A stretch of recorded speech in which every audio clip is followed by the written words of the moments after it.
Good morning, good morning, good morning, amazing law nerd. I hope you are doing well. It's Wednesday. It's April 1st. It's you can't trust what you see on the internet day. Don't worry. Lately, everything's kind of felt like a joke, but like also a very not funny one. So we're going to be going through some things that we will make jokes about, but are not jokes because I thought this was a joke when I first saw it on social media.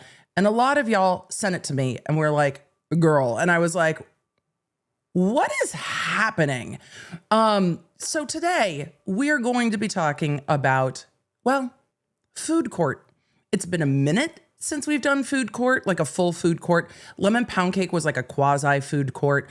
We've had food come up in other things, but today we are doing quasi food court because we've got to talk about the KitKat Heist, but we have some other food court cases that we are going to talk about. Sometimes I think that the food lawsuits are a ridiculous waste of court time. Sometimes I see the validity in some of the suits that we've covered. But when we get into this, we will talk about it for those of you that are new to food court, and a lot of you are new to food court. So we're talking about food lawsuits and food litigation and food things today in food court. But some of them I can look at and be like, okay, valid. Some of them I look at and I'm like, what are we doing? Why are we doing this? This is so frustrating.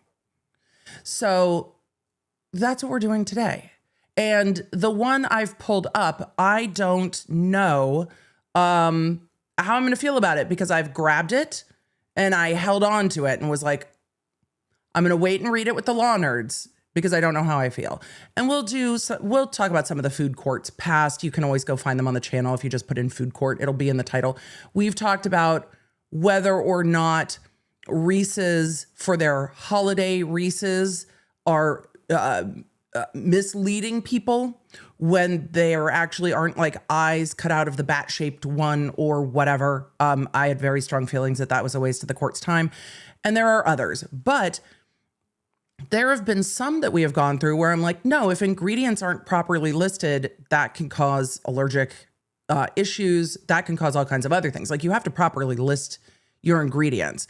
I understand with some of the food weight lawsuits, like if you say you're getting a burger that's supposed to be like this, and then your burger's like this, I can understand. You're like, look, for this, maybe $6. For this, definitely not, even though now I don't know if you have much of a choice. So it just depends. So some of the food court cases we can take seriously. Some of them, I just can't take you seriously at all. And the thing that frustrates me about food court is a lot of times when I go and look at these, I see numerous lawsuits with the same plaintiff, same law firm. So they are going around as test plaintiffs looking for these lawsuits and looking for someone to sue and bringing them up so that someone can be sued. Like the Texas Pete one, where somebody bought a bottle of Texas Pete hot sauce and went, it's not made in Texas. My heavens. But then in the lawsuit, y'all, they dead ass said they were looking for like a Louisiana style hot sauce. If you're looking for a Louisiana style hot sauce, why are you buying Texas Pete? And why are you like, my stars, that Texas Pete is made in like North Carolina? I know. New York City, Trig, we're the same generation. Trig's like, New York City, New York City. Exactly. So some of these, I can't. But all of this started with Colin and Cuthbert. You're going to have to just go watch the video. It started with Colin and Cuthbert, the OGs, the caterpillar cakes that started it all. And then we were like, you know what? Food court needs to be a thing. And food court weaves in when we have time in between trials. Sometimes it's a deep dive into Spidey D and what Dunkin is doing. Sometimes it's legitimate lawsuits. Sometimes it's lawsuits that I can't take seriously and will clown on. And sometimes it's a combination of all of them. So All right. Are we ready? I love this. Hunk Banana No said calling him Texas Pete implies he's not in Texas. Otherwise, they would just call him Pete. This is Hunk Banana No. This is too much logic for some of the people that bring these lawsuits, though, because they're not really aggrieved. Lawsuits are meant for being actually genuinely aggrieved. We're gonna have to do a historic food court at some point. We're gonna have to do a historic food point. We're gonna have to go through. It's on my docket, and we haven't had time. But I really want to go through the Red Bull Gives You Wings lawsuits at some point. We need to. But yeah, the 3-minute pasta. That's right, Cheryl Ray. We also covered one where the party said that the Velveeta Ready Mac says ready in 3 minutes, but you have to pour the water in and you have to cool it. And the ready in 3 minutes is just the time it takes to microwave it. So,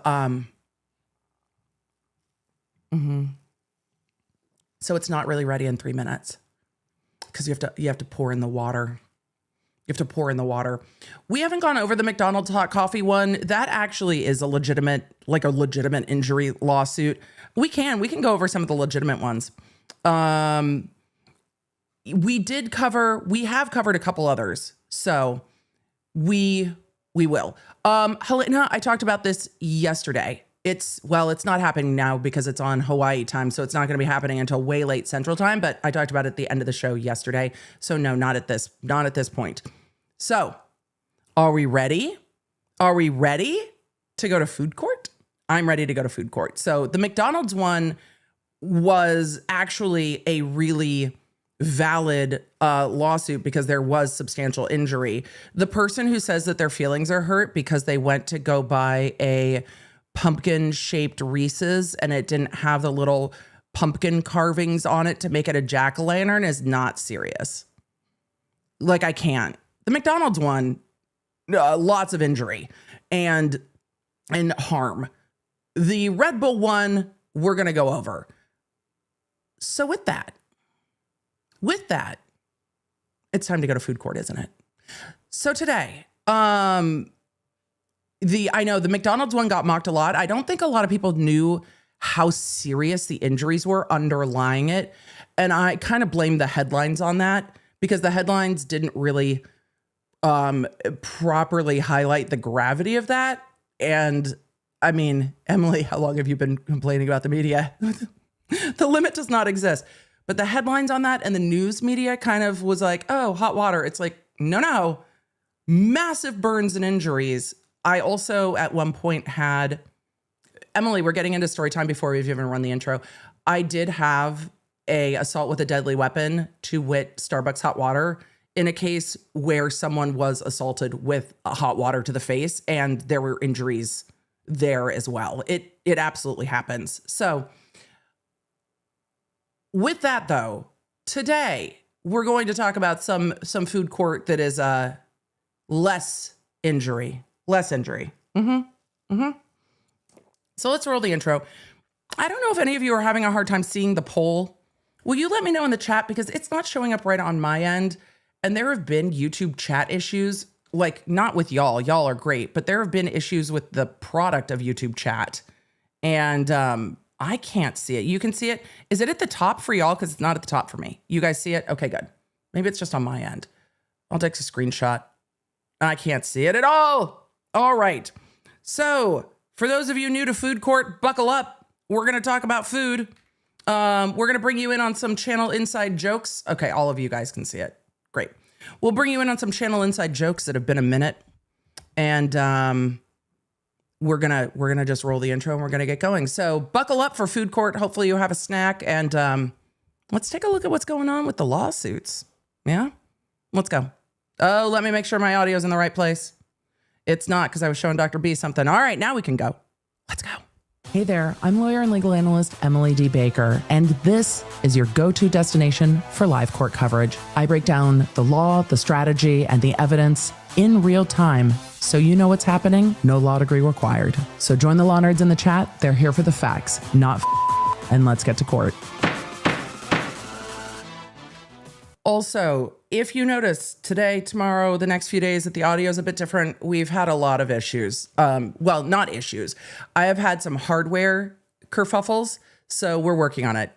So if the hardware kerfuffles are kerfuffling on your end, it's not you, it's us, and we're working on it. So it is a whole situation, but it's gonna take all week, but we're gonna get there. We're gonna get there. It's fine. We've got the soundboard. We added some new things to it. We're gonna have to replace the soundboard, and it's not where it normally is because I haven't had a chance to move it. So now I have to look at it, which is also annoying. But hey, we can wait. Where we can receipts, proof, timeline, screenshots, everything. Yeah, but we receipts, proof, timeline, but we have some new sounds. Everything. So today, the first thing that we're getting to in food court is a story that I saw a couple headlines about. A few of you sent to me and were like, food court. And then I went to pull the opinion. And when I pulled the opinion from the court, I saw the first line of the opinion and went, oh yes, what we must do today is this case. So before we get to KitKat, and before we take a side quest about potato chips, we need to talk about Buffalo Wild Wings. Some of you, let me know in the chat if you've seen headlines about the Buffalo Wild Wings. They do not have a theme song that I love. We are going to play the theme song, probably more than once. But we have to talk about this Buffalo Wild Wings suits first. So we're going to do that first. Does that make sense? Good. All right. A lot of you are like, oh, I haven't seen it. Oh, good. Oh, good. Once I saw the judge's order, I was floored. Oh, so many of you haven't seen this yet. Amazing. But we do have to acknowledge the OG. Hold on. It got ahead of me. We do have to acknowledge the OG, one of our food court favorites. It got ahead of me. You heard the first beats there. You heard it. Look, it's not a song about Buffalo Wild Wings, but I think we can allow it. Because this is one of our food court favorites, and it's about wings. So before we talk about Buffalo Wild Wings, we just need a minute to appreciate All I Want Is Wingstop. Yeah.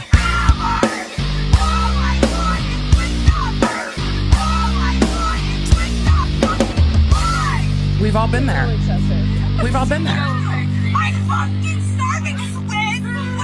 I still don't know why she calls her friend Squid. I'm fucking starving, Squid.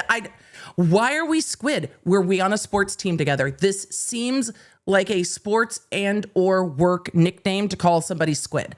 I have questions. But also, she's like, fucking drive. Valid. I love the beat under it, though. Today, I ain't nothing.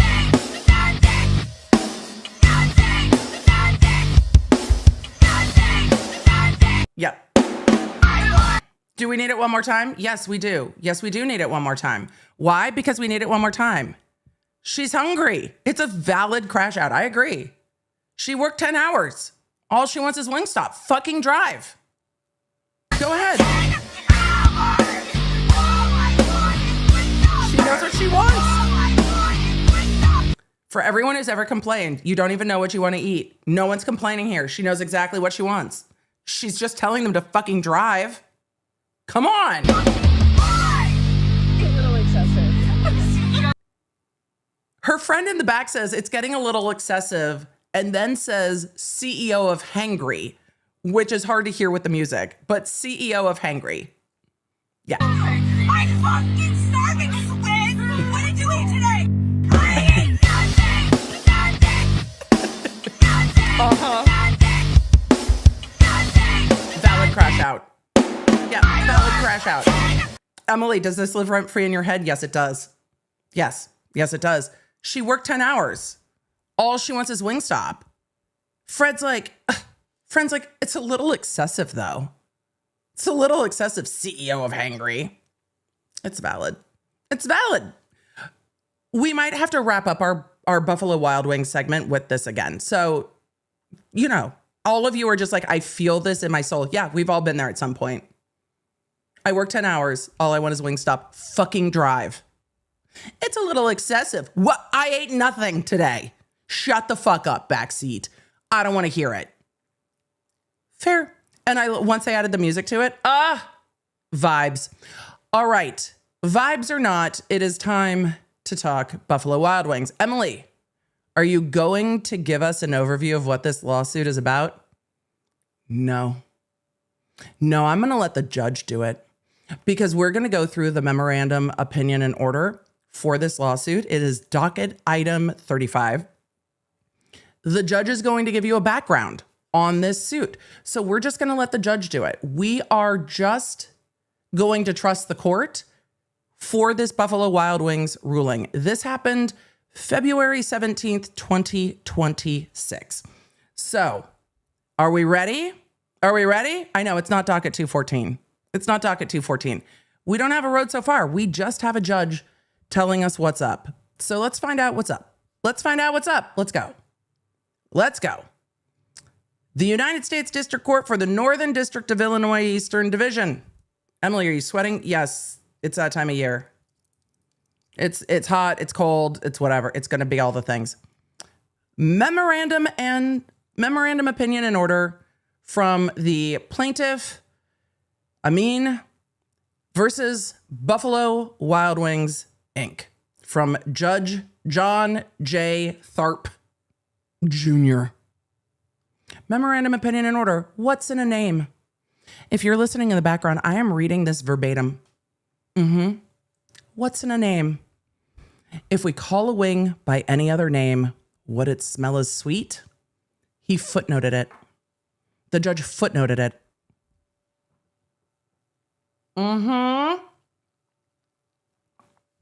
Judge John footnotes the if we call a wing by any other name, would it smell as sweet? Let's go to footnote 1. See, William Shakespeare, Romeo and Juliet, Act 2, Scene 2, 1, 47, and 48.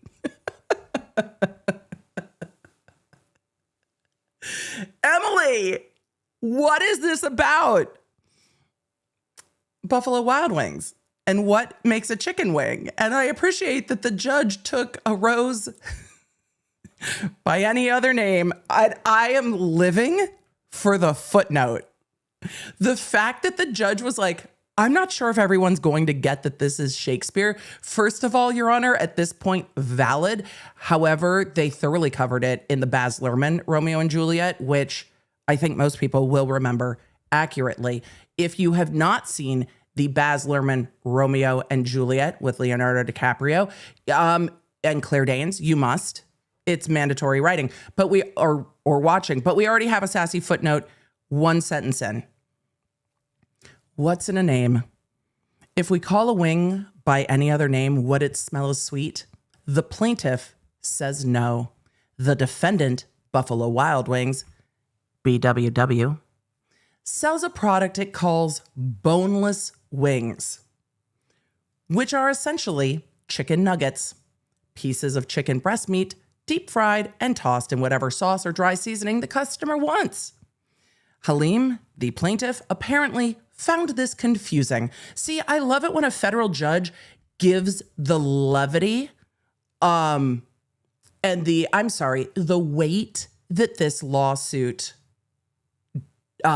requires. Yeah, the lawsuit requires this level of snark. The plaintiff, however, apparently found this confusing. He claims that he thought boneless wings were real chicken wings with the bones removed.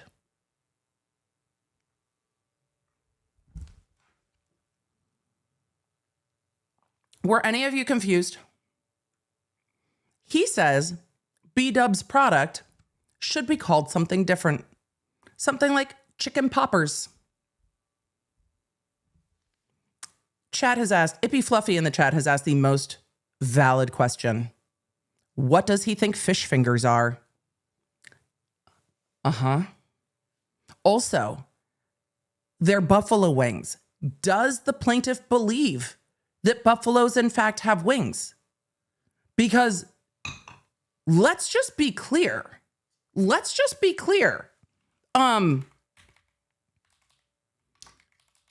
And for our international crew that may not have a Buffalo Wild Wings near you, we need to take a look at the B-Dubs logo real quick for Buffalo Wild Wings, because I worry now that maybe there is confusion.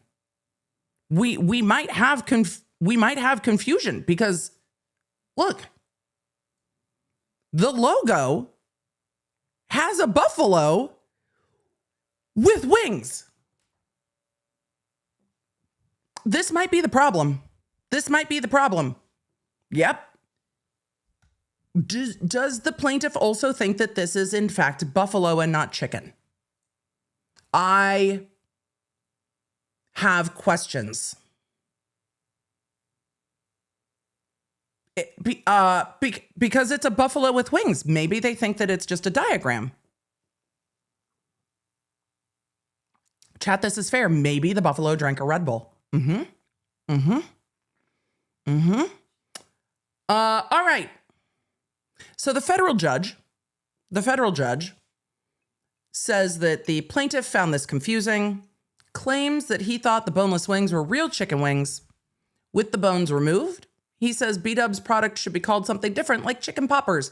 Guess what? They get to decide what they get to decide. They get to decide. Plaintiff sued B-Dubs over his confusion, but his complaint has no meat on its bones.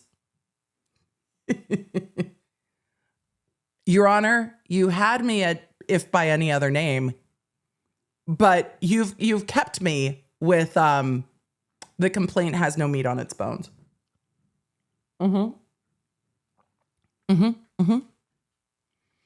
I know. Plaintiff does not plausibly allege that reasonable consumers are deceived by boneless wings, as he has failed to state a plausible claim for relief. Background. Plaintiff purchased boneless wings from a B-Dubs restaurant in January 2023. Remember what I have said about these plaintiffs? This particular plaintiff, when I ran this in Pacer, has more than 15 lawsuits as a plaintiff in a variety of different jurisdictions.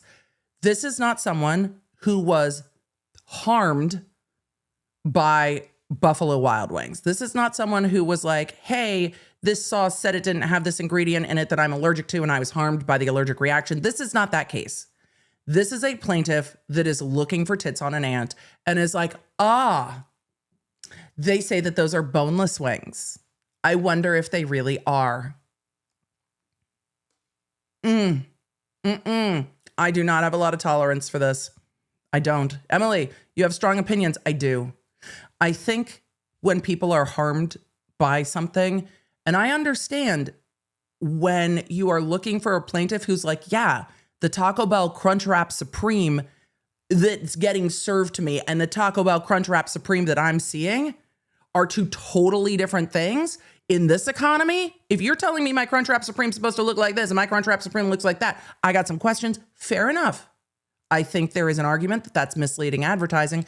And if you're looking at balancing how much money you have and you're like, that's the most food I can get for this amount of money, and then what you see and what you're getting is this, valid. I think there are some misleading advertisements, and I do think that should be called out. However, when you are searching for something to sue about, stop it. Stop it. That was me squeaking. You are just looking for something to be mad about.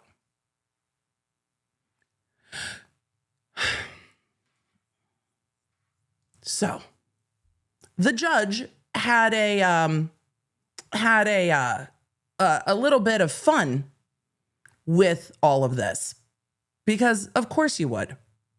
So, the plaintiff is saying that they're improperly named menu items, and then sued Wild Wings over this confusion. No, over his confusion. But his complaint has no meat on the bones. Background, he purchased boneless wings from a B-Dubs in January 2023. He said he expected to receive wings that were deboned, i.e., comprised entirely of chicken wing meat.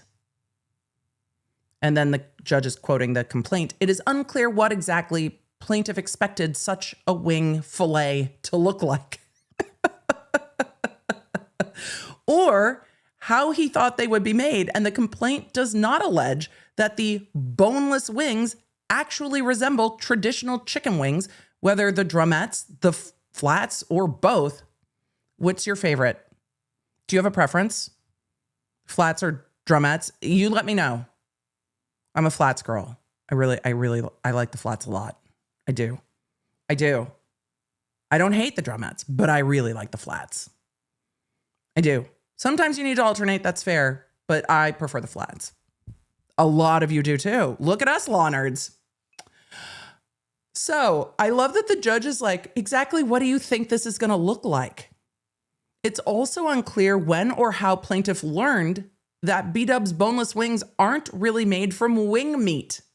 In any event, after visiting a Buffalo Wild Wings restaurant in Mount Prospect, Illinois, plaintiff sued B-Dubs claiming he was deceived by their marketing.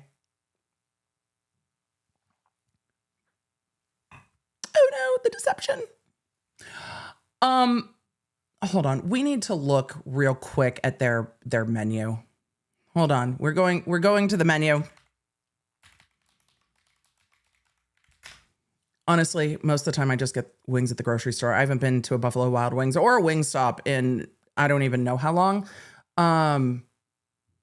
So I saw a few of you commenting that food court was making you hungry. It's get a snack now. It's just going to get worse. It's just going to get worse. Food court is going to make you hungry. Yep. Especially if you are like me, when you're like, oh, that sounds good. Let's do that. Okay. We're looking at the menu because I'm just curious, but let's see. Mozzarella sticks, cheddar cheese curds, fried. Damn. They have fried pickles. I love a fried pickle. Emily, stay focused. No, we're looking for wings. We're looking for wings because these are wings, right? They're categorized as wings. Bone-in wings, boneless wings, cauliflower wings. Oh, God. What do we think the cauliflower wings are made out of? It's going to be very confusing. Bone-in wings, boneless wings, cauliflower wings. I'm sorry. Does that say juicy all-white chicken, lightly breaded, hand-spun, and choice of sauce or dry rub? Is that what it says on the menu? Is that what it says in the menu?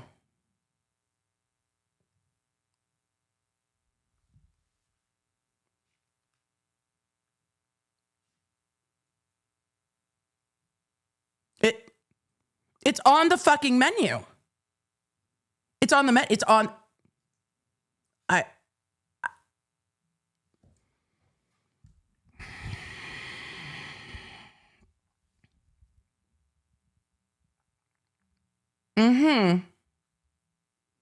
I mean, you have three options. You have bone-in wings, boneless wings, and cauliflower wings, which also sound delicious. Authentic Buffalo, New York style. Oh, maybe they're yeah. Well, never mind. Emily, don't. We're gonna shift too much. Authentic Buffalo, New York style chicken wings, hand spun and choice of sauce or dry rub. That's it. Wings. Great. It says it. Okay. I mean, I guess they could have changed it with this order or with this lawsuit, but I would doubt that they did.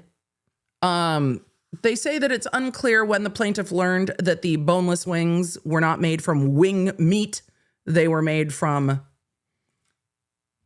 white meat chicken breasts. In any event, after visiting the restaurant, they sued. Plaintiff brought this lawsuit for violations of the Illinois Consumer Fraud Act, breach of express warranty, common law fraud, and unjust enrichment. Plaintiff says that B-Dub's use of the term boneless wings to describe what is really breast meat is fraudulent.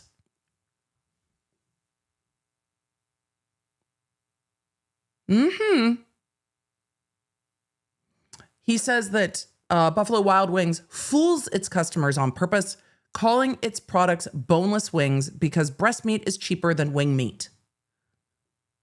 What?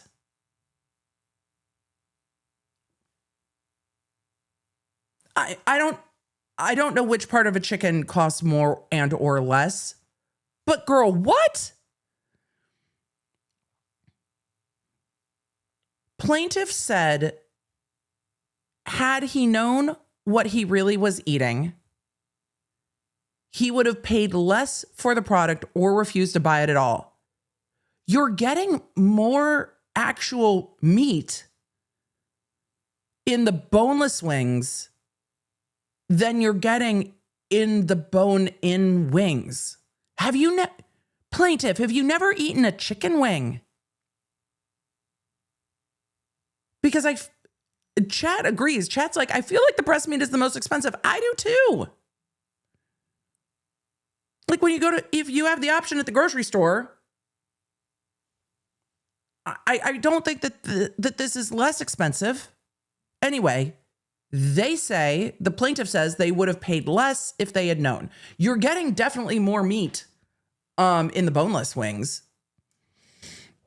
Either way, had plaintiff known what they were really eating, would have paid less or refused to buy it at all. Says he's not the only one for whom B-Dub's wings failed to quote unquote meet, spelled M-E-A-T, expectations. Judge, you're just being cheeky now. You're just being cheeky now. Plaintiff seeks to bring a nationwide class action on behalf of customers who were allegedly duped into buying boneless wings thinking that they were actually deboned chicken wings. How would you even debone a flat?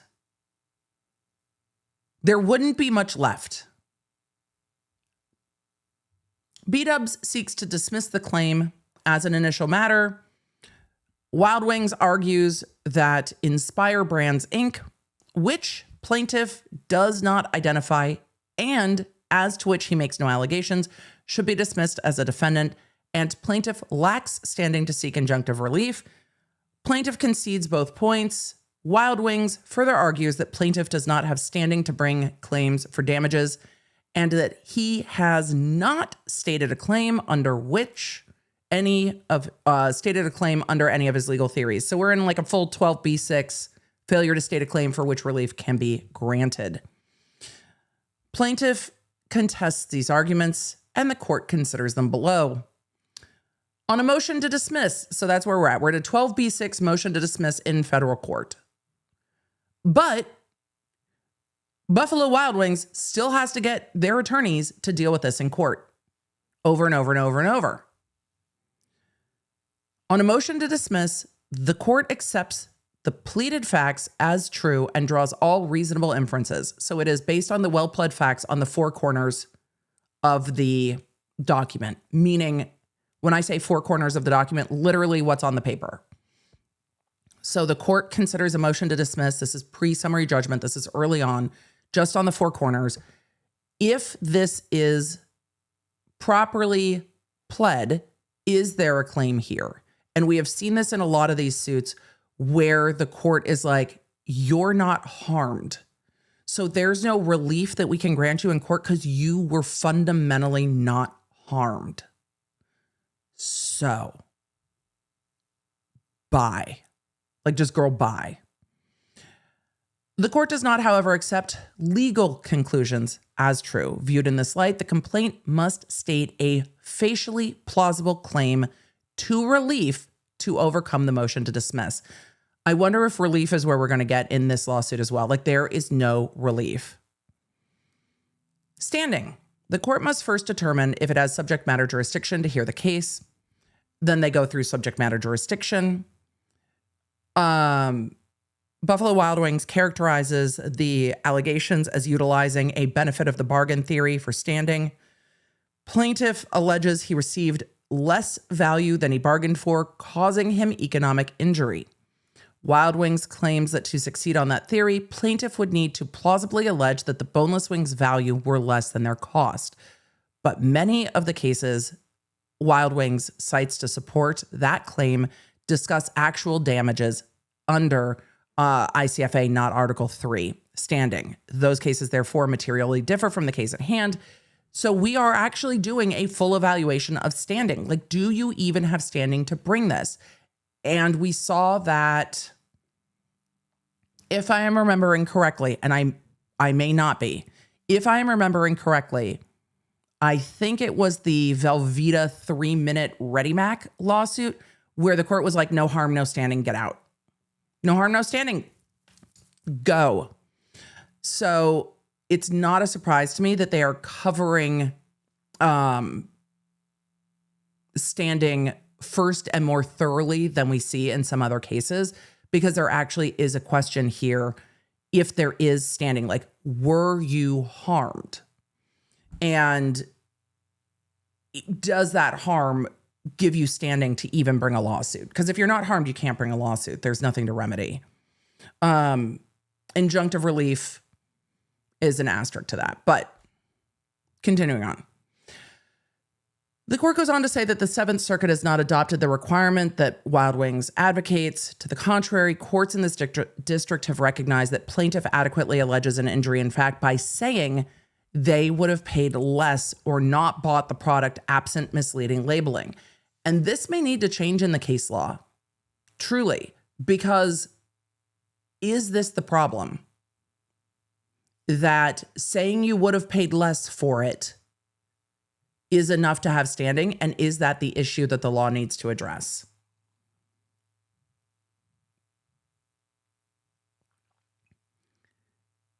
So the court goes on to cite case law and then says, plaintiff alleges that the wrongful act caused him to part with hard-earned money that he would not otherwise have spent.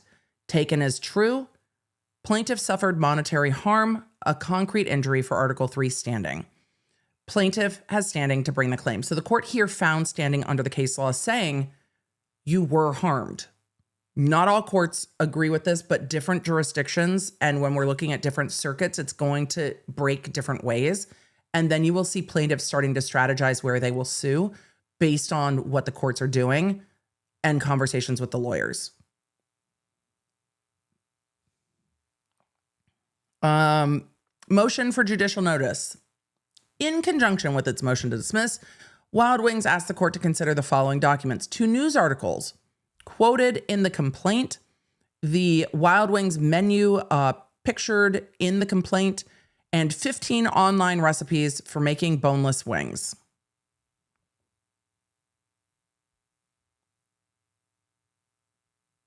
The menus pictured in the complaint.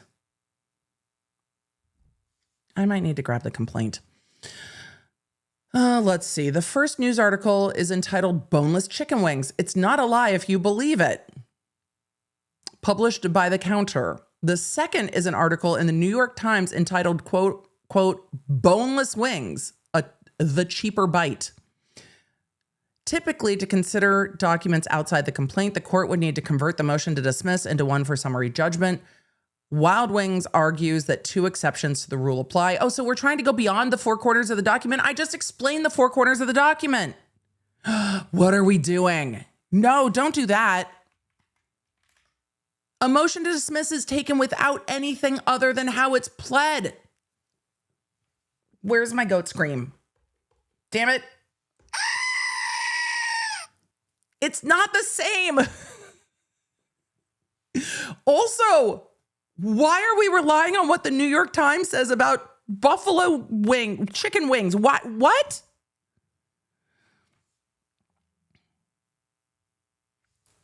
I need to grab the complaint. I didn't grab the complaint because I was like, we're just going to cover the judge. The judge is like full on a horse is a horse, of course, of course. Some of you were here for that stream where we covered one of my favorite law school complaints about DUI on horseback, and a horse is a horse, of course, of course. I think there's very valid arguments that DUI horseback is not the same as DUI vehicle if the horse is not the one that's drunk. But this is a different food court, and this is an argument that I will continue to lose. However, it is an argument I will still have. Because again, horses have a level of autonomy that a vehicle does not have, but that is an argument for a different day. But if they are trying to bring in outside documents, we've got some issues, right? I know. What state is the lawsuit in? This lawsuit is in Illinois federal court. And hold on. I'm going to see if I can, I'm going to grab the, just give me a second. I'm going to grab the complaint real quick because now I'm curious. Emily, we say food court's good. We're just going to look at a cheeky judge being cheeky. And then we end up going, wait, what article are they quoting? I need to go pull it up because again, I looked at what the judge was saying in the beginning of this, if a boneless wing by any other name, and then was like, we're reading this. I'm not reading any more of this. We are immediately looking at this lawsuit. And then I didn't grab the original complaint. Hold on. I'm going to count again how many lawsuits this plaintiff has to make sure I wasn't being hyperbolic. 1, 2, 3, 4, 5, 6, 7, 8, 9, 10, 11, 12, 13, 14. I was off by 1. 14 lawsuits. Emily, we just want to see them. Okay. We can do that. Same plaintiff. I went through and verified that yesterday when I was looking at it. Same plaintiff versus, let's see, some of these have resolved. I think 2021 is the earliest one. Some of these have resolved because you see the date closed, all in different courts. Berkshire Blanket and Home Company, Gen Digital Inc., Apple, Buffalo Wild Wings, Reynolds Consumer Products, Apple again, Berkshire Blanket again, Electrolux Consumer Products, Apple again, smartphone antitrust litigation, Apple again, Kind. Oh, like the bars? Why are you mad at the Kind bars? And Colgate and Gen Digital again.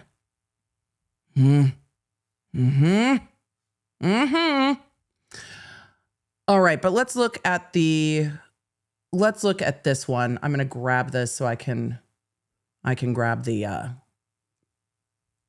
docket real quick. And then we will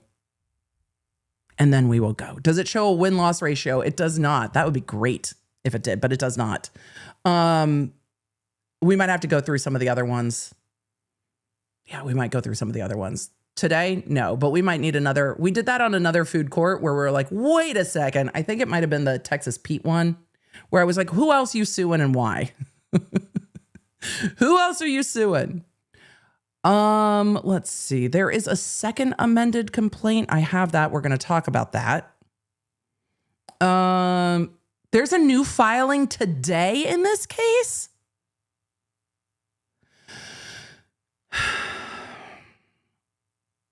No, you did not. No, you did not.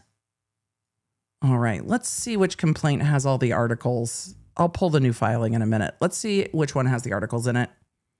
Because there are multiple amended complaints. Why is this 22 pages long? All right. We're in it. We're in it now, chat. We're in it now. We're grabbing both. Don't worry. Emily, how did this side quest? It's food court. Because it's food court. That's how we end up side questing into the unknown. Because food court. I'm going to finish pulling down the complaint. There's one other complaint I'm going to grab, and then I'll pull that up as we side quest into what pictures were included in this complaint. Because now I'm just curious and I can't put it aside. I want to know. All right, that's the first complaint. Let me grab the second complaint. There's the first complaint's 22 pages long. The second complaint, also 22 pages long, but amended. Let's see. We'll just pull the original one because I'm curious what pictures they used. So for those of you that are like, Emily, what is food court? This is food court. This is a WTF is a buffalo wing anyway. Like what makes it not a chicken nugget, I guess is the question. We're going to have to find out. But let's pull that original complaint real quick. Because Emily, you want to see the pictures? Yeah, I do. I do. But we might have to do a separate food court on just this plaintiff and look at all of the lawsuits that this plaintiff has brought. All right. Let's take a peek. This is the original complaint. There's a follow-up complaint. This is March 10th, 2023. I love that. Oh, Nishay, mix. It's so, yes, I love a food court side dish. 100%. 100%. 100%. Let's see what they put in their complaint. Emily, we're just scrolling for the photos. Yes. All right. Challenged representation. The products challenged in this action are Buffalo Wild Wings boneless, quote unquote, wings. And it says wings, hand spun in your favorite sauce or dry seasoning. Are you guys sauce or dry? You let me know. Boneless, and then it gives the number of wings. Traditional, and it gives the number of wings. Sauces, dry rubs, wings served with choice of blue cheese dressing, ranch dressing, available upon request, celery, carrots. Get drums or flats only for $1 to $2 based on count. I love that you can just order flats only. And then there's tenders served with fries. Then there's cauliflower wings, breaded cauliflower. Traditional and boneless combo, 6 traditional wings, 6 boneless wings. So that's the menu that looks like a physical menu that they showed. It does not say on this menu what the boneless wings are made out of. And it does distinguish tenders from boneless. It says, based on the name and the description of the products, boneless wings, reasonable consumers are led to believe that the products are actually boneless wings. In other words, that the products are chicken wings that have been simply deboned. If you've ever eaten a flat wing, how the fuck would you debone that and eat it? Huh? Okay. They said that they are breast meat and not wings.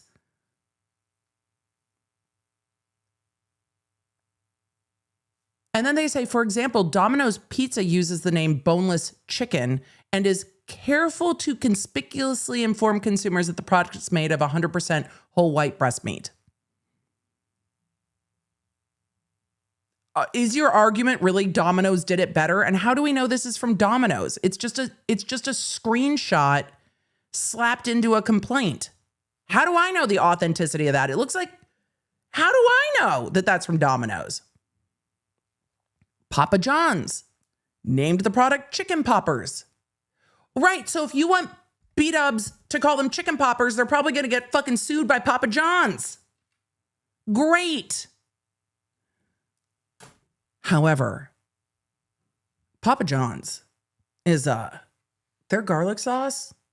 Oh, I have fond Papa John's memories. Anyway, it says all white chicken breast, lightly breaded, oven baked, and drizzled with spicy, tangy buffalo sauce. Okay, Papa John's. At least that one looks like Papa John's. Get it hot like Papa John's. All right, that's it. Where's the article? Not in here. I'm sorry. Is this law firm named Treehouse Law?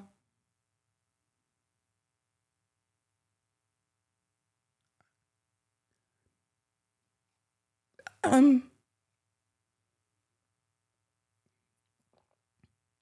have questions. Chat, is our confidence inspired? Treehouselaw.com? No. No, I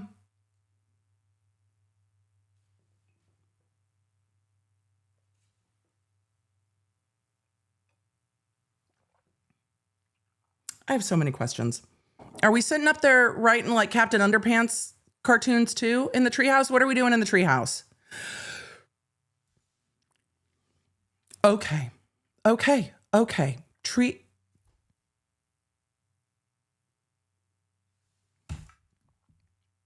And this is why we side quest, because one never knows what a side quest may illuminate. First of all, we can have a raucous debate about the boneless wings from Papa John's, Domino's, Buffalo Wild Wings, or I'm sure Wingstop. Wingstop has the catchier song. I mean, they didn't make it, but Wingstop has the catchier song for sure. However, when we side quest, we treehouse. Who said backyard? Lil's Wolf said backyardigans law. Yes. Do you think treehouse law starts with "We're your best friends"? Treehouse law will go out on a limb for you. That's shy. That's catchy. Treehouse law, if you use this, Shy and I are going to sue because you owe Shy for the intellectual property. Treehouse law firm pursues creative legal solutions. I like it. I like it. They have a website. Oh dear. Their motto is rooted in justice. No, it's not. Wait, not for reals though. Because I really do like the "we'll go out on a limb." Damn it.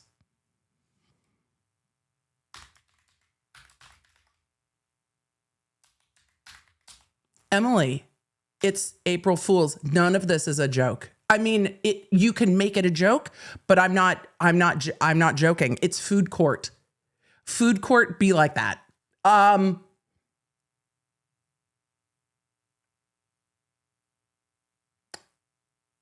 I don't know if this is the same one. Hold on. Let me see if this is the same. Treehouse law. Hold on. There's a treehouse legal separate and apart from treehouse law. This is not an advertisement for any of these legal services. But there's also a treehouse. There's also a treehouse legal. Treehouse legal says professional down-to-earth legal services designed to give you peace of mind. But okay, Aaron's an attorney in Kennebunk, Maine, doing estate planning, real estate, and business planning. This makes sense. This makes sense. Look, this is less, this is not intimidating. We're doing estate planning. This makes sense. However, okay, so treehouse legal, separate and apart from treehouse law. My bad for Googling wrong. Wrong firm. Treehouse legal, I'm not mad about. It makes sense. We've got your family tree covered. I get where we're going with that. It's estate planning. I like it. I'm here for it. Treehouse law.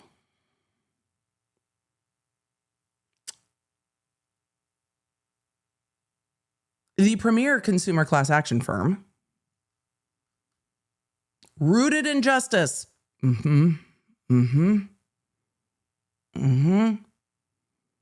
Founded by 3 experienced consumer advocacy litigators with a shared vision, a law firm that holds companies accountable through strategic, high-impact class action litigation. Have you been personally victimized by Buffalo Wild Wings? Trust fall.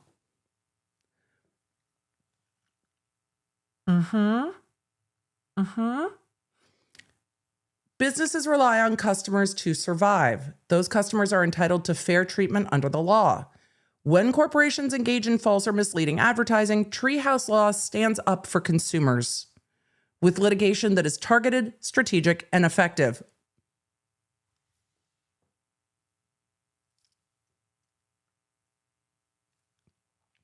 Challenge on the effective. I find that this might be misleading advertising.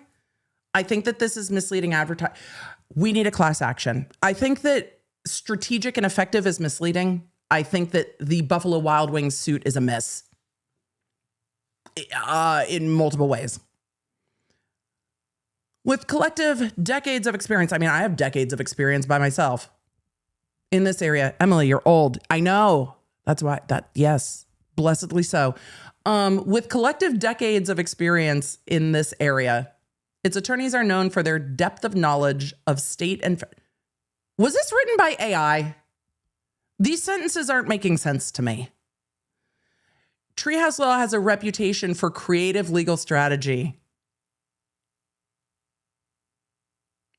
Uh-huh. Okay. Right. Creative legal strategy, rigorous case development, and aggressive advocacy.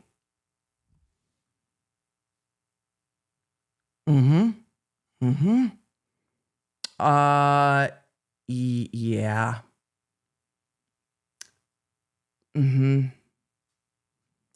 Emily, we're not delving any further into this because I hate predatory lawsuits. Creative. It's not a chicken nugget. Damn it. I have been harmed by the boneless wing.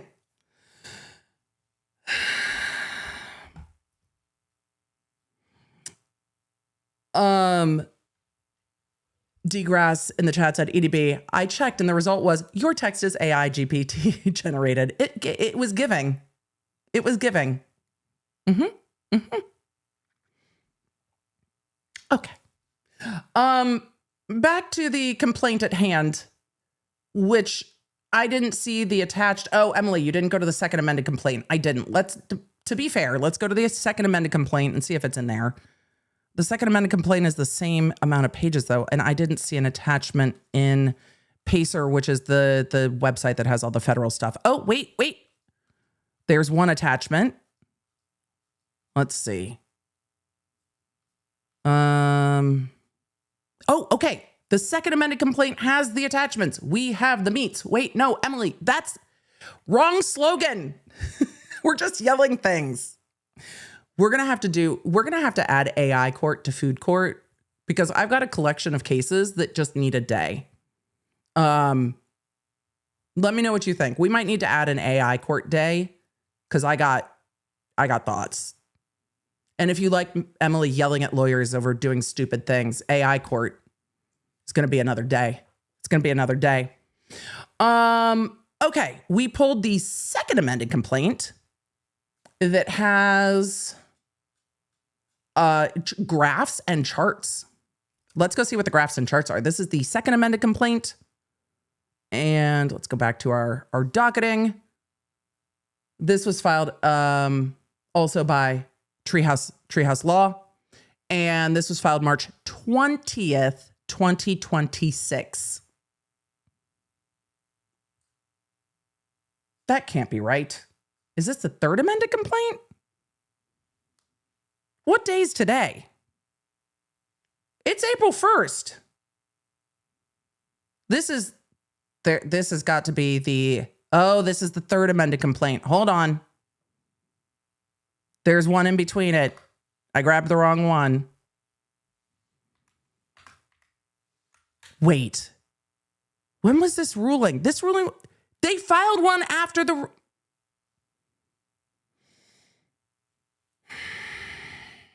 Woosah. Okay, this is the first amended complaint. That makes sense. We have the complaint, the first amended complaint, and then the second amended complaint. We jumped ahead. Hold on. Good Lord. The second amended complaint does not have, or the first amended amended complaint does not have any articles attached. That's where I got confused. We'll get to this. We'll get to the second amended complaint in a minute. Wait a minute. Don't worry, chat. We'll get there. We're on a full fucking Buffalo Wild Wings side quest at this point. Emily, are we allowed to pick sides in food court? Yes. Emily, is that because you think a lot of these lawsuits are stupid? Yes. Yes. You are allowed to pick sides. These some of our chat rules wiggle a little bit in food court. And so I will call some of these lawsuits dumb. I'm not name calling the plaintiffs, but these lawsuits, some of them are just the things that are slowing down courts. This is not a valid lawsuit. This is ridiculous. Has anyone been harmed? No. Can you make an argument that somebody might be like, oh, what is a boneless wing anyway? I think most people would assume that they're just a chicken nugget with a different name, right? Not shaped like a strip, not a deboned chicken wing. I don't think anyone actually legitimately thought, you know what a boneless wing is? They took those delicious slats with the really crispy skin and they ripped all of the bones out. They left you with this much of something and then they conglomerated it together. Ugh.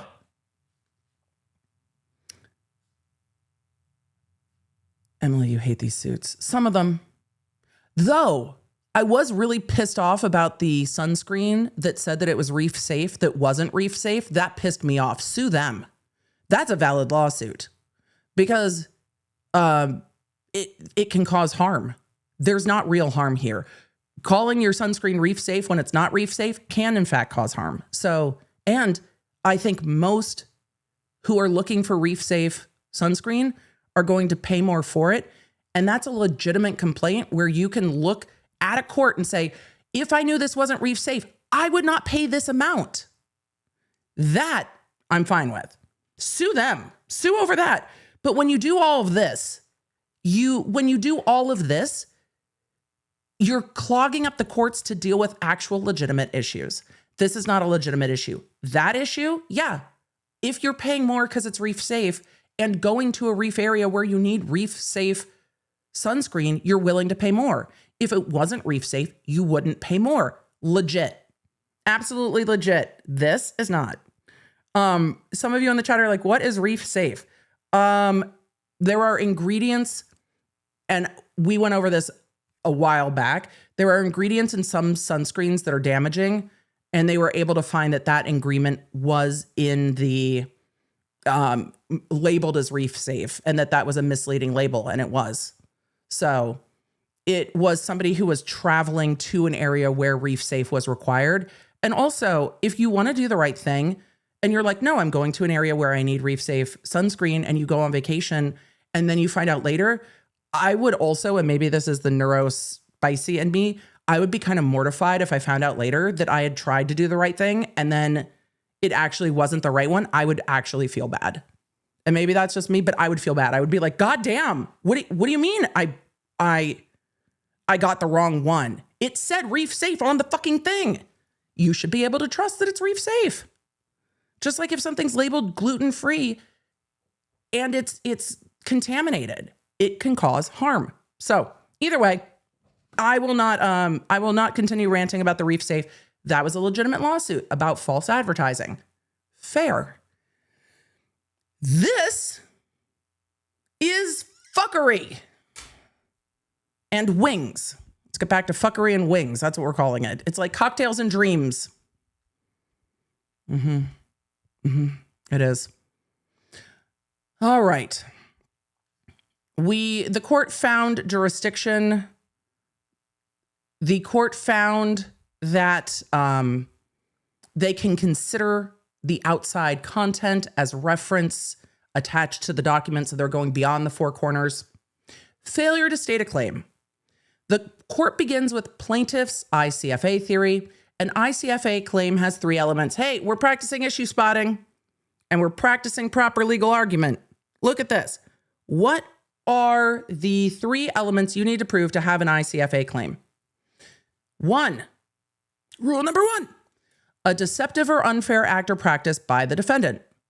2, the defendant's intent that the plaintiff rely on the deceptive or unfair practice. Think of this in the context of the sunscreen versus the context of this shit.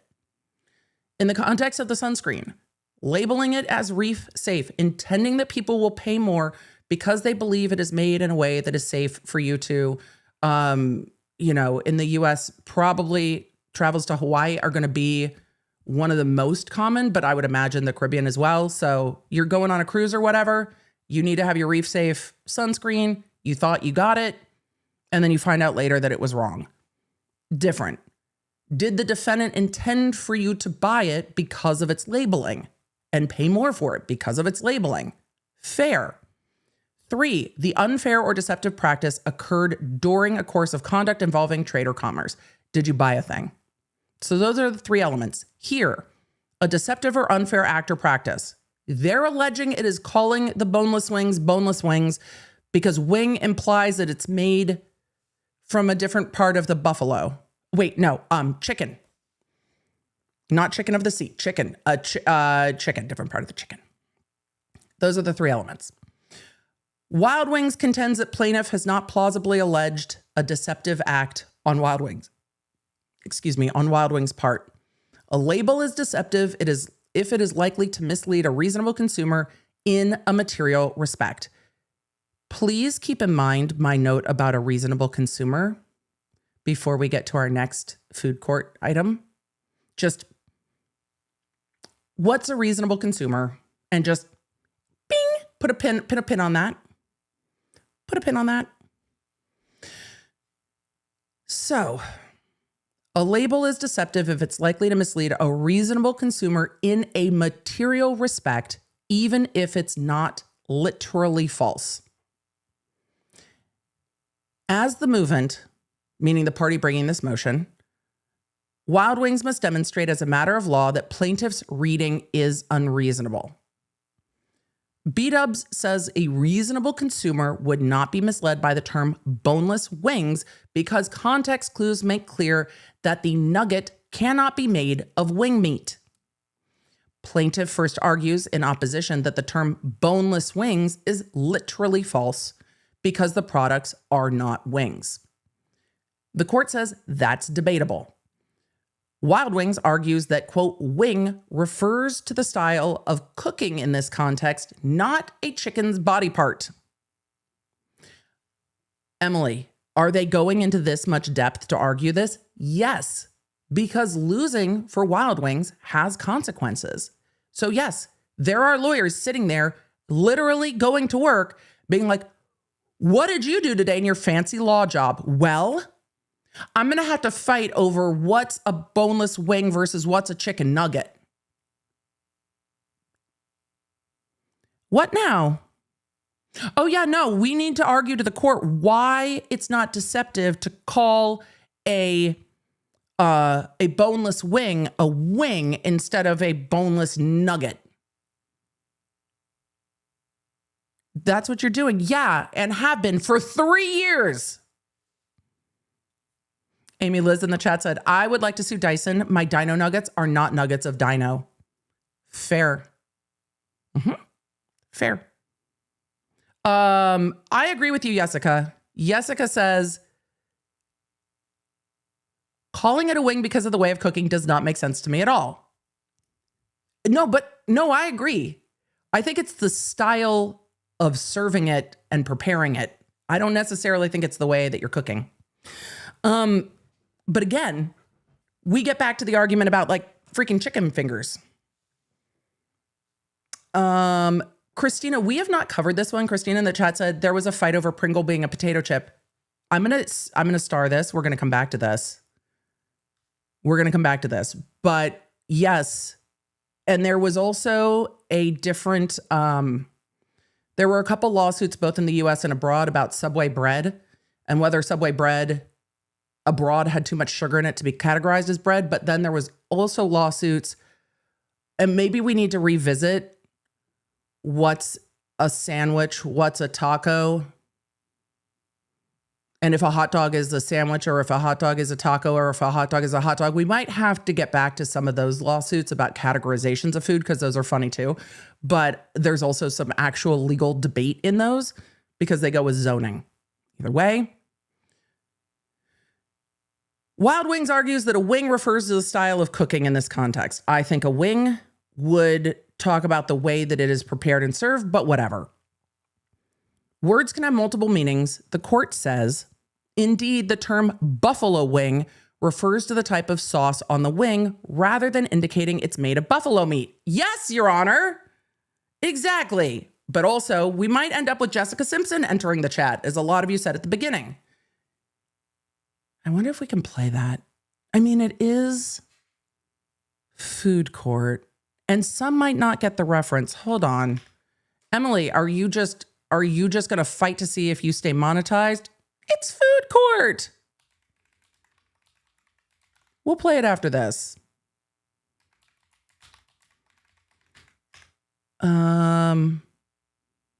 Good. There are clips on the internet. Fantastic. We'll get there. I remember watching this live on TV and looking at Dr. B and being like, what? So we'll get to Chicken of the Sea in a minute. Okay. The court says that the term buffalo wing refers to the type of sauce rather than indicating it's made of buffalo meat. In any case, the Seventh Circuit, which is where this federal court sits, the Seventh Circuit has recognized that many literally false statements are not deceptive. The court gave the example of a Graf Diamond ad calling its products the most fabulous jewels in the world. I love the hyperbole. I love it. The most fabulous jewels in the world. While literally false, the statement is not misleading because no one is deceived. Oh, now we're going to get back to talking about law and crime suing court TV. Emily, no, that's in members only. Law and crime before they bought court TV. Law and crime sued. Let's see. I'm going to try to get past the new stories, but in 2021, Law and Crime sued Court TV, arguing that Court TV's tagline of the only place to watch gavel-to-gavel coverage was false because you could watch gavel-to-gavel coverage on Law and Crime. So the lawsuit was over the tagline about the only place to watch gavel-to-gavel coverage. They settled the lawsuit. But that's what it was over. So then we get lawsuits over the claims of the only place to watch gavel-to-gavel coverage. And then Law and Crime was like, we'll just buy you then. And I'm like, fine. We're the number one place to watch gavel-to-gavel court coverage, with the footnote of cases that I choose to cover at a given time. Either way, the hyperbole. The court gave the example of Graf Diamond's ad calling its products the most fabulous jewels in the world. It's not deceptive. The court says so too here, even if this court were to decide that the term boneless wings is literally false, it is not deceptive as discussed below. Plaintiff says the fact that the restaurant is called Buffalo Wild Wings and that the boneless wings are presented as an alternative to the traditional wings mean that a reasonable consumer would think boneless wings are made from wing meat. But plaintiff's arguments apply equally to cauliflower wings. There we go, chat. We got there. We got to the cauliflower wings. The court's like, oh, you want to make that argument? Great. Then your argument also applies to the cauliflower wings, as Wild Wings points out in the reply at 11. Cauliflower wings are sold at Buffalo Wild Wings under the wing section of the menu and are presented as an alternative to chicken wings. If plaintiff is right, reasonable consumers should think that a cauliflower wing are made at least in part from wing meat. They don't. The court, they don't though. They don't though. Even plaintiff concedes the point, saying that cauliflower wing is clearly a fanciful name because cauliflowers do not have wings. They didn't actually, Your Honor. Did they fucking write that? Opposition at 12, line 8. Red Bull gives you wings. Okay, so the plaintiff is arguing that obviously cauliflower wings are not made from wings because cauliflowers do not have wings. Oh my God. Oh my God. Okay. Okay. Okay. Sure, here we are. Cauliflowers don't have wings. Great. Good. This court agrees. Here's where they hit themselves. This is where they hit themselves.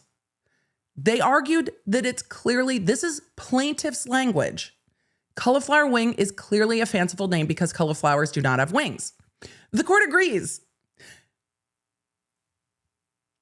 Boneless wing is also clearly a fanciful name because chickens do have wings and those wings have bones.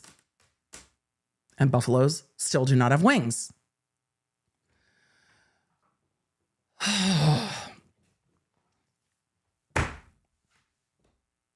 If you're arguing that you have been harmed by the boneless wing, you cannot then also argue that the cauliflower wings are clearly a fanciful name. Can you not see how that's going to turn right back around and smack you in the face? How are you this short-sighted? Okay.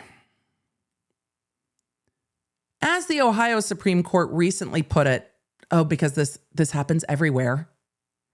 As the Ohio Supreme Court recently put it, quote, a diner reading boneless wings on a menu would no more believe that the restaurant was warranting the absence of bones in the item than believing that the items were made from chicken wings, just as a person eating chicken fingers would know that he had not been served fingers. And the chicken fingers of it all. Right. A reasonable consumer would not think that Buffalo Wild Wings bones or Buffalo Wild Wings boneless wings were truly deboned chicken wings reconstituted. I was going to say reconstructed. Reconstituted in some sort of Franken wing.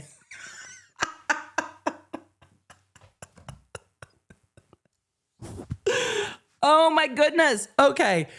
So we've gotten to the full Franken edit. I think the first time the Franken insert the end of the word here came up was Jen Shaw when we were talking about the reality Franken edits from Brian Moreland's book, is I believe how that came up in the Jen Shaw of it all was the Franken edit. And now we're at Franken wing. Some sort of Franken wing. Right, Your Honor. Right. We don't need a Franken wing. Oh boy. The court goes on to say a few additional facts. So we love facts, Your Honor. A few additional facts support the conclusion that a reasonable consumer would not think that boneless wings are made of wing meat. To start, the menu reflects that Wild Wings sells boneless wings at a cheaper price than its traditional wings. Wild Wings argues that this price differential tells consumers that boneless wings are not, in fact, deboned wings. Common sense tells Common sense tells consumers that a product made out of the same ingredients but requiring more time and work to create would cost more, but they do not. Moreover, boneless wings are not new. Even putting aside the news articles that report that quote unquote boneless wings have been around since before the turn of the century, plaintiff's complaint alleges that Boneless Wild Wings has sold them since 2003. That's right. G in the chat says, Lucky Lawfern had a Franken truck too. That's right. We had a Franken truck, a Franken edit, and now a Franken wing. B-Dubs has sold boneless wings since 2003. Boneless wings are not a niche product for which a consumer would need to do extensive research to figure out the truth. Instead, boneless wings is a common term that has existed for over 2 decades. Plaintiff argues that neither of these factors shows that consumers aren't deceived. We're going to have a conversation about whether people are getting dumber. That's going to tie into our next topic too. Like, is a reasonable consumer standard changing when we've gotten to the point that people are like, wait, what? I have concerns. Because as we get to reasonable consumer, what's reasonable? And is that going to start to shift what's reasonable in some of these lawsuits? Are we going to have to get to the everything has an over explanation? Put a pin in it. We're going to get to it in our next story. Because I have concerns that what is a reasonable consumer is shifting. But when we're talking about a reasonable consumer,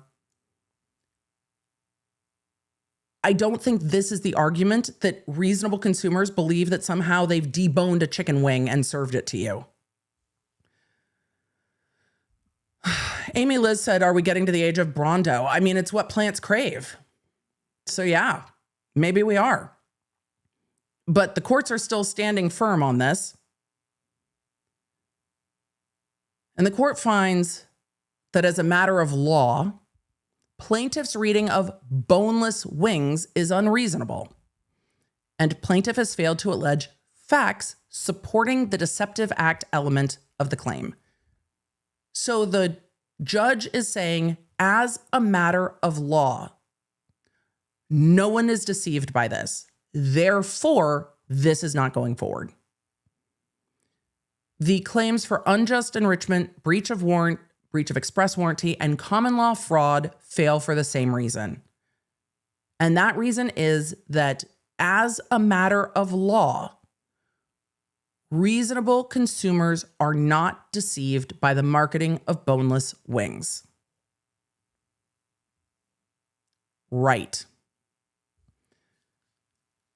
The court goes on. Let's see. The court goes on to say, despite its best efforts, plaintiff did not drum with the quotes, did not drum up enough factual allegations to state a claim. Though plaintiff has standing to bring a claim because he plausibly alleged economic injury, he does not plausibly allege that reasonable consumers are fooled by the use of the term boneless wings. Plaintiff asked this court to allow him to amend the complaint should it agree with Buffalo Wild Wings and grant the motion to dismiss. The federal rule indicates courts, quote, should freely give leave when justice so requires.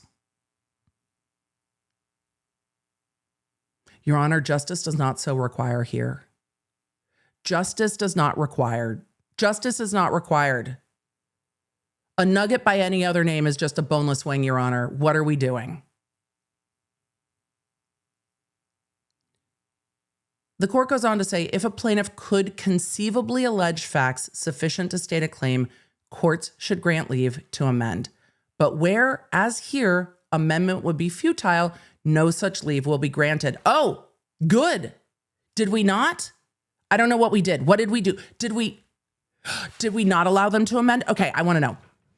Accordingly, although it is difficult to imagine that plaintiff could provide additional facts about his experience that would demonstrate that Buffalo Wild Wings is committing a deceptive act by calling its nuggets boneless wings, the court will give him leave to amend.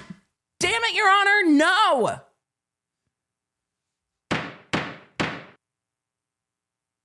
Outrageous. Any amended complaint is due by March 20th. That's why the amended complaint was filed on March 20th then, Emily. Just dismiss it. Mount up and ride, Your Honor. What facts are they going to allege that's different?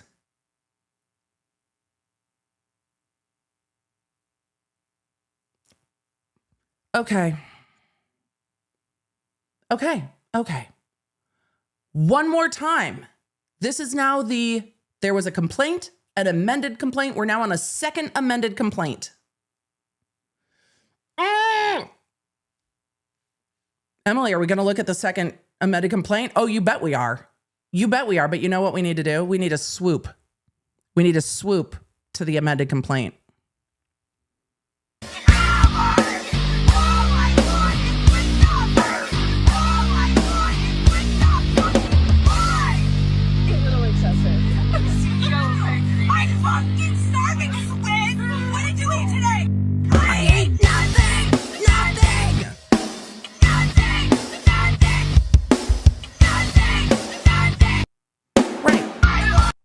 Right.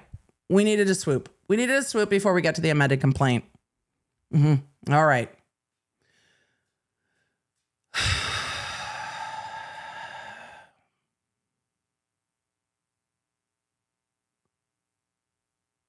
Second amended complaint. I'm sorry, second amended class action complaint from March 20th, 2026. Plaintiff, on behalf of himself and the class, sue Buffalo Wild Wings for falsely advertising their, quote, boneless wings. This class action seeks to challenge false and deceptive marketing and advertising of Buffalo Wild Wings boneless wings. Specifically, the name and description of the products lead reasonable consumers to believe that the products are actually, bold and italicized, actually chicken wings. In other words, the products are chicken wings that have simply been deboned.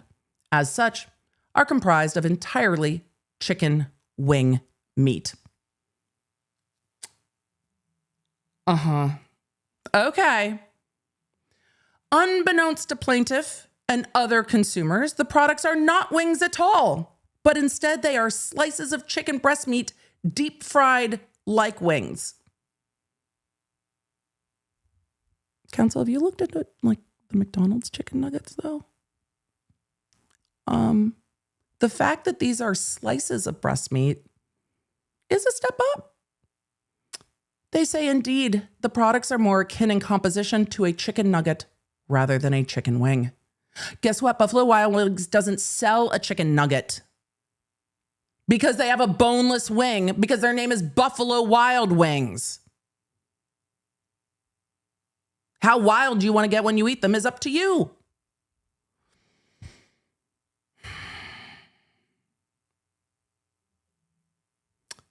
This deceptive marketing practice defies reasonable consumer expectations. Indeed, as described in further detail below, survey research demonstrates that 43% of Illinois consumers who purchased Buffalo Wild Wings boneless wings in the past year believe the product contained only wing meat. You've got to be fucking joking me. How many people did you poll? 5? You got to be fucking kidding. You've got to be fucking kidding. Canadian here said, is chicken fried steak a lie too? Maybe. Everything's a lie at this point. Are you coffee? Or are you bean water? Or both? I don't, what is real? Okay. 43% of Illinois consumers believed that boneless wings contained only wing meat. Separately, a YouGov poll of over 9,000 adults found that only 22% of Americans believe boneless wings made from chicken breast should be called wings.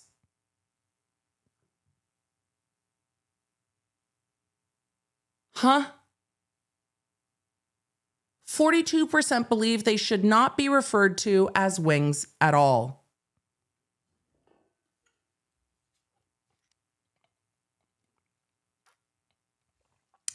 Okay.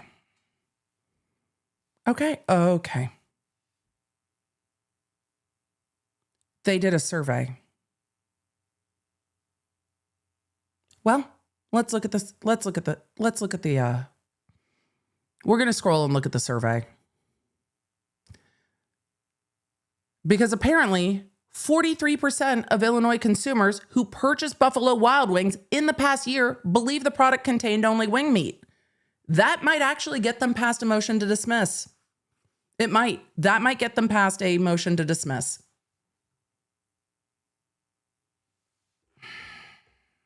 Survey says.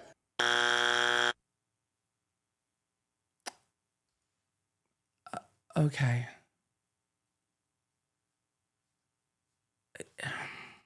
Did you ask about chicken fingers? What about fish fingers? Did we ask about any of the fingers?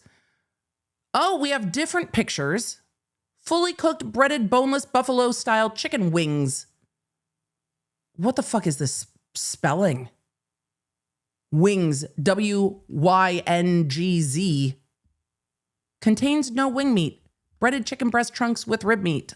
Coated in spicy sauce. Oh, they didn't even call it buffalo sauce. Okay. We're going to go look at the poll. Because apparently, oh, here we go. The results confirmed. They did a poll. The results confirmed that consumers are deceived by defendants' use of the term boneless wings. 43% of respondents, 172 out of 400, stated they believe the product contained more than one part of the chicken. And of the, okay, but that's not the same. No. That, That's not the same. That's not the same. That's not what you said above. What you said above is that they believed it was from wing meat. 43% of respondents, 172 out of 400 polled, which is a very small sample size, believe the products contained exclusively wing meat. Oh no, that is what they said. An additional 14% believe the product contained one or more part of the chicken. I misread that. I mean, I think that's reasonable to believe, like, okay, one or more part of the chicken, fine. In total, approximately 52% of all surveyed Buffalo Wild Wings boneless wing purchasers believe the products contained wing meat. The survey's attached. The survey's attached. We have a survey says button. We just played it. Cilia, we did. We just played it. All right. We're going to have to poll the chat. For the 39% of you who are here for the first food court, yes, this is food court. Yes, we're going to get to KitKat. Do not worry. Do not worry.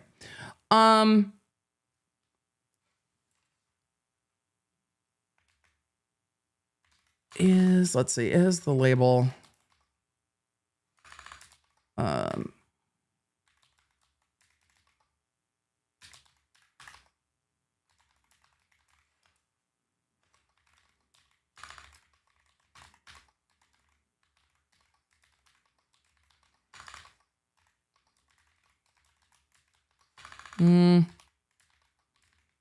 all right. Is the label boneless wing confusing? In that the product contains wing meat versus other chicken meat. Yes or no? All right.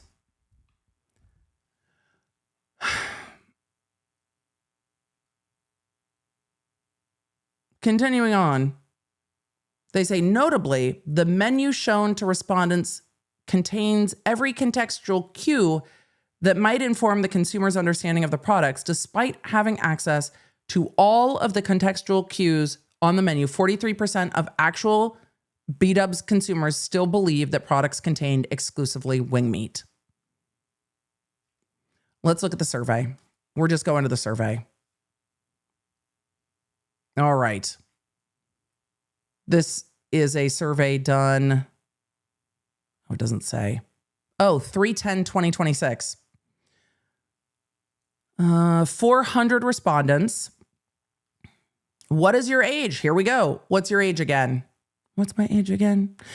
14%, 18 to 24, 22%, 25 to 34, 22%, 35 to 44, 17%, 45 to 54, 18%, 55 to 64, and 7%, 64 and above. So that breaks down to the largest respondent groups being between 25 and 44, followed by 45 to 54, followed by 55 to 64, then followed by 18 to 24. 51% identify as female, 49% identify as male. What state do you live in? 100% Illinois. That applies because that's where they're suing. Which of the following, if any, have you done in the past 12 months? Select all, apply. Ate at a restaurant, almost 100%. Visited a sports bar, like 60%. Went on a vacation. Purchased a smart TV. Purchased a smartphone. Purchased a motor vehicle. Read a book. I'm surprised touch grass isn't on here. Oh, it is. Went hiking is next. Read a book. Went hiking. Visited a shopping mall. And they put that bar graph in white on white paper. So I can't even fucking tell you what the results are on visited a shopping mall. Went to the gym. Okay. Ate at a restaurant. Oh, good. It's down here somewhere. 98.5% ate at a restaurant. 61.8% visited a sports bar. 62.5% went on a vacation.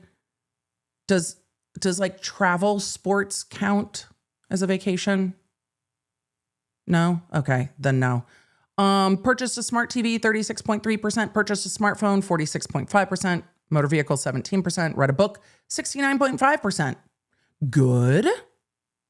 Went hiking, 33.3%. Visited a shopping mall, 82.3%. Went to the gym, 59%. Have you visited a Buffalo Wild Wings in the past year? 100% said yes. Well, I think they got rid of everybody who didn't go to Buffalo Wild Wings. TGI Fridays, 29% had been to TGI Fridays, 52% had been to Applebee's, 42% had been to Outback Steakhouse, 25% had been to Hooters, 72% had been to Chipotle. I think everybody else has, wings on the menu. Chipotle, not so much. Why'd Chipotle get lumped into this? When dining at Buffalo Wild Wings, which of the following menu categories have you purchased from in the past 12 months? We're just going to go to the numbers. Sides, dips, and extras, 68%. There's a less than 100% of people who aren't getting dip at Buffalo Wild Wings? What? 100% got wings. 38% got crispy chicken dippers. 51%. What is the difference between a crispy chicken dipper and a boneless wing? Okay, 51% got burgers. 30% got salads. I mean, was it a side salad? 43. Emily, I'm not judging. I just have questions. Does the celery count as a salad? On the side? No? Yes? 17% kids menu, 80% drinks, 33.3% desserts. And G said, me, I'm dipless. Fair enough. I'm dipless. No dip. That's fair. But like, we don't all dip? No? Cause ranch. Either way. Okay. Which of the following types of wings have you purchased at Buffalo Wild Wings in the past 12 months? Traditional wings, bone-in, boneless wings, cauliflower wings. 100% bought the boneless wings. So they narrowed down their sample size to people who had just, did you exclude participants that had not bought the boneless wings? It sounds like it. It's true. Oh, this is true. If you order a burger, you don't get dip. That's a fair point. And then with a salad, you wouldn't really call it dip. You would call it dressing. Fair point. Not everyone ordered, but 100% of people got wings. Like 100% of people got wings. And yet only 273 got sides and dip. I'm so curious. So the survey, the 400 people only bought boneless wings and other things were purchased. I'm curious how they weeded people out, but it seems like they yeeted everyone that didn't buy boneless wings. And I guess the court would say, well, if they didn't buy boneless wings, does it apply here? If they're not confused, they didn't buy it. They're showing a paper menu that we saw in the lawsuit earlier. Let's see. What is the question? When viewing the above image, what part of the chicken do you believe is in Buffalo Wild Wings boneless wings? 5% leg, 32% breast, 43% wing, 5% thigh, 1% neck, 15% more than one part of the chicken. I mean, technically 14.8%. In the previous question, you answered that you believe there is more than one part of the chicken in Buffalo Wild Wings. Which of the following parts of the chicken do you believe? I don't know how relevant that is. They asked about level of education. 3% completed some high school, 21% high school graduate, 22% completed some college, 15% associate's degree, 25% bachelor's degree, and then they went on from there. I do quibble with the fact that on the labeling, the numbers are different. It pisses me off. If your result is 24.8, why are we rounding up on a survey that we're providing to the court? Like if it's 15% flat, fine, but why are we rounding? Just stop it. They asked about ethnicity. I don't know if it's relevant to this survey at all, but they asked about household income. And then we got on to exhibit B. Twitter posts.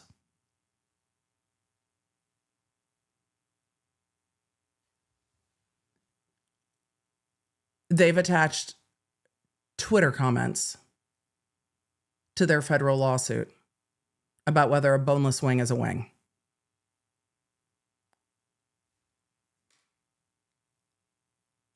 Okay.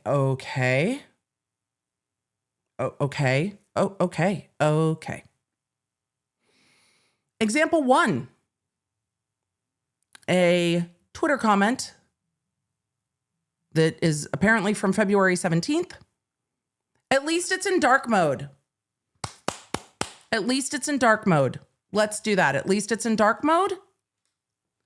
Matthew, I don't think education, income, and ethnicity are relevant. I don't know what the standards are for doing their survey. I don't know what standards they're following. Surveying is not something I'm heavily involved in, so I do not know if there are questions that have to be asked. I have no idea.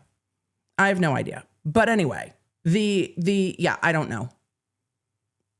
Which is why I just skipped it, because I don't know.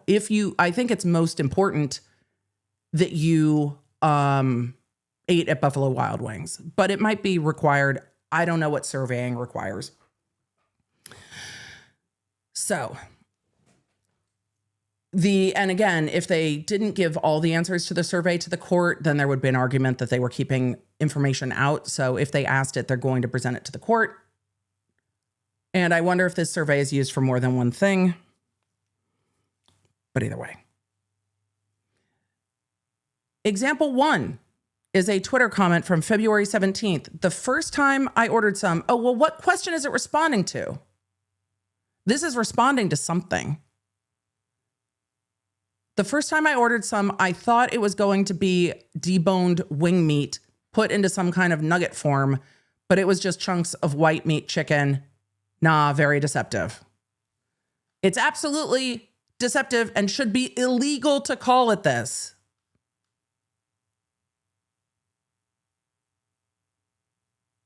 Example 3 is a Twitter comment from March 13th, 2023, replying to Buffalo Wild Wings. Your wings should be real. Stop being deceptive. Buffalo Wild Wings. It's true. Our boneless wings are all white meat chicken. Our burgers contain no ham. Our hamburgers contain no ham. Our buffalo wings are 0% buffalo. Nicole responded saying, nice try. Buffalo stands for the city, not the animal. Your wings should be real. Stop being deceptive.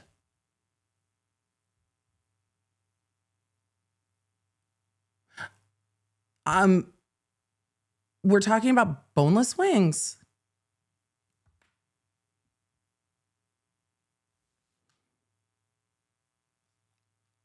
Okay.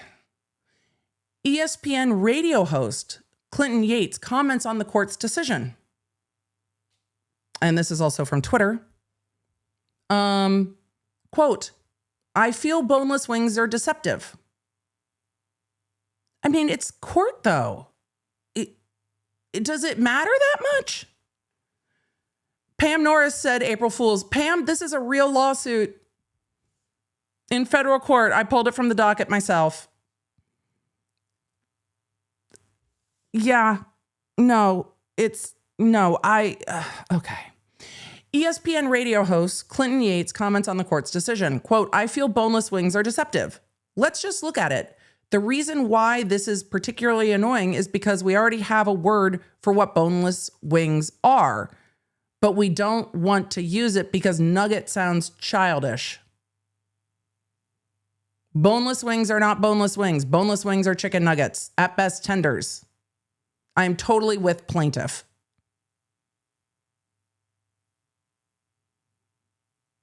Okay. But is it a lawsuit problem, or is it like a just don't eat at Buffalo Wild Wings if their menu names annoy you thing? But also they're not nuggies. And how do we differentiate between like a nugget, popcorn chicken, and a boneless wing? Because boneless wing implies to me a larger chunk than like a nuggie. Okay. Your Honor, people on Twitter agree with us. You should too. Wait, did they go to Reddit? What the fuck is this? Forum discussion. Consumer expressing surprise and disappointment after ordering boneless wings. Quote, when I first saw them on the menu, I did. Why wouldn't I? They are literally called wings, with a description implying directly that the bone is removed, because they already have names for what the product actually is: nuggets, tenders, fingers, etc. I'm not American, and I was supremely disappointed.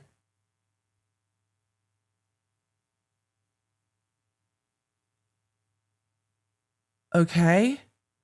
Is this a comment section to what, though? Like, this is a random comment from a random comment thread regarding a news article? I didn't read the rest of it. The next one is from a forum discussion, consumer expressing surprise and disappointment after ordering boneless wings. Why are we using the same heading? May 12th, 2023. Is it really that hard to believe that someone would assume something called boneless wings were chicken wing meat that had been deboned and breaded? Say you have never been to a chicken wing place before and you were given the option of bone-in or boneless wings. Wouldn't you assume the boneless wings were the same thing as the bone-in wings with just the bone removed? The only reason we know any difference is from life experience. Quora discussion. Consumer describing first-time boneless wing purchase as deceptive advertising. Look, somebody on Quora 3 years ago said that calling it a boneless wing is bad. Boneless wings are absolutely tragic.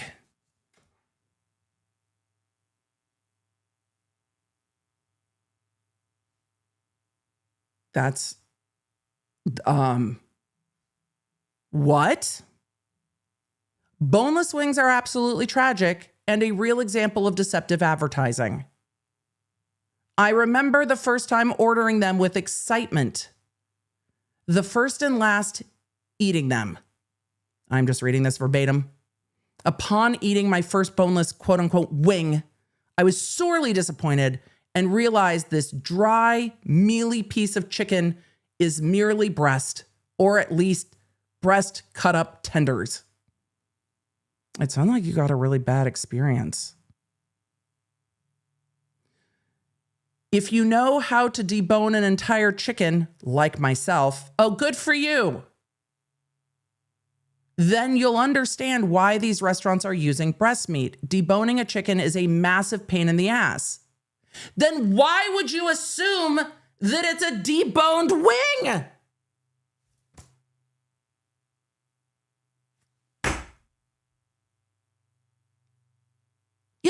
The logical inconsistency is within the post. If you know how to debone an entire chicken, like myself, then you'll understand why these restaurants are using breast meat. Deboning a chicken wing is a massive pain in the ass. No shit. This is not my video, but it shows how tedious the process can be. Oh, good, there's a video. Can you imagine how difficult it would be for restaurants to debone chicken wings in large quantities? The labor cost would be through the roof. Then knowing that, why would you think it's anything other? Well, I'm definitely not playing the video of them ripping bones out of chicken wings. Go order wings and eat them. You'll see for yourself.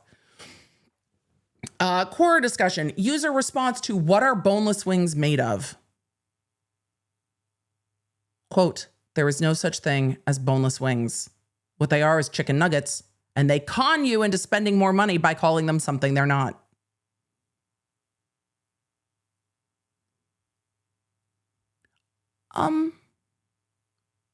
What? The next one, in a response to, and they didn't put the original post, so we can't tell what they're actually responding to because they didn't fucking put it there. I always thought they were just the more meaty portion of the wing deboned, but haven't had them in a long time and really don't remember. Good. This is another Twitter comment from February 17th, 2026. Boneless wing sales would plummet if they had to be called chicken nuggets. I think Buffalo Wild Wings should change them to totally boneless, totally chicken, totally wing thing, and just make people say all of those words when ordering them.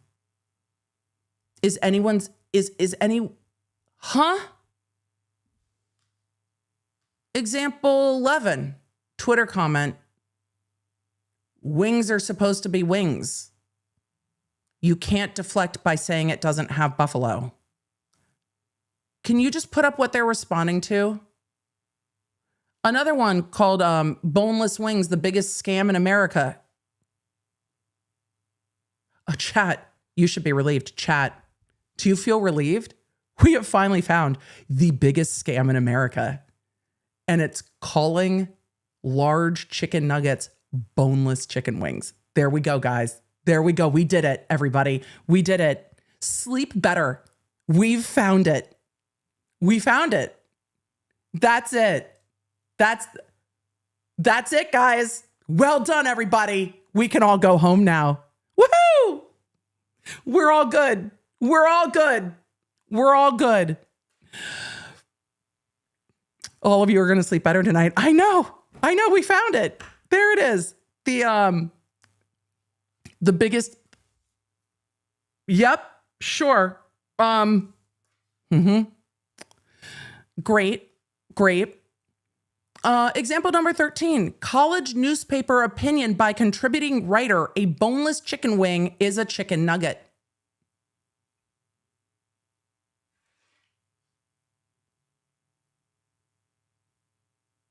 Am I going to regret this? Possibly. Are we doing it anyway? Yeah, we're clicking in real time. Is it pulling it up? No. Still not pulling it up. Come on. Where did the article? Is it there? Is it not there? We're still waiting for this argument to pull up. Like, pull up. There we go. The campus. This is at, I'm going to pronounce this wrong. I am going to, Pennsylvania, yes? This one, Allegheny, A-L-L-E-G-H-E-N-Y. Pennsylvania, I think. Either way, the campus. A boneless chicken wing is a chicken nugget. Excuse me, Jake Fleming? Excuse me, Jake. Jake. Allegheny. Thank you, chat. Jake. Is a hot dog a sandwich? Let me know. Is a hot dog a sandwich? Is a hot dog a sandwich? Boneless wing specials, whether at McKinley's or Brooks Dining Hall, are a favorite among many students. They are so loved that students eagerly fill kins on Saturday evenings waiting in line for upwards of half an hour to enjoy the renowned late night special. Is it all you can eat? Because college. Flavors typically include buffalo, barbecue, or even teriyaki, and servings normally contain about 8 boneless wings. A few weeks ago, I went to Kin's for their late night special because boneless buffalo chicken wings, quote, were on the menu. As I waited in line with my friends, a thought crossed my mind. Is a boneless chicken wing technically a chicken nugget? Weed thoughts. These are weed thoughts. Look, weed thoughts are great to discuss with your friends. Have a gummy, debate it out. No one's harmed. However, taking it to federal court is a whole nother matter. These are weed thoughts. These are weed thoughts. Is cereal a soup? Weed thoughts. Have the conversation. Right. Asking a few of my friends the question later that night. Oh, we're going to have to switch format here. There we go. Asking a few of my friends the question later that night, I found there were mixed feelings. Some said it's a chicken wing. Others felt it is a nugget, while some simply rolled their eyes and asked if we were actually having this discussion. That group of friends was not high. The group of friends that rolled their eyes, they are not high. That's the not high group. That's the not high group. Are you really asking me this? That's the not high group. Hey, at least it's not about a polarizing topic pertaining to politics. Apparently it is, though. I, the author says, am a chicken wing aficionado. Says who? Says who? We're back. Rachel Mills in the chat says, because I got high. We're back to because I got high. Because I got high. Because I got high. Because I got high. Andrew in the chat said, I was going to debate boneless wings, but I wasn't high. Yep. I was going to debate. Well, I can't even do that. I'm too annoyed. Too annoyed. But also, this is a fair opinion piece for a student paper. Is a hot dog a sandwich?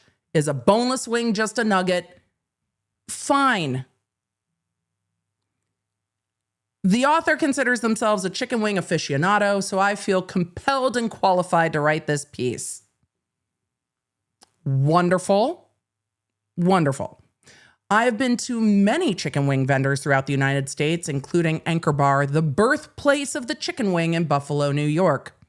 I feel that Buffalo natives get to weigh in on this. Any Buffalo folks in the chat? How do you feel about it? You get to be a little proprietary over this. Let me know. But they have been to the birthplace of the chicken wing. I have also attempted to eat a triple atomic wing at Quarter Steak and Lube. What? Quaker Steak and Lube? What? What is Quaker Steak and Lube? Why is there an and lube? What are we lubing with the atomic wing sauce? What are we do? Help! What is the Quaker Steak and Lube and why? Is it like the come and go? I have questions. Either way, the author has attempted to eat a triple atomic wing at the Quaker Steak and Lube. I don't know what's being lubed. I don't know why it's being lubed. I have questions. But either way, you have to sign a consent waiver acknowledging you assumed the risk before eating one of the hottest chicken wings in the world. Does the wing say I have other uses for your throat? And that is too incendiary. Is that too just conflagration? The author goes on to say, I have eaten a diverse type of innumerable amount of chicken wings over the duration of my short life. Oh boy. I am so young. In my young life, I am so Emily, no, let the pretense of the college paper go. Let the pretense of the college paper go. It's a college paper. This is what college is for. Let it go. Just let it go. They are a chicken wing aficionado over the duration of their short life, and they have enjoyed chicken nuggets, whether the Tyson brand or even dinosaur shaped. I have as for boneless chicken wings, I really only started eating these my first year at Allegheny during midweek madness at Brooks or at the late night Kins specials. I never questioned if I was truly eating chicken nuggets or an actual chicken wing until the second semester my junior year, where I discovered the joys of a weed gummy. No, I put that in there. I inserted that. Better late than never, I suppose. Look, I imagine more protein. Oh! Michelle said the only Quaker Steak and Lube in Tennessee is in Sevierville. I love the Buc-ee's in Sevierville. We end up in Sevierville more than I thought I was going to end up in Sevierville, but we end up out there for football and stuff. This is good to know. We actually beat Sevierville this year in high school football at state championships. It was wild, but either way, the Buc-ee's in Sevierville is 10-10. I will go looking for the Quaker Steak and Lube in Sevierville. That's going to happen. Dr. B is going to be like, what the fuck are we doing? Well, this is what we're doing. Either way, college newspaper. The author did not have a boneless chicken wing until second semester junior year and remembered it. It was a memorable experience. I like it. Most often, chicken wings can be boiled down into two categories: drums or drumettes and flats or wingettes. I've never heard them called wingettes. I've only heard them called flats. Either way, drums have one bone and resemble a chicken leg, while flats have two bones and are derived from the flat part of a chicken's wing. I firmly stand by the belief that in order for something to be considered a wing, a critical component is whether such food has a literal bone inside. Okay, then a boneless wing's not a wing to you. Fine. Sure. A true chicken wing, sauce and seasoning included, requires the presence of a bone inside, period.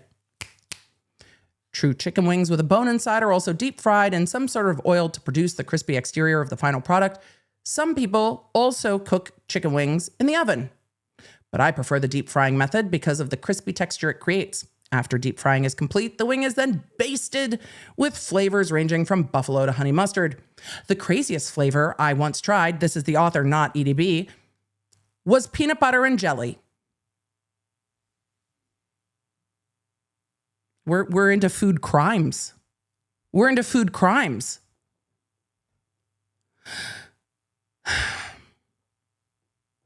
Was peanut butter and jelly, which was actually quite tasty, even though it is such an unconventional idea for a chicken wing.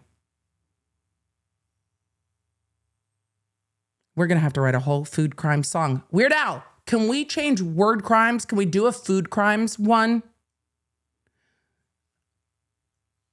These are weed menu items and weed thoughts. This all may seem like well-known information, but let's apply the same background knowledge to the so-called boneless chicken wings. Boneless chicken wings are typically made from breast meat of a chicken, which is then cut into wing-sized pieces, cooked in the oven. I think they're still fried at Buffalo Wild Wings, but whatever. Cooked in the oven, basted with various sauces, and served to students or customers. To my knowledge, a chicken nugget is made under almost the exact same conditions, but it is not shaped in the form of a chicken wing. Therefore, isn't a boneless chicken wing really just a chicken nugget with sauce added to it? So saucy nuggies? To add to this puzzling issue, let's consider some other questions. It goes on. First, why are chicken nuggets not called boneless chicken nuggets? Why do we call anything that clearly does not contain a wing bone a boneless quote-unquote wing? I cannot answer these questions because I cannot think for everyone.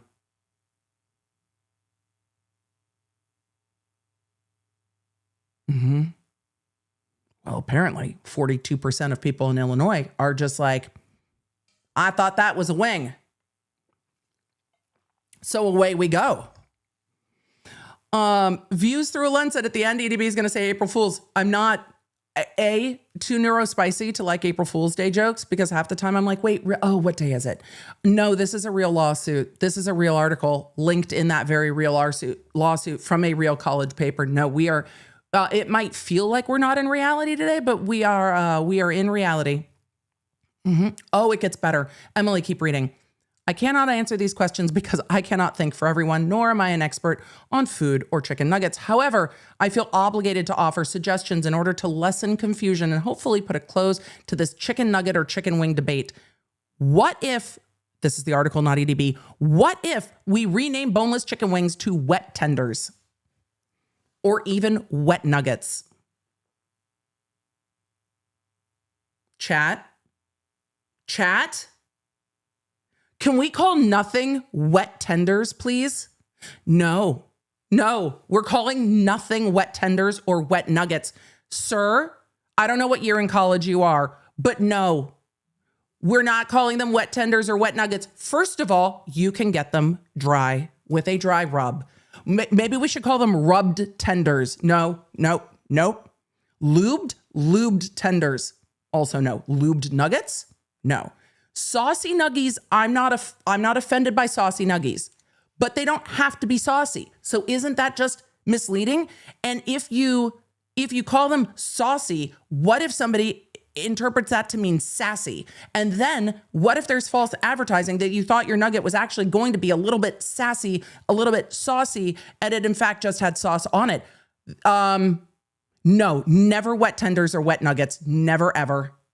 No. Nope. No. Some saucy shit, but that's not it.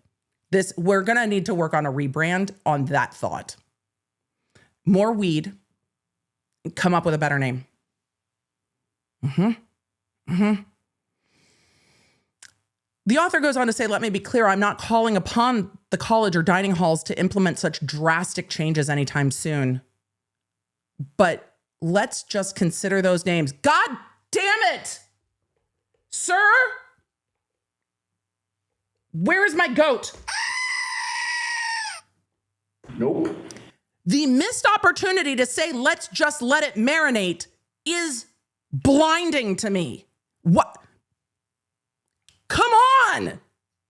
I'm not calling upon the college or dining halls to implement such drastic changes anytime soon, but let's just let it marinate.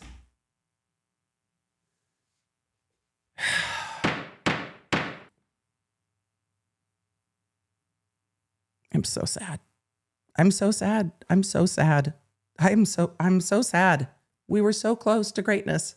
Emily, what are you talking about? We are deep into weed thoughts in the form of a college newspaper opinion piece about whether or not a boneless wing is a nugget. I know. It's linked in a federal lawsuit. There is no way when this student was weed thoughting in the school newspaper that they thought that this article was going to end up linked in a federal lawsuit against Buffalo Wild Wings. But then again,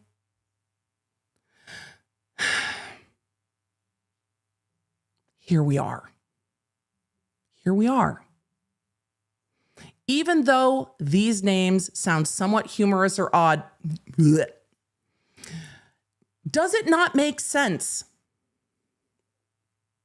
I hate this turn of phrase. Does it not make sense from a literal and technical standpoint to call a food that resembles a chicken nugget and is basted with sauce wet? I mean, at least you didn't go with moist, but still. It is not a wing, but rather a chicken nugget or even a chicken tender with sauce added to it. Thus, boneless wings can be placed broadly into the category of wet nuggets. No wet nuggets. Saucy nuggies. No wet nuggets. I am anti-wet nugget. I stand firmly against calling anything wet. No wet nuggets. We could also even go as far as renaming boneless chicken wings to buffalo or honey mustard nuggets. But this is just another suggestion. Regardless of which alternative name is adopted, continuing to call a food clearly without a wing does a grave disservice to chicken wing lovers like myself. Chat, you're right. It's fair with a wet burrito.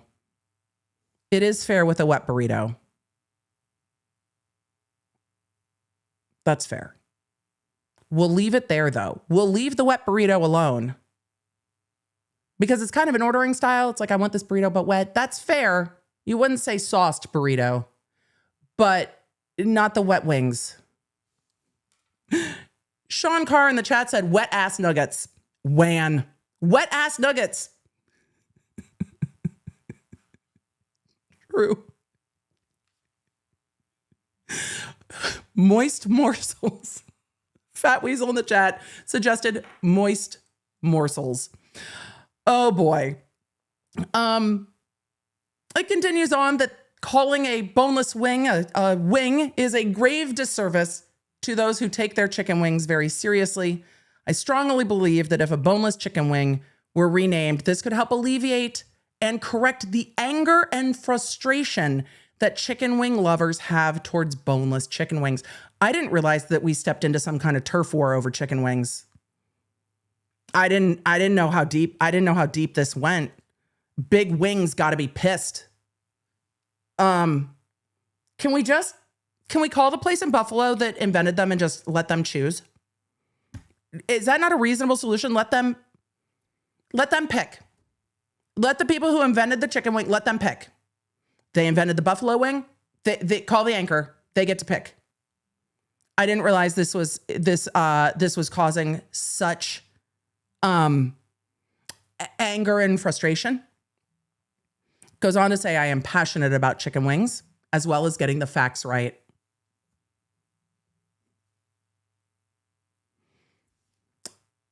The fact of the matter is that boneless chicken wings are chicken nuggets with sauce. Let's stop calling something without a bone inside it a wing. Instead, rename it to something less misleading and contentious. I rest my case. But certainly I'm open to hearing dissenting opinions.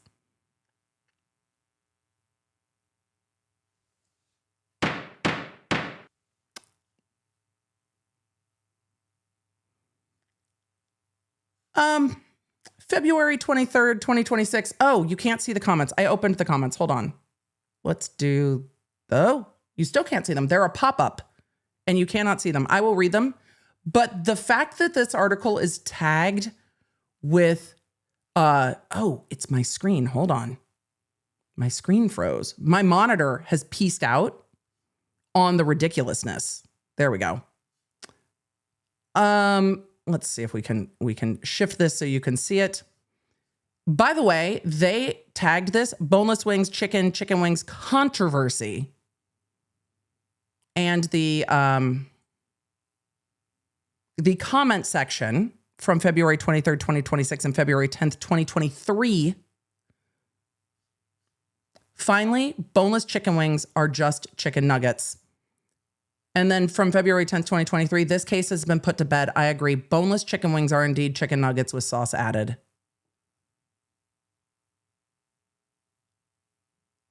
When was this article written? Apparently, the author is ahead of their time. April 30th, 2021.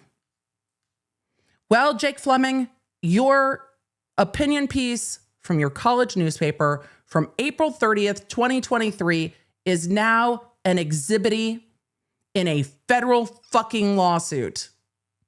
Who knew? Does the student newspaper in Allegheny, Pennsylvania have anything to do with Illinois? No. Am I more concerned that 40% of people feel so strongly about the Buffalo Wild Wings? Yeah, I am. All right. We're going to finish the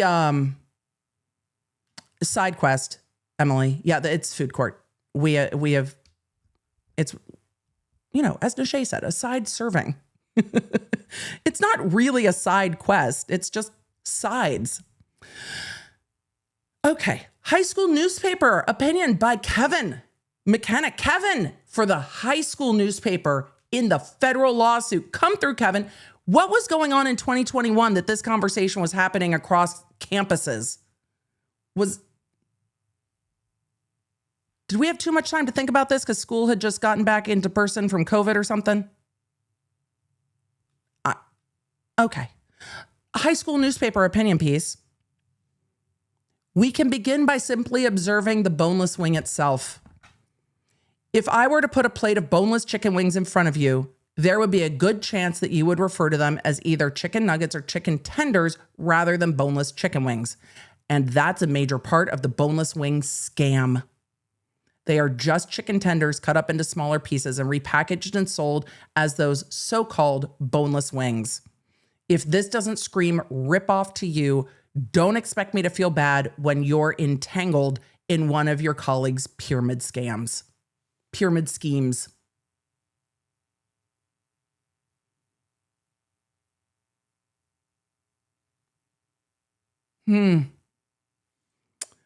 Another Twitter comment. Needed to be done. This rebranding is sickening. Okay. Only calling them that to charge more. $20 for 15 boneless wings, I guess. $20 for 15 nuggets, go to hell. This is from the New York Times article from March 14th, 2023. A Chicago area man is suing Buffalo Wild Wings, claiming that the restaurant chain is falsely advertising its boneless wing products, which he says are more like chicken nuggets. Big Chicken needs to be taken down is the rest of that tweet from March 13th, 2023. I can't believe that this is not satire.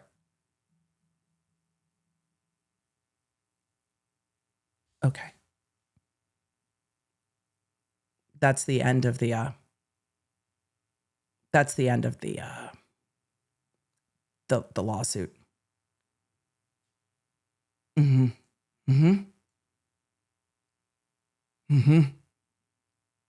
Okay. Well, chat, I think we can conclude that we're never going to call them wet nuggets, and that people are really, really lacking of other areas of controversy, strife, or even mild inconvenience when we are in the midst of all of this. So the level of outrage over the boneless wings is wild to me. Good to see you, Jeff. Jeff, you guys, law nerds, say hi to Jeffrey.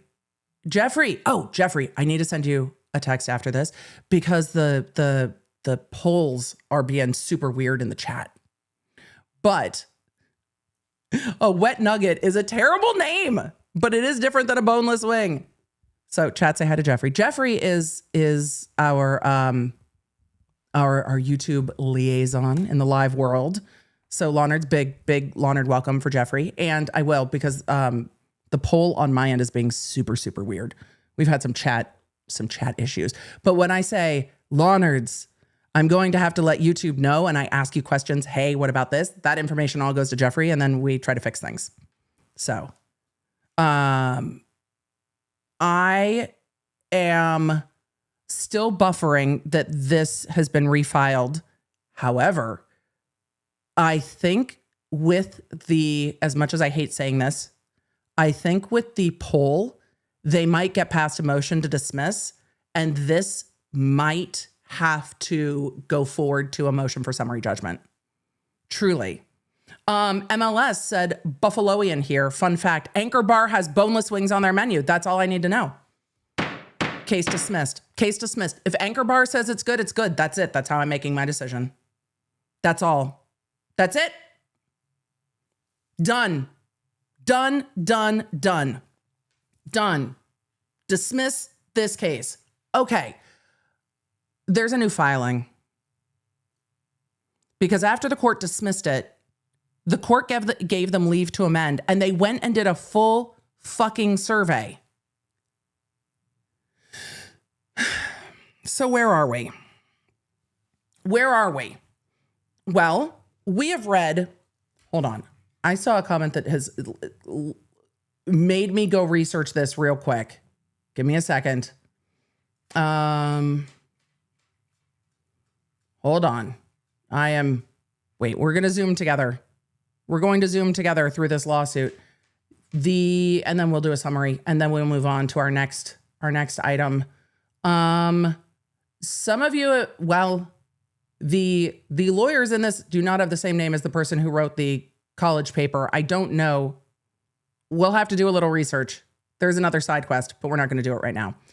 So let's see what our poll says. Our Law Nerd poll, let's see if I can end the poll because I can't see the entirety of the poll, unfortunately. No matter what I do, it's stuck at the bottom and I can't see it. But let me end the poll and let you know what the poll results are. So, is the label boneless wing confusing? 26 yes, 74% no. Fair. Desi Bear said, wait until this guy hears about deviled eggs. I know, we're back to the fish fingers. So was this deceptive and were they harmed? Billy in the chat said people were deceived, but were they harmed? The court addressed that at the beginning of the motion to dismiss because they alleged that they would not have paid for them. And that allegation is enough. Like, I wouldn't have bought it if.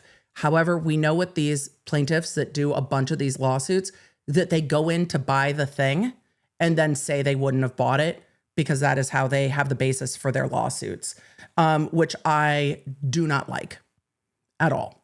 Wait until we talk about Rocky Mountain oysters. They are not, in fact, oysters, right? There's a new filing in this case. Let me go grab it. And then we are moving on, I swear. And then we're going to talk about KitKat. I did not think we would be into the Buffalo Wild Wing rabbit hole nearly this long, but alas, that is what food court is. And sometimes we live here now. But let's go grab that new filing from Buffalo Wild Wings, who has to just be like, are you fucking joking me that we're still here? Are you joking me that we're still here? But yes, Buffalo Wild Wings filed today. And let me just grab this real quick. This is docket number 37. I had a key stick. Let's just pull this up real fast. All right. New filing. It's rare that we're covering a case where there's like a new filing the day of, but also we have a swoop that we need to swoop. We have a swoop that we need to swoop.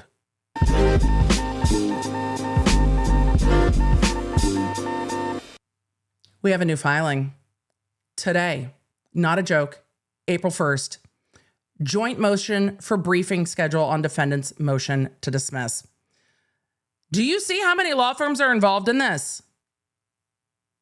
Multiple law firms are involved in this.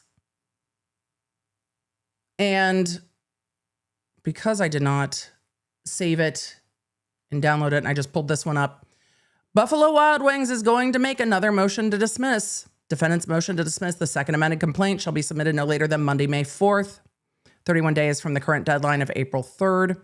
Plaintiff's response to the motion will be 45 days later. Defendant's reply will be 30 days later. Counsel for the parties have met and conferred. They're going to go through all of this with the court again. Emily, when did this case get filed again? Back in 2023. It's 3 years later, and we are doing another motion to dismiss. 4 law firms are involved in trying to litigate whether or not a boneless buffalo wing is misleading. And this case is on the docket now. That's all. It's food court. It's on the docket. Why? Because this federal judge, starting his order and ruling dismissing this, quoting Shakespeare, and then saying that this case has no meat on the bone is a 10 out of 10 for me.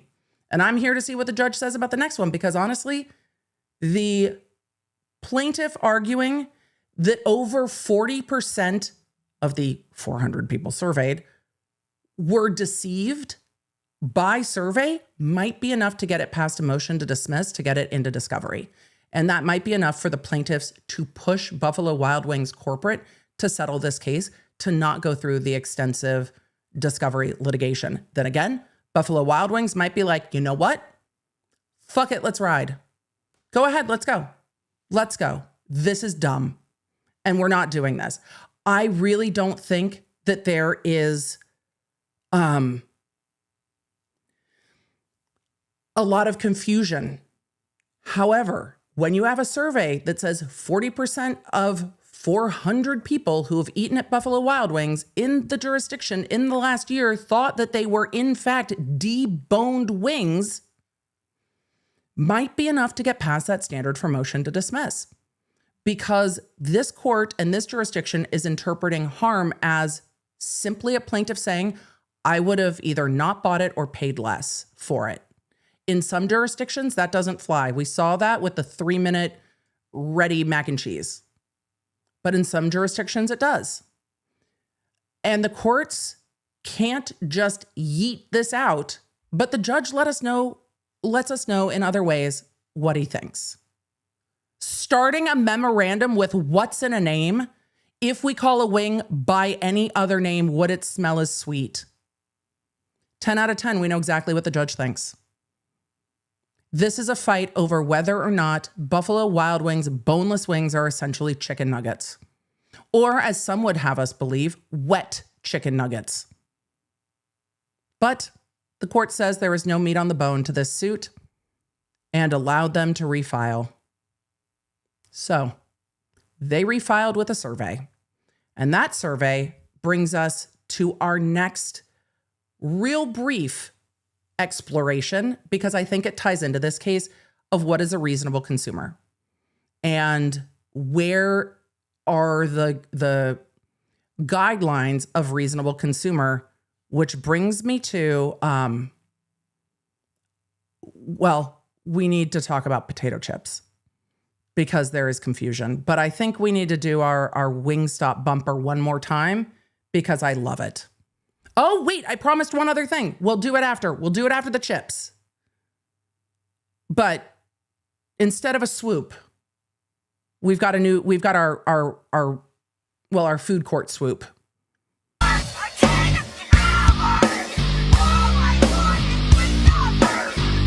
I want is Wingstop fucking drive. It's a little excessive. I'm fucking starving, Weds. What did you eat today? I ate nothing.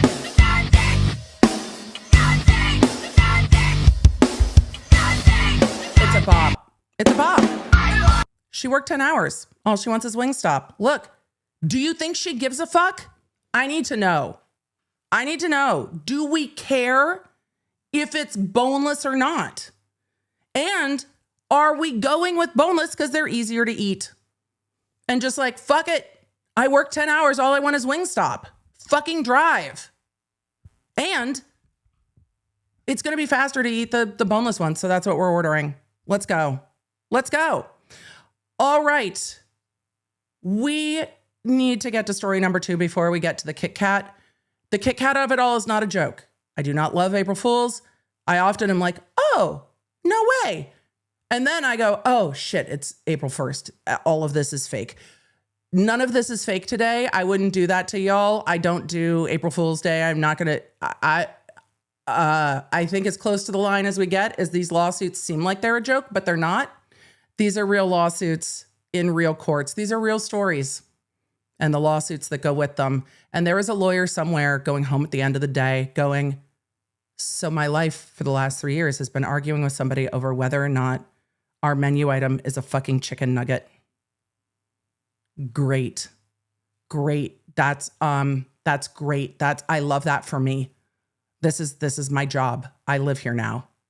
Fantastic. However, we do have to discuss this story that is from the end of 2025. I just recently saw it. I had not seen this story before, but it ties into what we're talking about. We are going to look at the headline and then we are going to immediately go to dark mode because of the amount of autoplay videos, ads, and the rest of it. Because Yeah, we're gonna have to do that. Lay's potato chips reveals its biggest rebrand in nearly a century. See what's new. And we're looking at USA Today. And we are immediately going to reader mode. Unless anyone needs a litter robot. I Googled a thing on how to fix mine once, and now everything is litter robot. So reader mode for me. And then we'll get to the pictures. Your favorite potato chip may look a little different the next time you reach for it at the grocery store. I am trying to make this the right size. Lay's announced October 9th that it has redesigned its chip bag and its recipes in what PepsiCo, because they own Lay's. Why won't you move the way I want you to move? Oh, Emily fights with technology, part 75. There we go. We'll just do it this way. There is more than one way. There is more than one way. So, Lay's announced October 9th that it's redesigning its chip bags. They have not done a redesign in nearly 100 years. As part of the redesign, the chip brand said it's removing artificial flavors and colors from the core Lay's products in the US. Great. By the end of 2025. Fantastic. They go on to say that at Lay's, delighting our customers goes beyond bold flavors. It's about delivering trusted quality from farm to bag. These updates were shaped directly with our customers or consumers, offering more choice, more transparency, and more joy with every bite. Lay's continues to set the gold standard in snacking, and we're proud to carry that legacy forward. So they have reimagined their chip bag. But the thing is, and the reason we bring up this story is, why did they redesign it? And they redesigned it after surveying their consumers.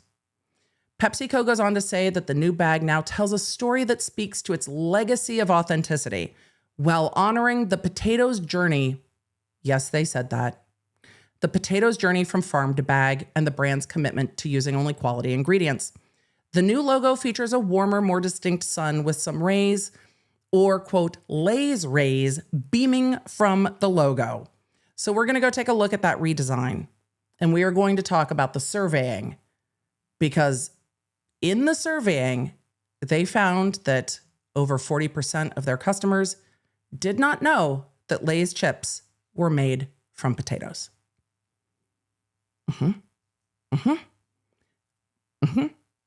So the redesign is in part to remind people that Lay's chips come from potatoes. I am not joking. So when we are talking about reasonable customers,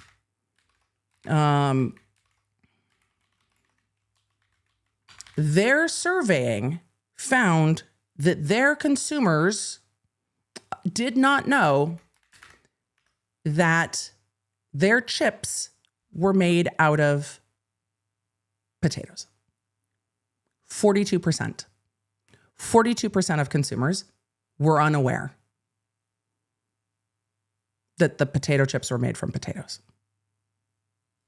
So, when we're talking about reasonable consumer standard, Lay's has redesigned its branding to convey that their chips are made from potatoes.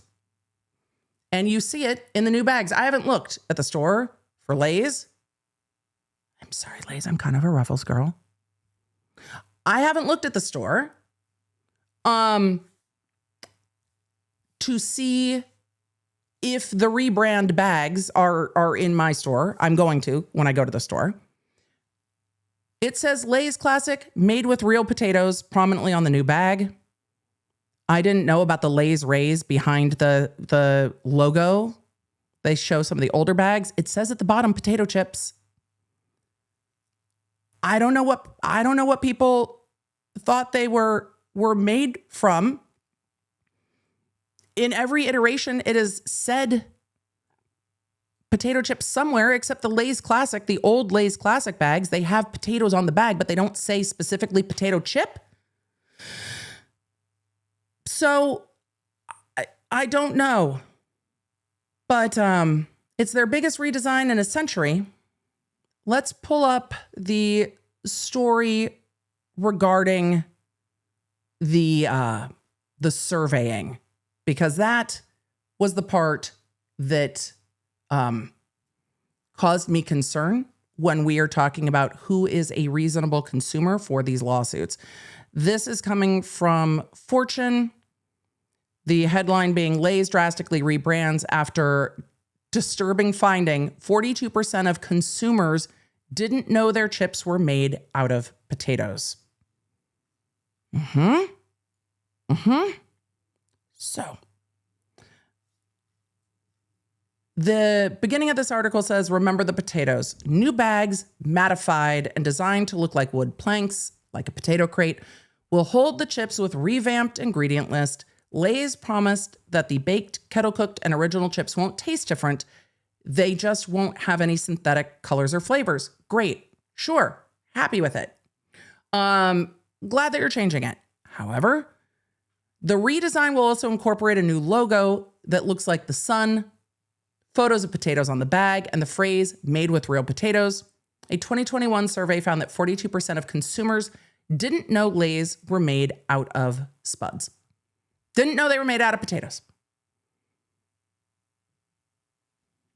Lay's generates about 60% of PepsiCo's annual sales, which I did not know, but has seen sales slip every quarter for the last 3 years. Okay. 42%. So when I ask about where we're going to end up with reasonable consumers, we have seen a massive company redesign their brand essentially for Lay's after finding that consumers did not know that their chips were made from potatoes, which brings me to the point that we probably need to bring back up the Pringles lawsuit about the fact that Pringles weren't made with enough potato to be called potato chips, which I think is fair. You can't call it a potato chip if it's not made with potato. But now that Lay's is like, I don't know. If people were like, oh, they're just chips. Okay, well, what's a chip made out of? We're going to end up in an area where the court is trying to figure out where the reasonableness is in the face of us sitting here going, I'm sorry, I thought that was obvious. I guess not. And Lay's thinking that it's not obvious in that they are now redesigning, which I imagine costs them a ton of money, rebranding to make sure that consumers know that their potato chips are made from potato. I mean, I guess different than a Dorito that is clearly a corn chip, but maybe it's not clear that they are corn chips. So, it brings us back to where is reasonable confusion and what is not reasonable confusion, and how is the court going to decide what is and isn't reasonable confusion? I don't know how I don't know how the courts are going to navigate that, but when you see a company choosing a rebrand like this, it's significant enough that it needs to be that is true. Considered. Oh, that's what's coming up next.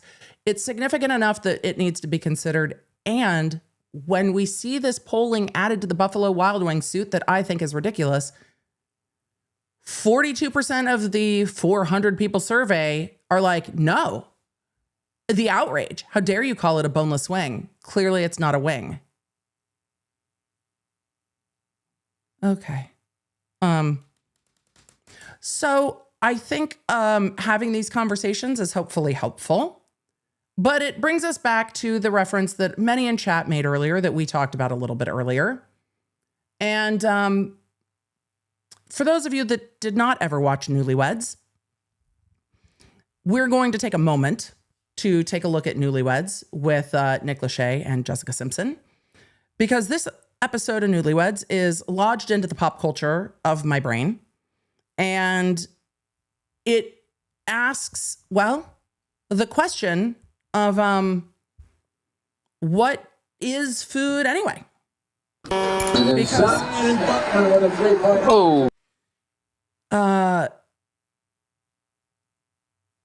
we're not going to talk about basketball. Oh, Emily, we're not. No, we're not.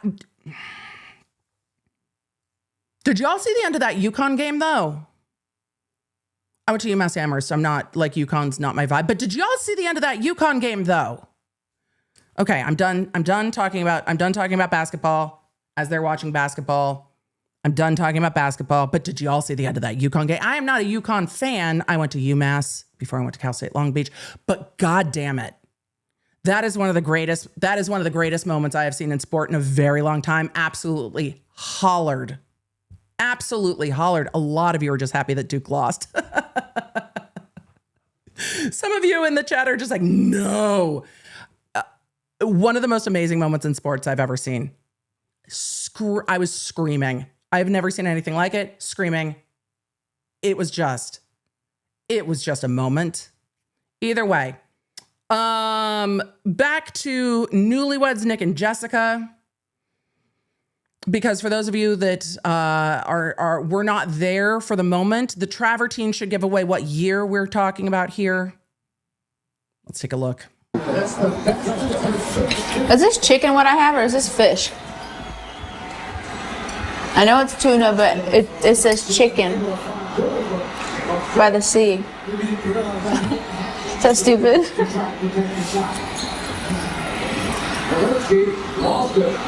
What? Who was there when this happened? I was there. I was there when this happened. But again, is the labeling confusing? Because clearly it is. Don't make fun of me right now. I'm not in the mood. Yeah. Oh, my screen froze. Hold on. That was so rude. I was there. All of you are like, I was there. I know. She's like, don't make fun of me. Don't make fun of me. I'm just rewinding it a little bit. Oh. Is this chicken what I have, or is this fish? Mm-hmm. She's eating tuna. I know it's tuna, but it says chicken by the sea.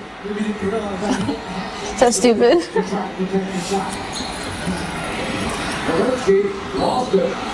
What? Don't make fun of me right now. I'm not in the mood. You act like you've never had tuna before. I've had tuna fish like sandwiches and stuff like this. Maybe you and I have eaten tuna like this before. Why is it called chicken by the sea or in the sea? Chicken of the Sea is the brand. Oh. You know, because a lot of people eat tuna, it's like a lot of people eat chicken, so it's like the chicken of the sea. Okay, I understand now. I read it wrong. And again, when we ask about branding and whether or not your branding is clear, you got to keep it simple. When did this air? This episode aired August 19th, 2003, MTV's Newlyweds. It is a moment that I think she then went on to do some commercials for Chicken of the Sea, didn't she? And right. So I think there was an ad campaign that happened after that, wasn't there? But for those of you, let's see, which is good humor. For those of you that are just like, what are we talking about?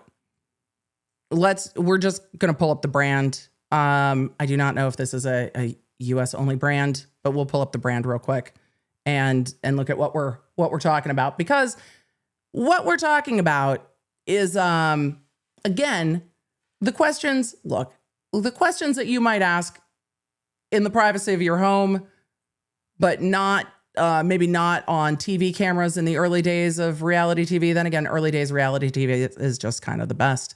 Again, this is food court, so it's food court. Chicken of the Sea is the brand. It says tuna. It says tuna on all of it, but it's chicken of the sea. So, you know, as she's sitting there going, but what, but is it chicken? This, I need to resurvey people. I need a survey because our 42% going to be confused as we get to like what a can of tuna is. And if it is in fact chicken of the sea. So this is the chicken brand that she was talking. This is the brand that she was talking about. So it ended up being very, very smart marketing because the marketing on that ended up going, well, I think pretty viral because the moment went viral back in 2003 before we really had a word for viral. I don't know if we were calling things viral in 2003. It was a water cooler moment. That's when we were talking about the water cooler moments and versus viral when people were just like, oh my God, is that happening?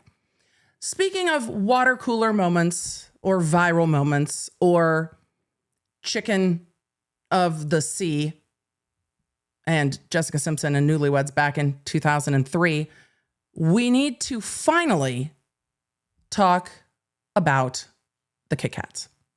I know we got a long way sidetracked talking about chicken wings. I did not anticipate that we would get that sideways talking about buffalo wings, but we did. So we need to get back to the give me a break, break me off a piece of that KitKat bar because this is a moment of food court that could be food court docket, could be criminal docket. And that's, we don't often have. I mean, I think Afro Man, well, no, that was civil. Food court Emily, we just had the Corey Richards case, girl. Lest we forget. No, food court, it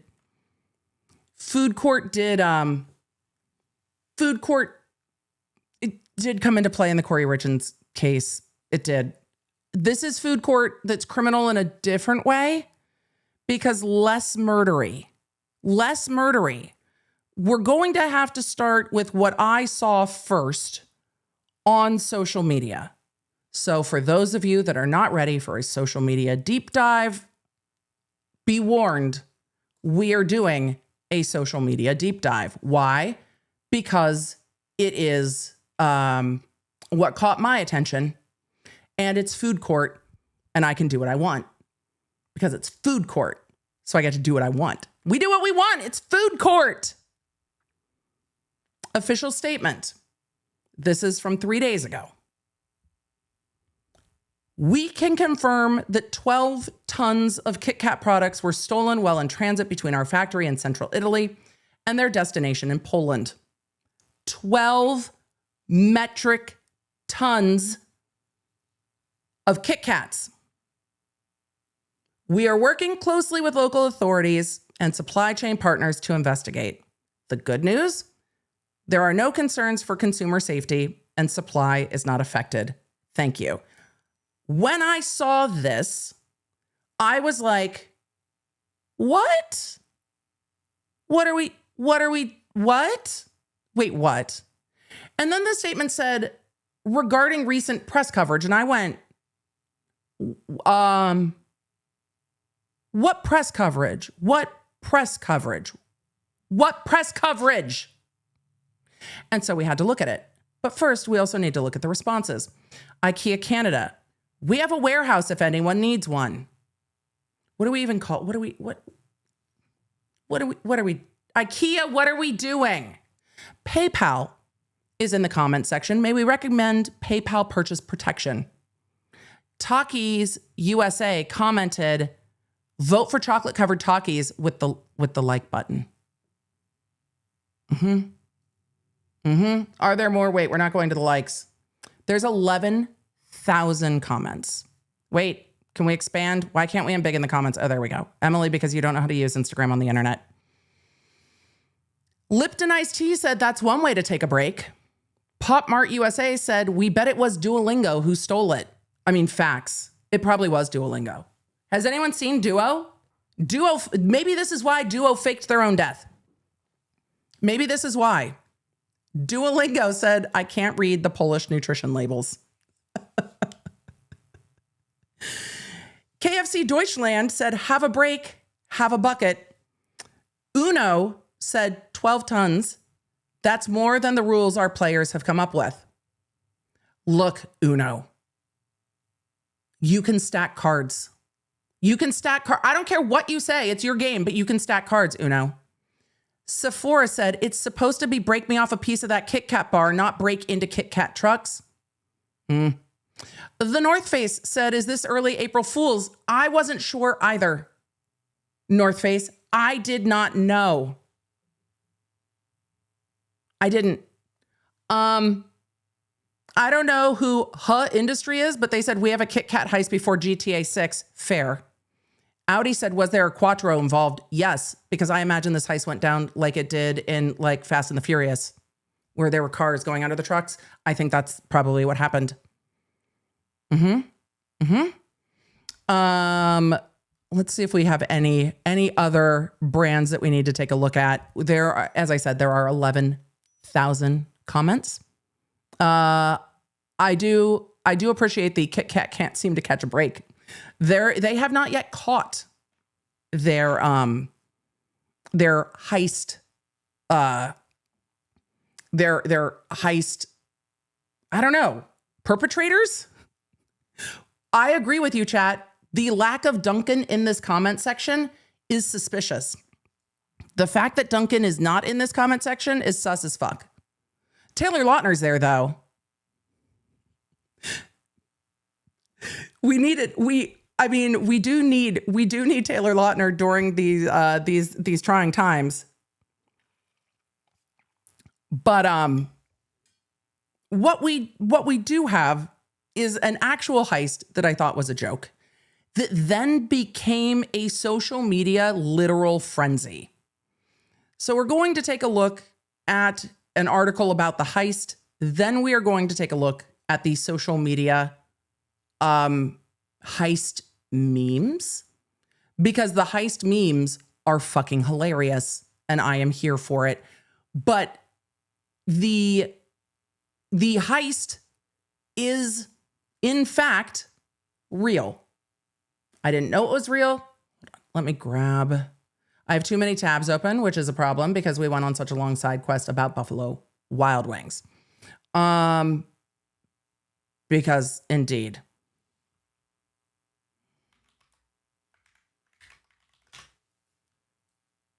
Let's pull up this article from Forbes. Hold on. Wrong one. There we go. Nope. Almost. There we go.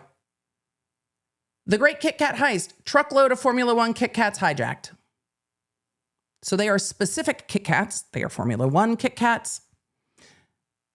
A truckload of over 410,000 special edition Formula One car-shaped KitKat chocolate bars was stolen in Italy by thieves posing as law enforcement.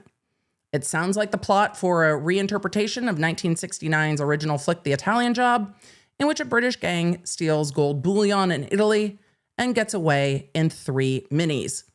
That film was remade in, I don't remember what year, but that film was remade. Only this is not the plot for a fictional movie. It's the real deal. The real McCoy, one might say. It's the real deal. This chocolate heist did happen on March 26th on a stretch of highway outside Turin. I hope I pronounced that properly. A truck loaded with around 12 tons of Formula One car-shaped KitKat bars vanished in one of the most unusual cargo thefts in recent European memory. Yeah, limited edition Nestle. Also, how are you going to offload these into the market? What the fuck are you going to do with them? Limited edition KitKat bars headed for the black market. The shipment produced by Nestle was no ordinary confectionery run. These were limited edition KitKat bars molded into miniature Formula One cars, complete with sculptured wings. Wait. Chocolate doesn't have wings. Sculpted wings. stylized tires and intricate detailing designed to capture the imagination of racing fans ahead of the European Grand Prix season. So the detail is actually detailed versus some of the lawsuits we've seen where it's hyperbole. It sounds like they are incredibly detailed chocolate with the actual Formula One wings. Sue them. Wrong kind of wings. Cars don't have wings. I'm kidding. I didn't realize that it was going to tie in so closely to the previous lawsuit. Pretend like I planned it. Emily, pretend it was planned. Yeah, coincidence. Pretend it was planned. It was. We'll fix it in post. Don't worry about it. We knew all along that there were wings in everything today, except for Red Bull. So it actually has molded mini Formula One cars. Instead of hitting store shelves, they appear to have hit the black market. According to Italian authorities, the truck left a distribution hub near Turin late in the evening, bound for regional warehouses. Somewhere along the route, the vehicle was intercepted by individuals posing as law enforcement. Within minutes, the driver was restrained and removed. That's terrifying. By the time authorities were alerted, the truck and its highly specific cargo had disappeared. They drove off in the truck? That's bold. Where did they put it? Also, it is valid if you suspect that law enforcement might not be law enforcement to call 911 and ask dispatch to confirm that the person pulling you over is in fact law enforcement, especially in desolate, unlit areas. It's fair. It happens. But where did the truck go? The driver was later found unharmed, but the chocolate was gone. At first glance, this might seem like a random act of opportunistic theft. Not a chance. Not a chance. Not a chance. Not a chance. No one's just pulling over a KitKat truck opportunistically. Not happening. Nope, not happening. At first glance, this might seem like a random act of opportunistic theft. I thought it was a meme. I didn't realize it was actually a theft. It took a little research and then I was like, what? But the details suggest otherwise. The shipment was not publicly disclosed and its timing aligned closely with a coordinated marketing push tied to Formula One's surging popularity across Europe. That implies prior knowledge. Ooh, like an inside job? Somebody from within knew when the shipment movements were happening? Cargo theft is hardly new in Europe. Food and beverage shipments are frequently targeted because they are easy to resell and difficult to trace, but this case stands out for its precision. These were not generic goods. They were a niche, time-sensitive, and branded in a way that makes them instantly recognizable. Continuing on, it says, which raises the obvious question: why steal something so conspicuous? The answer may lie in scarcity. Limited edition products tied to global brands often command a premium in secondary markets, particularly where supply is disrupted. With Formula One fandom at an all-time high, thanks to the Netflix series Drive to Survive and Brad Pitt's F1, the movie, these novelty items could quickly become collectible, especially if their official release is delayed or scaled back as a result of the theft. Are there any that weren't stolen, I guess is my next question. There is also a simpler explanation: speed. Now we're at Cars, the movie. Speed.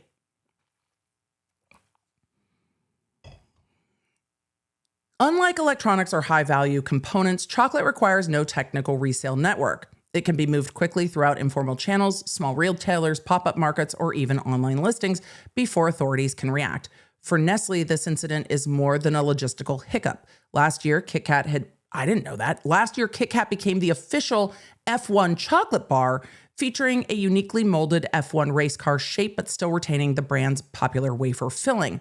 This heist disrupts a carefully timed campaign designed to align with key races. Oh, I imagine the amount of money this disrupted in commerce is substantial.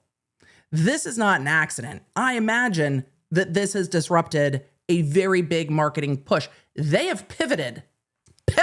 They have pivoted. They have absolutely pivoted. But there was a huge marketing push around this.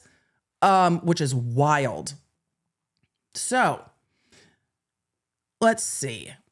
They can be moved quickly through informal channels, small retailers, pop-up markets, etc. For Nestle, this is more than a hiccup. There we go. The heist disrupts a carefully timed campaign designed to align with key races, including the Italian Grand Prix. Marketing windows in motorsport are unforgiving. Miss the moment and the impact fades quickly. Well, they're making the most of the moment. We're going to talk about that. Italian police focus on organized crime. This is the next Fast and Furious movie. You're not going to convince me otherwise. This is like Fast and Furious meets the Italian Job. This is it. This is next. More broadly, this theft underscores the growing challenge for global supply chains as products become more specialized and campaigns more tightly coordinated. The value of information, what is being shipped, when and where, becomes as critical as the goods themselves. In this case, the information may have been the real target. Italian authorities continue to investigate, focusing on organized crime known for high-value cargo theft. Whether the chocolate resurfaces or quietly disappears into Europe's vast informal economy remains to be seen. For now, somewhere in Italy, a stolen shipment of Formula One-shaped KitKat bars sits off-grid. Where did the truck go, though? Because the truck's going to have tracking on it. Like, did the truck get dumped and recovered? Where is the truck? I have questions. Most are probably already divided up and loaded onto multiple smaller trucks, heading for all parts of Europe.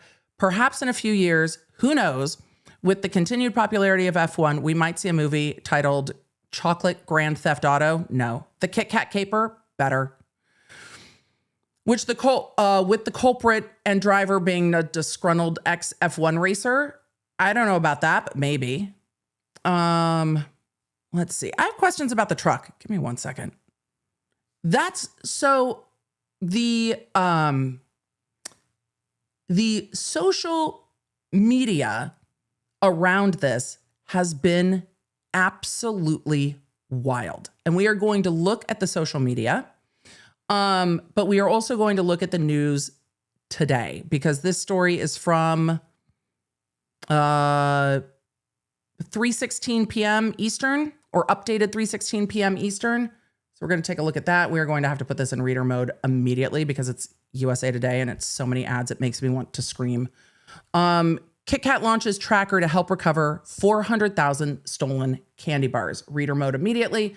And yes, the EDB reader mode is weighted in the dyslexic font that helps me read. So for those of you who are like, this makes my eyes crazy, apologies. It makes it much easier for me to read. KitKat is not sugarcoating its quest to find thousands of missing chocolates after thieves targeted the candy bar maker. Days after KitKat announced thieves in Europe had stolen an entire truck containing more than 400,000 of its candy bars, the company has launched a stolen KitKat tracker to help find the missing treats. Quote, someone really stole 12 tons. Is that pronounced tons the same way? Tonnes of KitKats?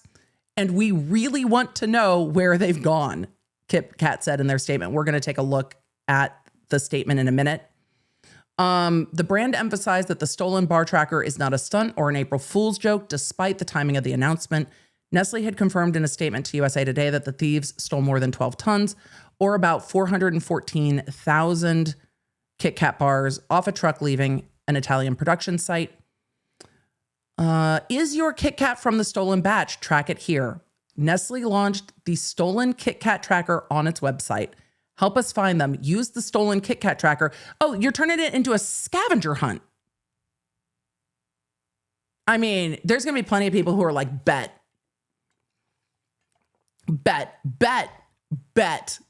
Now it's a scavenger hunt. Good. The tracker directs customers to find the 8-digit batch code on the back of their KitKat bar and enter it into the tracker. It then indicates whether the chocolate is from the stolen batch. If it's not, users are directed to help widen the search by sharing the tracker. It's unclear what happens if a user enters a batch code from the stolen lot. I mean, they probably ask where it is. Nestle told USA Today that if a stolen shipment is scanned by consumers or retailers, the scanner will be given clear instructions on how to alert KitKat, who will then share the evidence appropriately. Nestle also told USA Today that the goods stolen were the company's new Formula One car-shaped KitKat bars, not its regular chocolates. And then they talk more about the heist, that the vehicle was targeted. Nestle did not say where on the 800 plus mile route the truck was stolen. Wise. The company said KitKat fans need not be concerned about the theft affecting KitKat supplies at retail. While any theft is concerning, our global supply chain is robust and diversified, and we are focusing on managing the impact of this event while supporting the ongoing investigation. The stolen candy bars can be identified by a unique batch code assigned to the individual bars that can be scanned. Let's see. News of the chocolate raid went viral after KitKat shared a statement about the heist on X. The post has been viewed more than 132 million times. Let's see. It also sparked a slew of other big name brands issuing their own statements, and that's what we're going to take a look at next because there is quite a lot that has happened. But I do think if you find a stolen KitKat, you should get a prize. The KitKat tracker on their website is literally the stolen KitKat tracker. It gives you a number. Find the batch code on the back of your KitKat, enter the batch code, and then hit enter. There we go. So with that, we're going to take a look at the social media response because the social media response to this has been brilliant. And when they talk about the marketing moment can be missed, KitKat used their first statement, which we just looked at from 3 days ago, as an official statement to say, yes, this happened. Yes, this is true. And yes, this is our official statement. However, we're going to look at some of the other posts from KitKat before we go to some of the other brands. KitKat has since continued talking about their F1 KitKats. This is their Instagram page. Let's try to do that. Let's see. That way, that makes it a little bit easier. Emily, don't look at the amount of messages. It's a whole thing. I know. But KitKat has gone on to continue to show their branding and the KitKat cars that do seem to be legitimate and do seem to be carved like the car. Emily, are we going to play this game? No, it's going to make me crazy. But they're pretty cool looking. I'm not mad. I'm not mad about how cool those are. Apparently, they also made an entire F1 car out of chocolate. This was released March 4th. It's a massive, like life-size chocolate F1 vehicle, which is crazy to me. I love it so much. But in releasing their statements, they have released several other official statements, and then other brands have jumped in. Official statement in response to our other official statements. Thank you for your interest in the missing KitKats. But just to clarify, this is not a stunt or an April Fool's joke. Someone really stole 12 tons of KitKats, and we really want to know where they've gone. So we've created a stolen KitKat tracker that lets you check your KitKat to see if it's from the missing batch. So if y'all thought when you saw this headlines that this was a joke, not a joke. Not a joke. Not a joke. Lipton Iced Tea responded with, I believe you, boo. Berea Pasta said, official statement in response to the official statement in response to the other official statement. Why all caps, Berea? We've covered you too. You've caught some flack, Berea, for being pasta from Italy or not pasta from Italy, but that was like a year and a half ago that we covered that. Great British Memes said the great KitKat heist can't wait for the film. Let's see what else. What else we have? Halfords UK said 12 tons. That's not have a break. That's never come back. Hostess Snack says, you just can't catch a break. Why is Dulles Airport chiming in? Dulles Airport said, hoping there's a break in the case soon. Thank you, Dulles Airport. What we needed your follow-up during this difficult time. So we are going to take a look at some of the other posts about this, but we're also going to look at one that is a roundup. Let's see. I'm just taking a look at this real quick. I think these are some of the ones that I was going to just pull up on Instagram. Yeah, we're just going to pull these up on Instagram. So, Emily, have you Have you created a bit of a folder on these? Yes. So we're going to take a look at some of the other brand responses because I think it's hilarious. You know who we didn't look for yet, though? Hold on. Dunkin, where are you at? Because this feels like it has Spidey D written all over it. If you have not seen my Spidey D coverage, that probably does not make sense. If you have seen my Spidey D coverage, you're like, this seems like Spidey D. This seems like something that Spidey D would do. So let's see what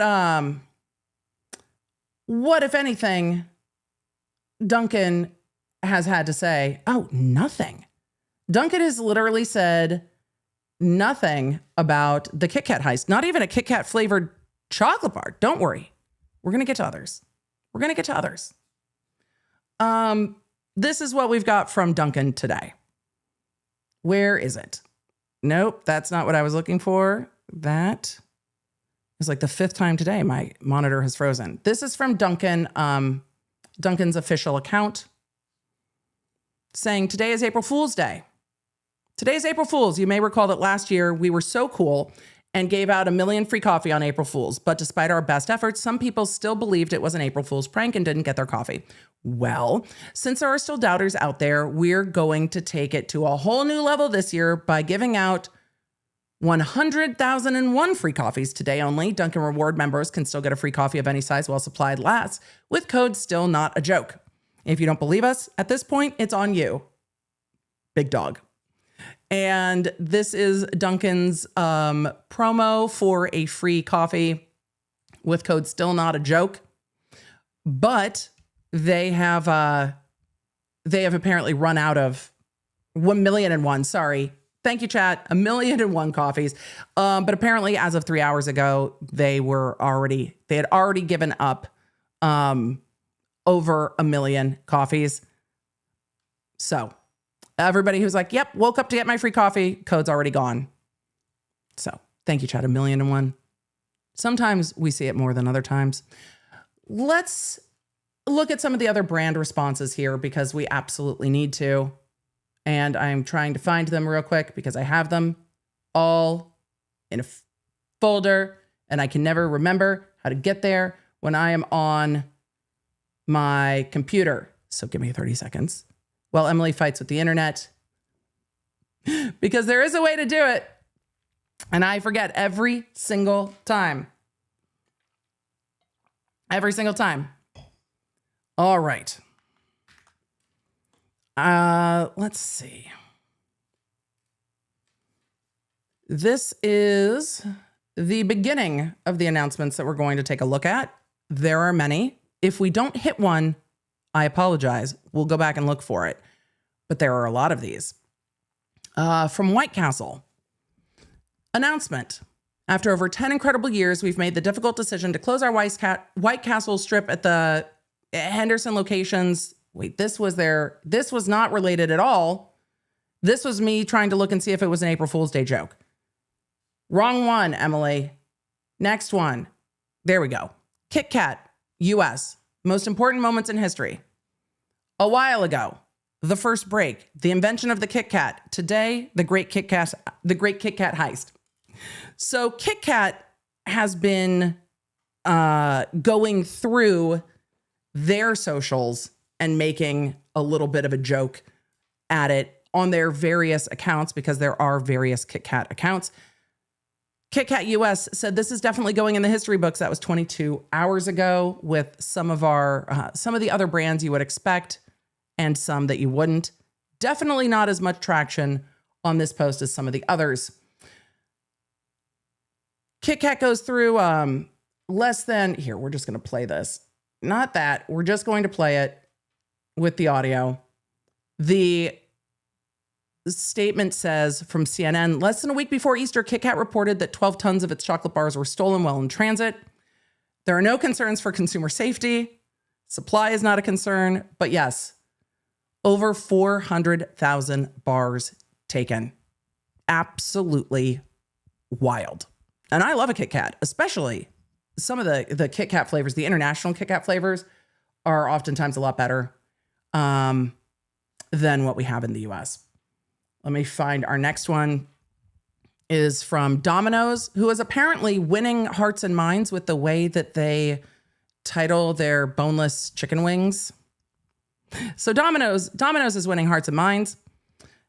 After over 400,000 Kit Kats are stolen, Domino's unveils a Kit Kat pizza. Domino's, on their social posts, official statement. We would like to share our thoughts and condolences with Kit Kat following their recent sad news. On a completely unrelated note, we're pleased to announce we'll now be selling a new Kit Kat pizza. That's their new Kit Kat pizza. However, those Kit Kats aren't the Formula One cars, Domino's. But I do love on a completely unrelated note, which is something that we are going to see throughout these posts, is they all have a similar format. This is Outback Steakhouse, official statement. Our hearts go out to Kit Kat following the recent incident. On a completely unrelated note, we're gauging interest in whether you'd like to see a Kit Kat dessert on the menu, and if we happen to acquire any large quantities of Kit Kats. Outback says, thinking of you, Kit Kat US. On another note, comment below if you'd like to see a Kit Kat Center dessert, Kit Kat US. My answer depends on where you get those Kit Kats. Why is TurboTax in here? TurboTax with the bloomin' Kit Kats for the win. TurboTax, aren't you busy? Aren't you busy this time of year, TurboTax? No? Yes? No? Bloomin' Kit Kats, though, is kind of funny. It's kind of funny. I'm not mad about it. And a Kit Kat dessert pizza. I mean, if it was like a sweeter dough, I could see it. Krispy Kreme. Official statement. 12 tons of Kit Kat go missing, and suddenly our Cocoa Crunch with Kit Kat donut is highly reordered. We're not saying we did it. We're just saying you can still enjoy a break. Come taste the evidence before it's gone. Self-snitching. Krispy Kreme. Self-snitching. Krispy Kreme. Self-snitching. This is self-snitching. Come taste the evidence before it's gone. Krispy Kreme, we'll call it a happy coincidence.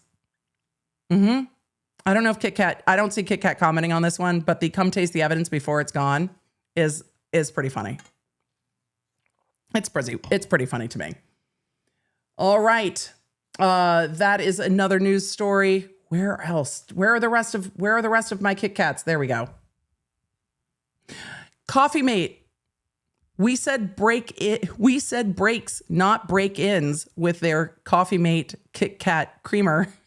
Kit Kat US responded with a coffee time gif. Kit Kat US has been all over it.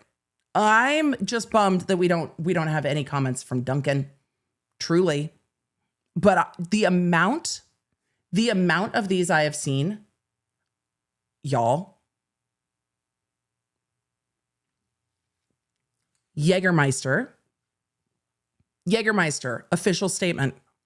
We would like to clear things up once and for all regarding the incident after a Saturday night out. If you were as hungry as us, you would eat those 783,000 Kit Kats too. We are not sorry. We would do it again. We will not be answering any questions at this time. Jägermeister's in here with, I worked 10 hours and all I want are Kit Kats. I went out drinking. I worked 10 hours. I went out drinking and all I want are Kit Kat. All I want are Kit Kat. Jägermeister's like, we ate them. Now what? Jägermeister's title to that post is Don't Ask. I don't think we have an official response on this one from Kit Kat. But the fact that Jägermeister's just like, what? Seemed like a good idea at the time. I don't know. But I am amused. I am very amused. Let's see where some of these other brand, I'm trying to find some of the other brand posts. This is directly from Kit Kat US. We'll go take a look at the rest of theirs in a minute. Kit Kat US. Replying to a comment, why am I so invested in this? Because what do you mean? A truck disappeared in the dead of night. Like, what do you mean? This is KitKat's official post on KitKat US. Emily, we're just toying into the world of like, we're going to play all the things on stream. It's food court. Oh, I'm going to have to add Cartman I Do What I Want to the soundboard because, Respect my authority! we're just doing it. Yeah. I love the cork board with the missing truck that they're indicating as a giant white truck with the KitKat logo. They've got it dialed down to a location on the map between where the truck was going. However, is there a bridge? I don't know if there's a bridge. Who needs a really big break? Sasquatch is catching strays. So is the Hamburglar. Why is the Hamburglar here? What did the Hamburglar do? The suspect, the evidence, and then some of the headlines on the top. So funny. Quite a few little Easter eggs in there and enough music probably to piss off the algorithms that be. But I'm amused. Let's see what the brands had to say. KitKat US, we're all really broken up about this. MasterCard, oh, the truck is a clue. Sorry, it says, okay, the truck is a clue. MasterCard, get out of here with this. Get out of here with this weak ass comment. Okay, the truck is a clue. MasterCard. Really? The truck, they stopped the truck. They took out the driver. They stole the truck. Of course the truck is a MasterCard. All of you are saying you can't claim. Oh, are we in public domain with Vivaldi? Amazing. MasterCard, no. Chiquita Banana said Money Heist, no. KitKat Heist, yes. Not for KitKat. I want to know how a company like KitKat insures their products in case they are damaged in transportation. Because I imagine there is an insurance company somewhere going, what the fuck is happening? But MasterCard, this is a miss for me. Pillsbury said, still trying to snap the timeline together, but this is a tough case to break. Thank you, Pillsbury. We're here for it. Welch's Fruit Snack. We've been in distraught over this. Welch's. What is this? We've been in distraught over this. Which bot do you have running your social media, Welch's? What are we doing?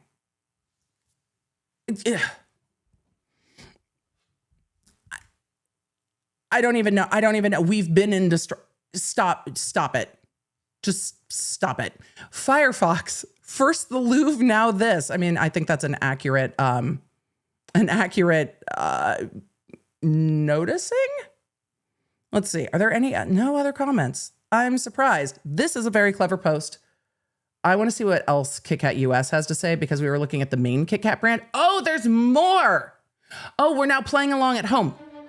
Great. I want to play along at home. Okay. They've taken KitKat. I know everybody was jealous of Spidey D. Spidey D hasn't come out and said that they weren't involved. But let's see. Wait, where did it go? Come back here.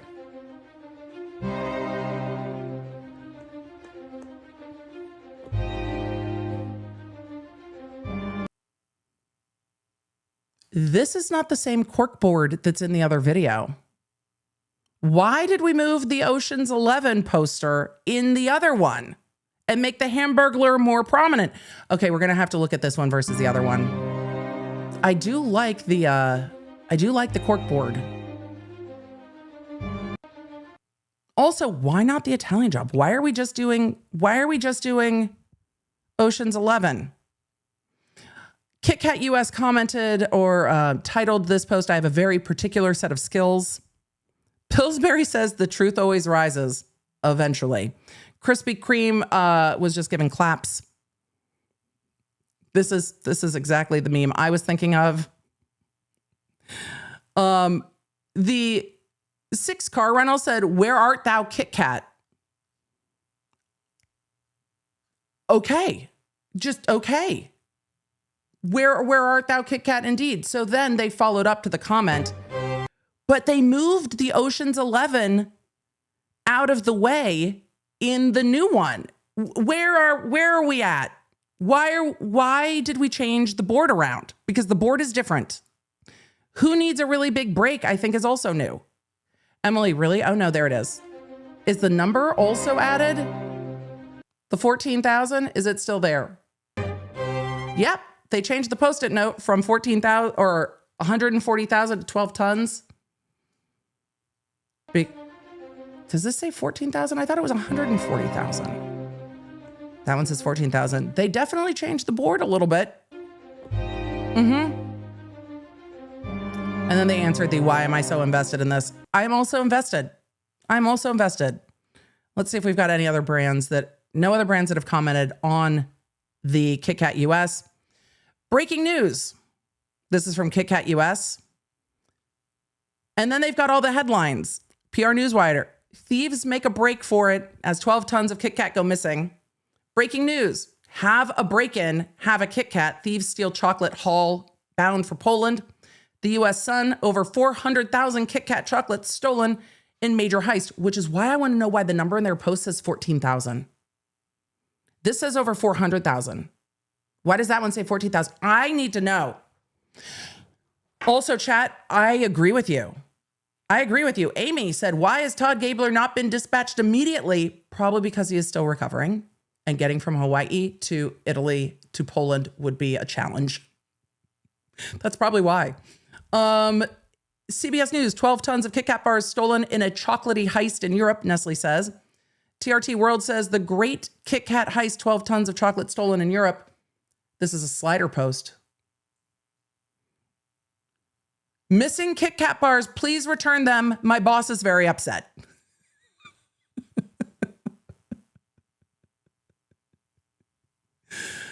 Oh, the way KitKat pivoted immediately. I said have a break, not break the law. I took a break for 10 minutes and this happened.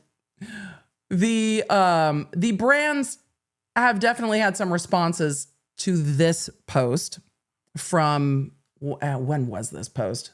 4 days ago, as the news was breaking. KitKat said, "Don't break the law." Pop-Tarts US, tough break. Pillsbury, they didn't rush it. They timed every break perfectly. Pillsbury, we got some jokes. Original Funko said they really didn't want to give y'all a break, huh? Let's see. Any other brands? Come here. Any other brands in the comments? There's a lot of spam in the comments, unfortunately. The OG Disney Robin Hood GIF is a 10 out of 10 for me. That's kind of funny.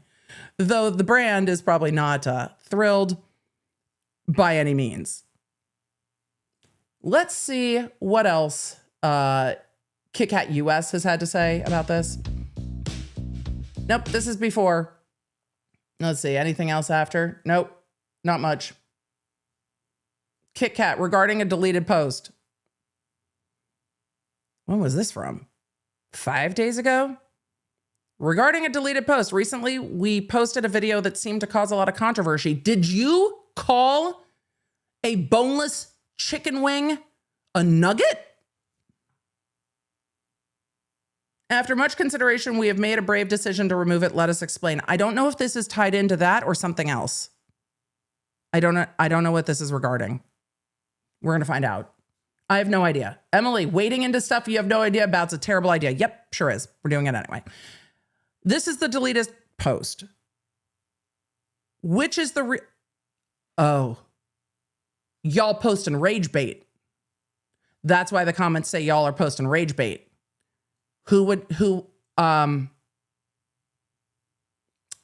No, you don't. Why is anyone cutting a KitKat that way?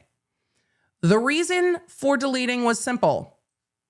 When companies delete social media posts and publish a serious looking statement, they normally get a lot of attention. I don't understand this. The GIF over here, it's making me crazy. Right. So rage bait. And we like attention.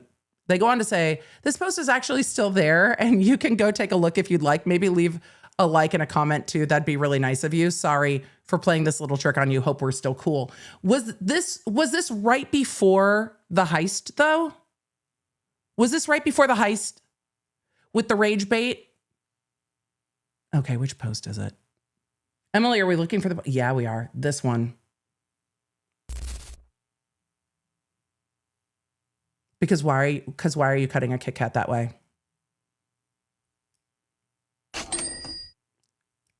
Uh-huh. Right. Which sound is real for cutting the KitKat?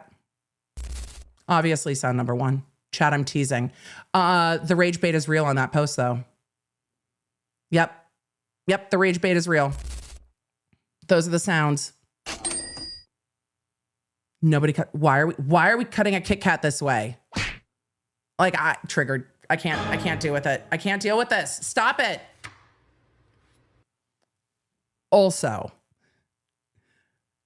this was 2 weeks ago. Then they posted the deleted post right before the KitKat heist, which I'm here for. We're not done with the KitKat heist memes though. I got sidetracked. Hold on. We've got to get back to some of the other ones because my entire feed, once I started looking at these, when I say my entire feed became brands making jokes about KitKat, my entire feed became brands making jokes about KitKat.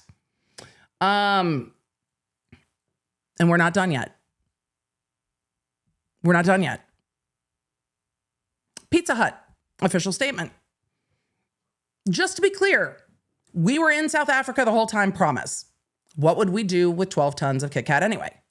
Oh, wait. And then they've posted what looks like a KitKat pizza that says made with KitKat. Pizza Hut, it wasn't us, but if you asked what we would do with 12 tons of KitKat, well, KitKat Canada responded, pinky swear. Pizza Hut then said, what did the thief say about the KitKat truck driver? Take a break. Or what did the thief say to the KitKat truck driver? Take a break. Let's see. This is other Pizza Hut brands commenting on Pizza Hut brands. Again, I have not gone through all these comment sections. I have no idea what else is in them, which is always a terrible plan, but also not a terrible plan. Does Pizza Hut actually have a KitKat pizza or is that a joke? I think that's a joke, right? I think it's a joke. Yes? Maybe? No? I think so. But either way, we have an official brand statement from Denny's. Denny's official statement. We would like to make one thing clear. Whatever happened to those KitKats happened between 1:30 a.m. and 4 a.m. and we were very busy. No further questions. KitKat that are Denny's, that's fair. KitKat responds, sounds like you need a break. Pillsbury responded, I believe you, friend. Welch's Fruit commented, claiming innocence. Welch's, I'm going to need you to sit this one out. I'm going to need you to have a conversation with like Wendy's social media manager and Duolingo. And I'm going to need you to sit down. I'm going to need you to sit down. Because what are we doing, Welch's? This has to be AI. Claiming innocent. Hands up! Welch's. With the huzzah hands. What are we doing? Also, yes, I have not seen Wendy's chime in at all. I have not seen anything from Wendy's. Normally, we would have some snark from Wendy's. Nothing from Wendy's at all, which is surprising to me. I do not know what outlet this is. However, I'm enchanted. So we're doing it anyway. POV, your colleague just got back from Italy. This is from Curry's, which looks like a Best Buy maybe type store. There are KitKats in all of the small appliances. All of them. Just KitKats everywhere. Yep. So that was the, wait, where did it go? That was the POV. Your colleague just got back from Italy. Curry's says, KitKat Keith strikes again. KitKat said, can we have a word with your colleague, please? Curry's is the British version of Best Buy. Perfect. That makes sense.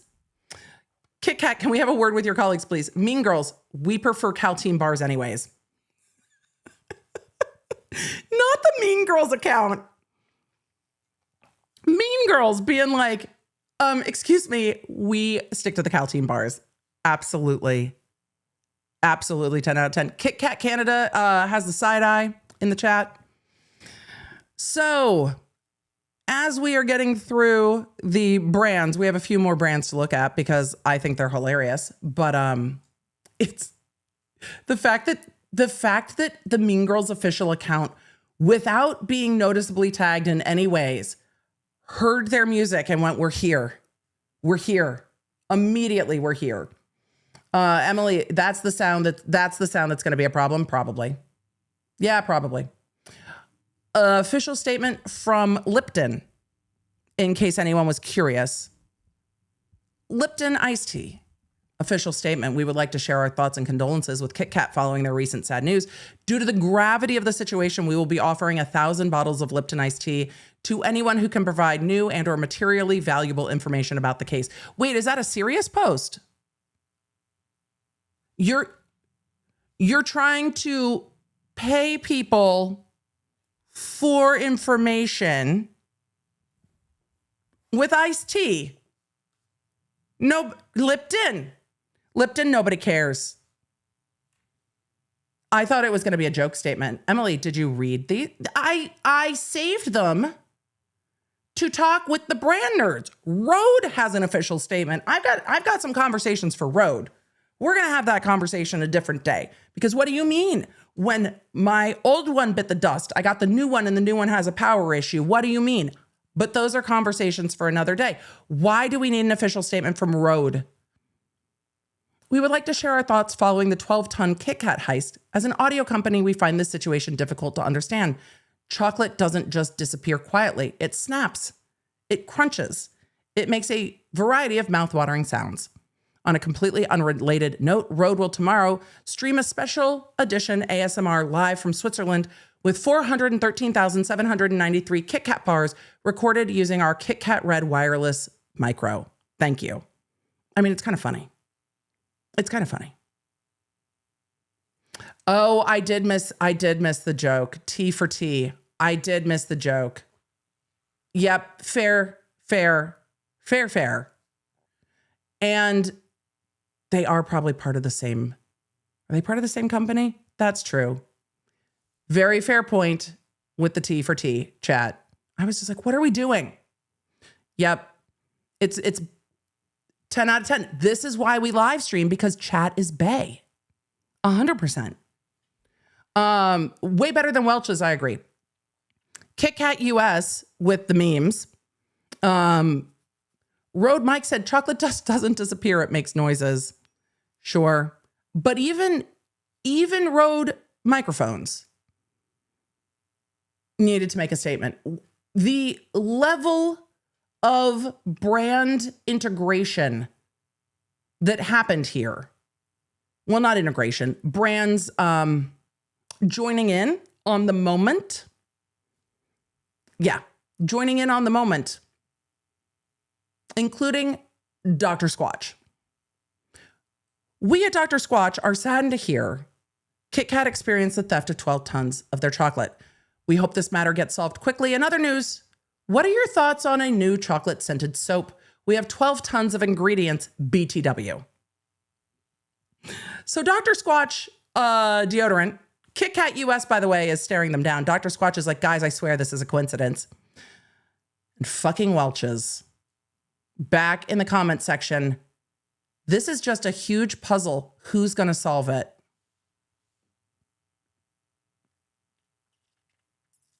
You know who didn't respond to that? Vanilla Ice. Where's Vanilla Ice responding to Welch's whatever this comment is?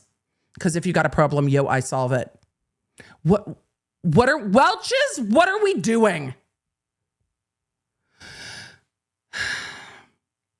Chosen Foods said, not us connecting the dots over here.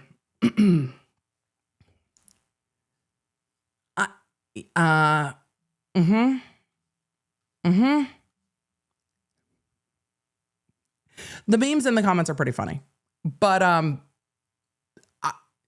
we need to go pull up the Welch's account real quick, because what the fuck is this? I think we got to all of the official statements that I had pulled up. Nope, there's one more, because of course there is. Because when there is a social media moment of this magnitude, we are always going to see comments from Tampa International Airport. Yes, we are. Yes, we are. We are always going to hear from Tampa International Airport. Emily, why? I don't know. They banned Crocs a while back. The Tampa International Airport social media team continues to be a 10 out of 10. Official statement, our hearts go out to our friends at KitKat during this difficult time in their company's history. In unrelated news, our giant flamingo will be giving out little pieces of chocolate ahead of Easter for anyone who wants to have a break. TPA remains hilarious.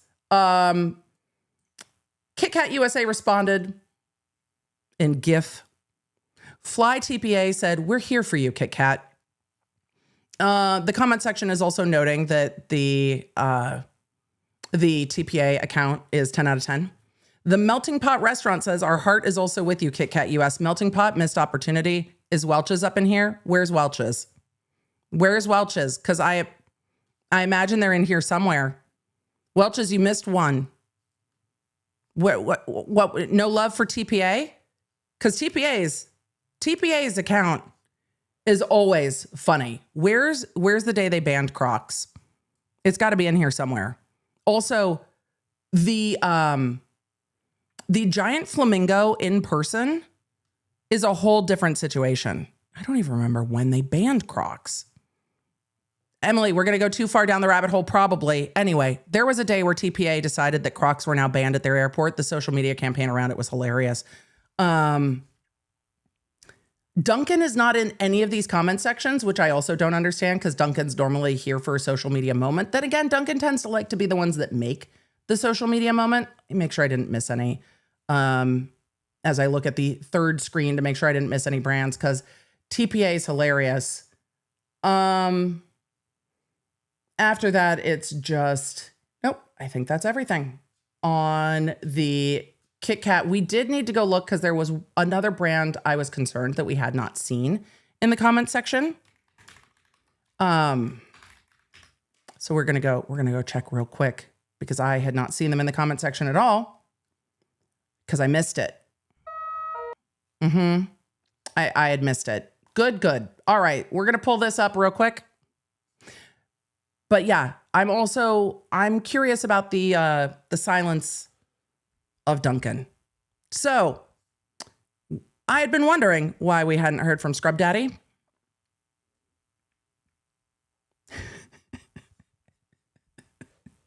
And now we have. I have no idea what music they were playing. But again, Emily, we already played past that Dutch. I mean, where are we?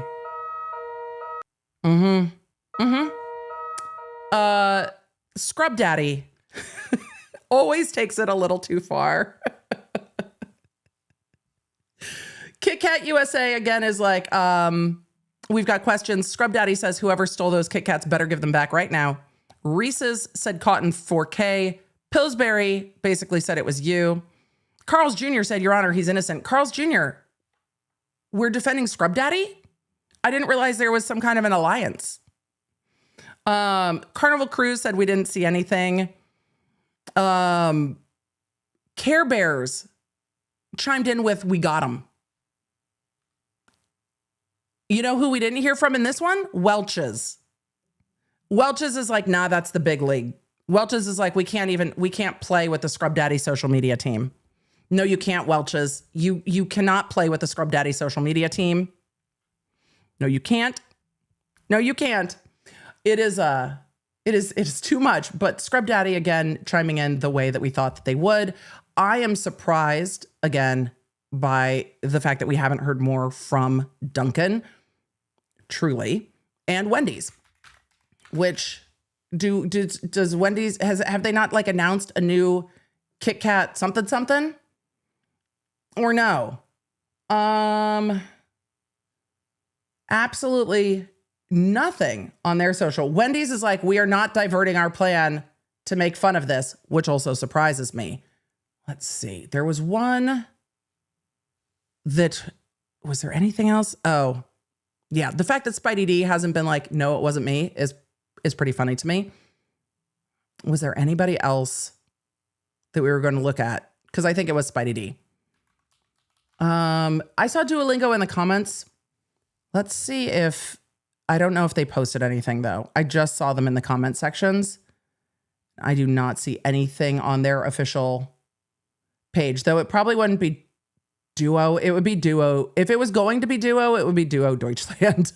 Honestly, of all the Duo accounts, theirs is one of the funniest. Let's see. But they've changed their social media stuff quite a bit. Let's see if there's anything from them.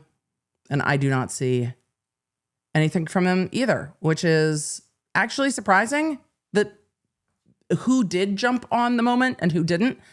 I am Ken Ross said Wendy's must be on a break. I am surprised about Spidey D. I am a video from Dunkin of Spidey D in the garage with his new car collection would be a 10 out of 10. Would be a 10 out of 10. But it's such a wild social media moment that you're just like, what are we doing? I didn't look at Twix. Let's see. I did not look at Twix. It did not come across my feed. Let's take a quick look and see if we did see Coffee Mate earlier. I don't see any. Twix is just really focused on Easter baskets. Nothing about KitKat, but fair enough if they're directly in the space. Let's see. It's also interesting to me that the KitKat US account is like the most active in all of this when it's not really. I mean, I guess it is. Why is there a new post? Why is there a new post? Like now. 13 minutes ago, Law Nerds remain undefeated. The KitKat job based on a true story to be original. I guess this is their April Fool's Day joke. Today on Tubi, KitKat Heist the movie to be original. Tubi says a story that needed to be told. That is a funny April Fool's, that there is a to be original. There's not a to be original. There's not a today only to be original, but that's funny. I'm here for it. I think it's smart, but KitKat has done, I guess, the best they can to shift the conversation, but also put up a KitKat tracker. So at the end of the day, I thought that the KitKat heist was a complete joke. I had no idea that when I saw the statements posting up on social media, I was like, what? I think I saw Domino's first. I was like, what is this Domino's statement? And it's not April Fool's Day yet. And I don't need to embiggen April Fool's Day on social media because social media already seems like, is this real life or not? And half the time, truly, is this AI or not? And so when the statement started rolling out, I was like, please not embiggen the April Fool's Day of it all. However, the heist of an entire truck full of not fuck tons, but actual metric tons of 400,000 plus KitKat Formula One cars is true. I imagine, though, that the sales of the KitKat Formula One cars over the Easter week are going to be unprecedented because now it is a meme, and it is a meme that people are talking about.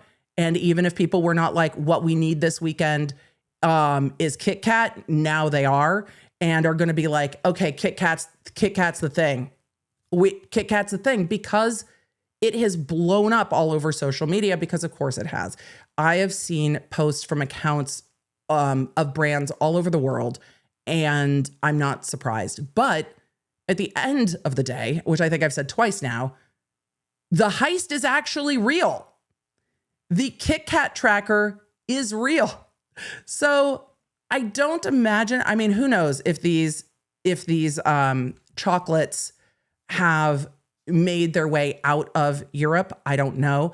But I believe the Formula One cars were not a European exclusive. So I think there are more of them. I do not think the heist was marketing. I think marketing took the moment and went, what are we going to do? Like, what are we going to do with this? And then shifted it into a bigger conversation. But in a number of the posts from KitKat, they have said that the heist is truly not a joke. This did actually happen. Our KitKat truck was stopped in transit late at night by individuals pretending to be law enforcement, which happens. There was just an arrest. There was just an arrest that I saw the other day of people impersonating literal FBI agents. Emily, where did it go? I don't know. The FBI! There we go. Literal FBI agents. Because, let me see. I'm going to try to find the post for you and show you. This is also not a fourth of what? April is the fourth month, Emily. It's also not a April Fool's joke. But the feds just grabbed people posing as fake FBI not that long ago. Let me see where the article is as I tangentially spin into another story. But what I'm saying is it does happen. We're going to look at a Chicago-based article real quick on this as we look at the individuals that were arrested by the Department of Justice. When was this? I just saw it, but this was published from February 20th. So a little more than a few weeks ago, but not too much. FBI Chicago. We'll just do this.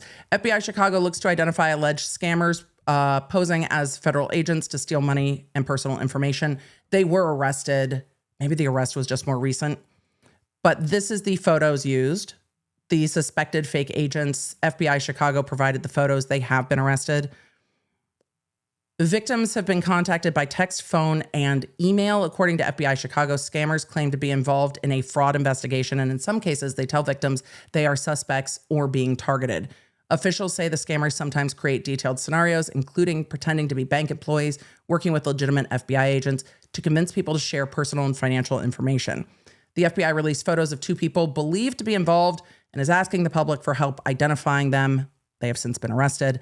What they're saying, criminals who commit these crimes leave lasting harm that reaches far beyond financial losses. By posing as law enforcement, they erode the very trust in our agencies, the very trust our agencies require when working to protect and serve the public. So they were recently arrested because I saw that post. The posing as law enforcement is a real thing. The posing as law enforcement to pull over a vehicle happens. People will put lights on their vehicles. We saw that in Murdaugh. His were legitimate lights that he shouldn't have had. But it seems that they were able to pull over the KitKat truck take the driver out of the truck, tie up the driver, and abscond with the vehicle. And where that chocolate is, we do not know. But in KitKat's official statements, they did release the KitKat tracker from their website, which we can link below. Let me go pull it up again because it is one of my way too many tabs from the official statement of KitKat that was on, where was that official statement? We have seen multiple official statements from KitKat, but that was not the KitKat US official statement, but the official statement from the KitKat Maine, I guess, not KitKat US, which, let's see. The KitKat tracker is on their website. You can find it on their website. And let me go grab the link real quick. Let's see. Stolen KitKat tracker is at Nestle Corp. It's at one of the Nestle Corp's official websites. So the KitKat tracker is indeed real. We will post it down below, but this is under their corporate brand website. So this is under the Nestle Corp website, and they have it connected to their social media accounts. So the KitKat heist is in fact real. There has not been a break in the case as of yet, but there have been a plethora of cheeky social media memes because at the end of the day, the driver was not hurt. The truck should have tracking on it and be able to be recovered, but the chocolate is now going to be in the wind and distributed, and KitKat has tracking, which doesn't surprise me. Of course, they have batch tracking, but KitKat has batch tracking on those and is going to try to track it back through where they were resold and will track that back over time, because I imagine there will be people who will view this as a treasure hunt and be like, oh, I'll go buy some KitKat and put it in the tracker and see what happens. Because of course, people want to treat it like a scavenger hunt. Why wouldn't you? Will that increase sales of KitKat? Yes. Do I understand why people are like, is this a marketing ploy? I can understand. I can absolutely understand why, looking at these headlines and looking at the way it's rolled out in meme on social media, you would be like, this really feels like a social media campaign. I think that they have taken a situation that's going to cost them a lot of money and spun it into a social media campaign and not the other way around. And that takes a little bit of nimbleness. I imagine the company was like, oh, well, the news is already reporting this. What do we do? I don't know how the news already knew that this happened. Like, how did this story break? I don't know. I don't know how this, let's see if we can find that answer real quick, because none of the articles I looked at addressed it. Let's see.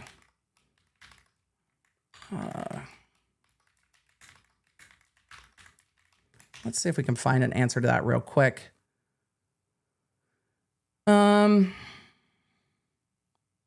Let's see. Nestle confirmed the disappearance on March 28th, but I don't see a quick answer on how this news originally came to light, which is something I actually want to dig into a little bit more because I am very curious how this came to light, because I don't know.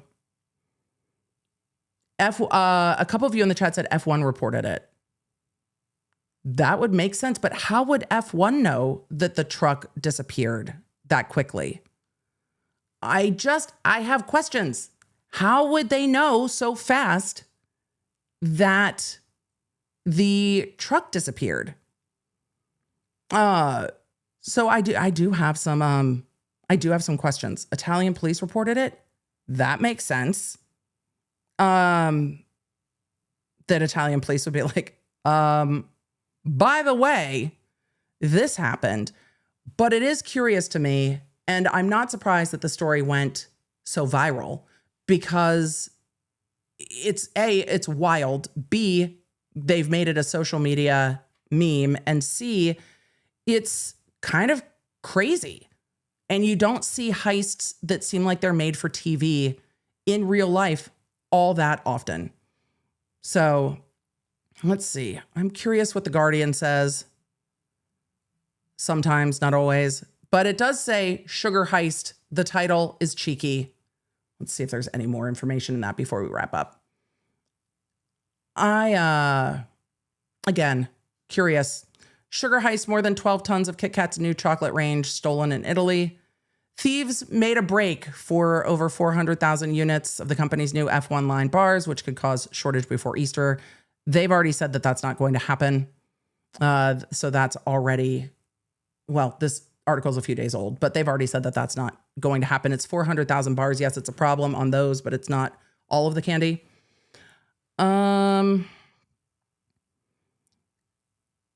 Let's see. Agency France Press reported a spokesperson for Nestle confirmed the theft to The Guardian, adding that the company is investigating the theft with local authorities and supply chain partners. The stolen truck left a factory in central Italy, was en route to Poland when the robbery occurred, according to a statement from Nestle. The vehicle and the carried off chocolate have not been located. Again, this is as of...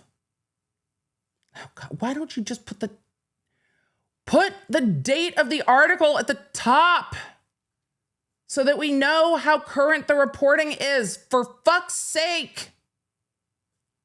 Where is the date on the article? Thank you. March 28th. Emily, it's to the side. I know. That was on me. That's it. Yeah, I was looking for it elsewhere. I was looking for it at the bottom of the image. Over to the side. It was over to the side. Fair enough. Maybe, good Lord. Maybe unwarranted rage. The 28th. So this was like as this was breaking that this was reported. Let's see. The vehicle and chocolate had not been reported. No one was hurt during the heist. Nestle's official statement: we have always encouraged people to have a break with KitKat, said Nestle in a statement, riffing off the KitKat slogan, but it seems thieves have taken the message too literally and made a break with more than 12 tons of our chocolate. Whilst we appreciate the criminals' exceptional taste. Okay, I'm glad we went to this article because I had not seen the KitKat official statement in the other articles. This is actually pretty funny. The statement continued, whilst we appreciate the criminals' exceptional taste, the fact remains that cargo theft is an escalating issue for businesses of all sizes, with more sophisticated schemes being deployed on a regular basis. We have chosen to go public with our own experience in the hopes that it raises awareness of an increasingly common criminal trend. There we go. Some of the questions are answered because it seems that KitKat, through Nestle, has said, this is why. This is why. Fair. Also, not finding the truck. I don't know why they can't find the truck. I mean, if it got out of the country, then A, things can be scrapped. B, it can be covered up. C, trackers can be disabled if somebody knows the type of truck well enough. So interesting. And that KitKat said that they were coming forward to raise awareness. And then they made it a social media campaign. I wonder if they had that discussion before they decided to raise awareness. I'm just curious on the inner workings. We'll see. The stolen bars were from KitKat's new Formula One line, a result of KitKat's becoming the official F1 chocolate bar last year. The Athletic reported the candy bars were molded after race cars, still featuring KitKat's iconic chocolate-covered wafers. Due to the theft, the stolen KitKat bars could make their way into unofficial markets, Nestle warned. Let's see. And the badge codes they're using to scan the products, we know that. Let's take a look at the original reporting. This was updated March 29th. 12 tons of KitKat bars stolen in chocolatey heist in Europe, Nestle says.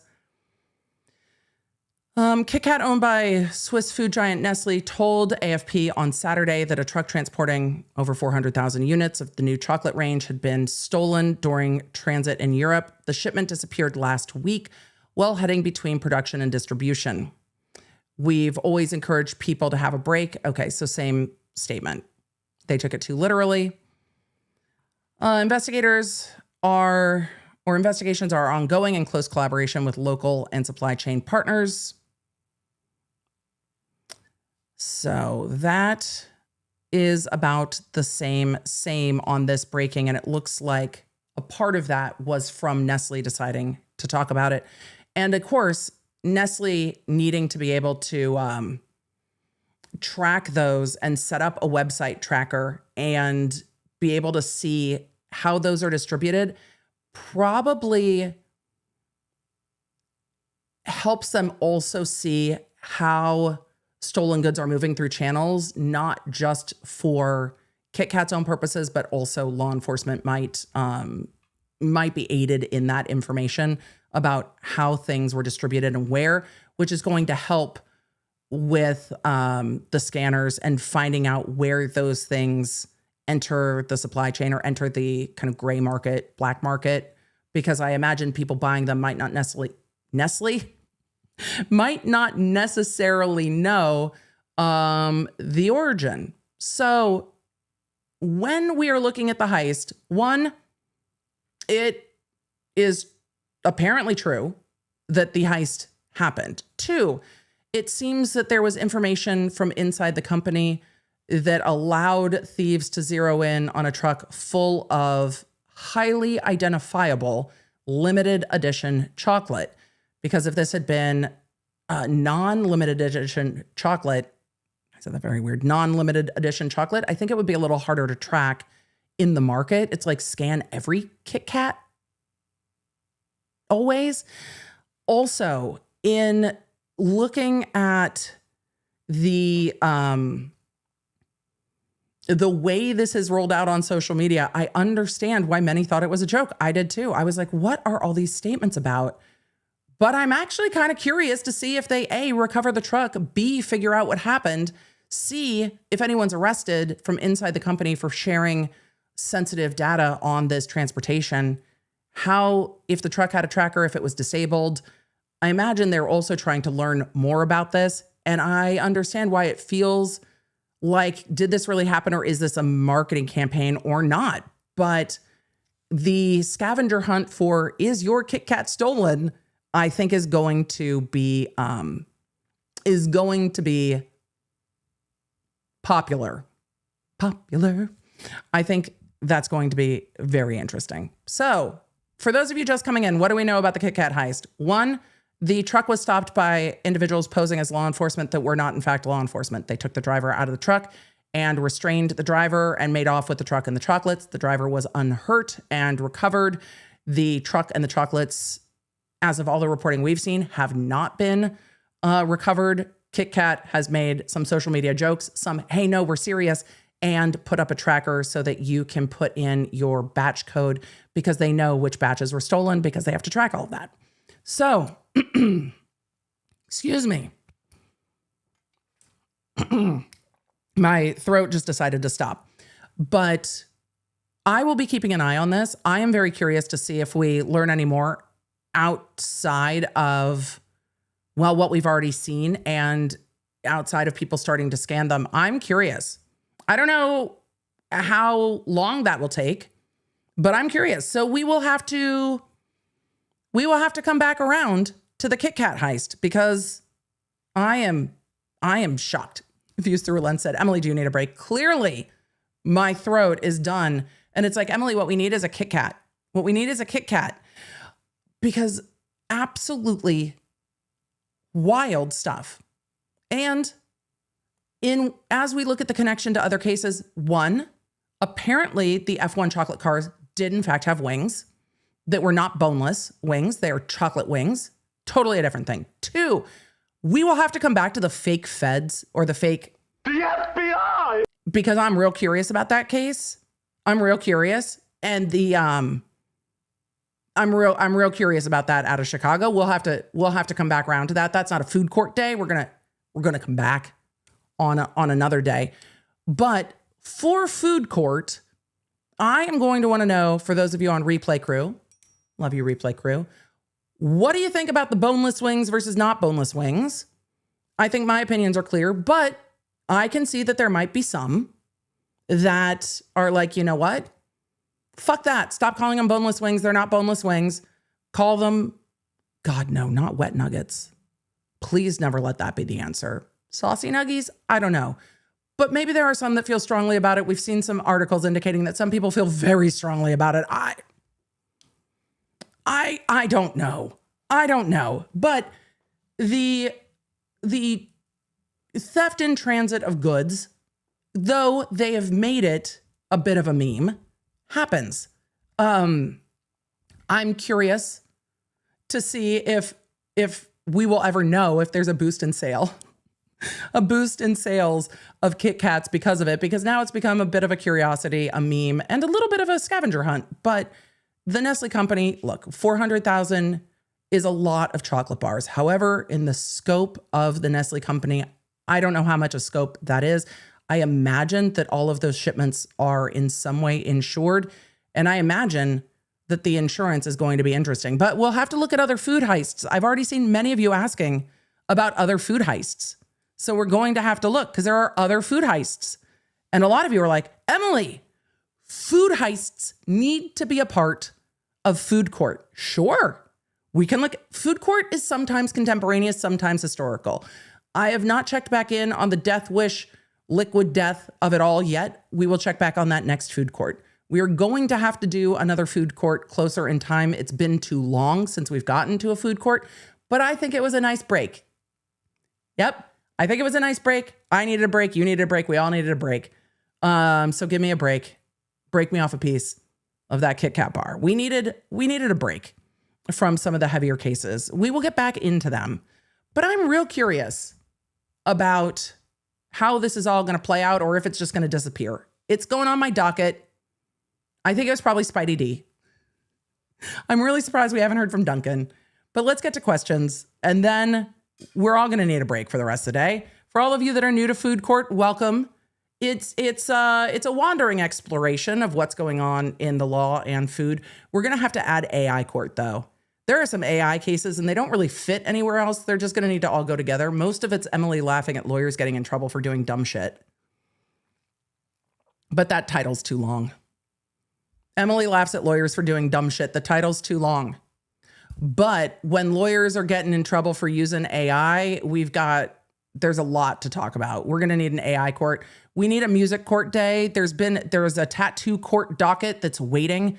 We have a lot of these kind of one-off days where we take some other stories that are all still tangentially legally related, some more than others. Some are directly legally related. And then we talk about it because A, everything else we've been covering has been really heavy. And B, the level of seriousness some of the plaintiffs take these food lawsuits is beyond for me. I'm just so over it. But let me know if you're not over it. Let's get into questions. Let's chat. Are we ready to chat? Let's chat.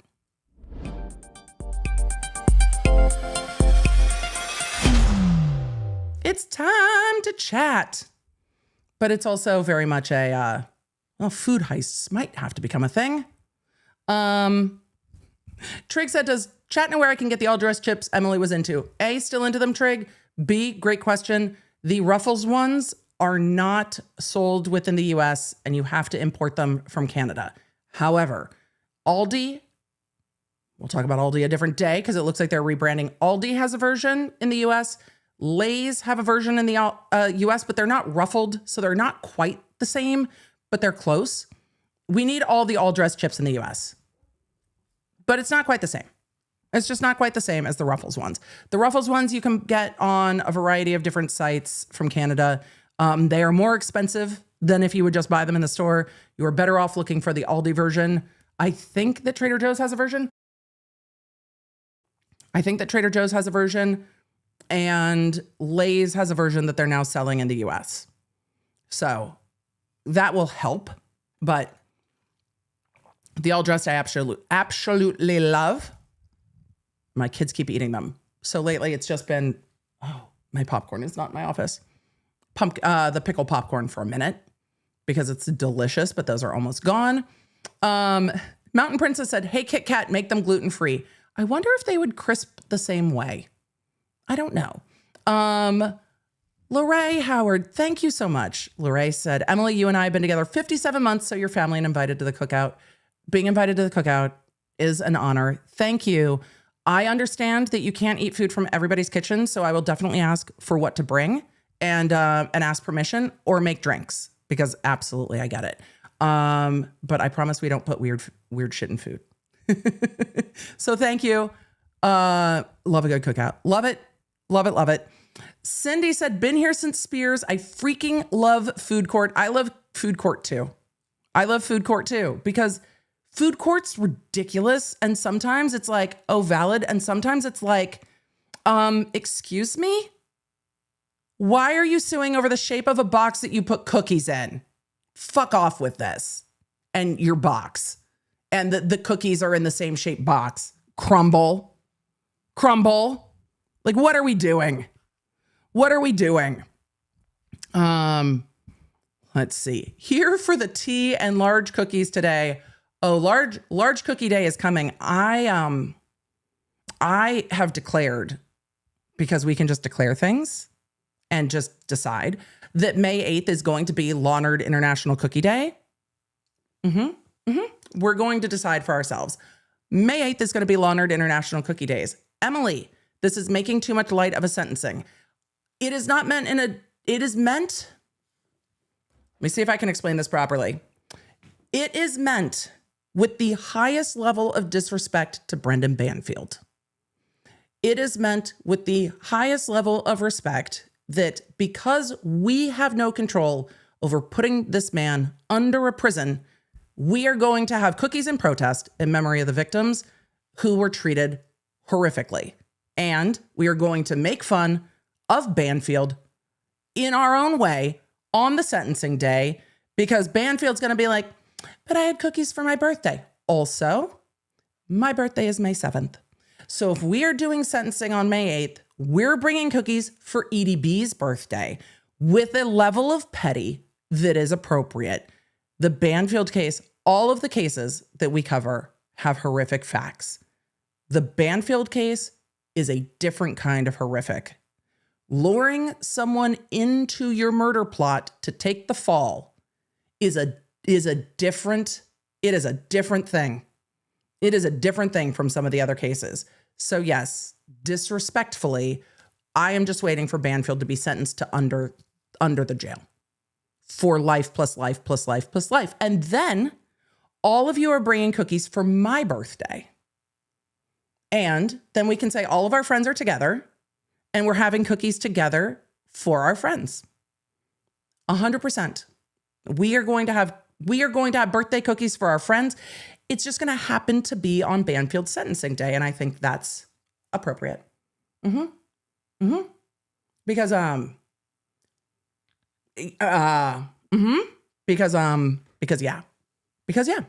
100%.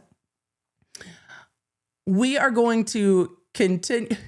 Samantha said this earlier. It's giving Jessica Simpson Chicken of the Sea. Yes. Yes, it is. It was 100% giving Chicken of the Sea, which is why we played that. Virginia, thank you for the 5 gifted memberships. For everyone who was like, I needed food court. Look, when you get a judge who's just going to quote Shakespeare to tell you that your lawsuit is without any meat on the bone. Wait, damn it. Missed opportunity. I 100% should have pulled Judge M saying, I'm going to need you to put a little bit more meat on that bone, because he used that analogy too. Well, Judge M, the federal judge sees I'm going to need you to put a little bit more meat on that bone, and raised you there's not enough meat on that bone in federal court because it's a whole situation. Daisy Lulu said worked in the poultry business for 20 years as regulation affairs manager. We had a lawsuit, a man who turned in a fried chicken head he got in their McNugget box. There is a lawsuit that I think we covered where somebody said that they had found a part of a severed finger and they were able to investigate that it was a complete hoax. So, fair. This is a fair point. Dale said, can I sue B-dubs because their logo is misleading? What they have in North America are bison, not buffalo. I think it's fair. I think it's fair. You put a bison in your logo and call it a buffalo. A bison's not a buffalo. I think it's fair. I think it's fair. Why not? I think we can. Hazel Angus said, as an English girl, I'm intrigued by this food marvel.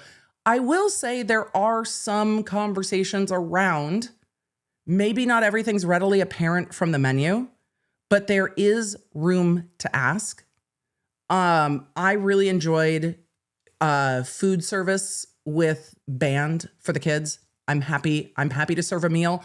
Ask me to organize everything. No, but I can show up and serve a meal, and it's connected with the time of their performances. So I've already been there for the performance.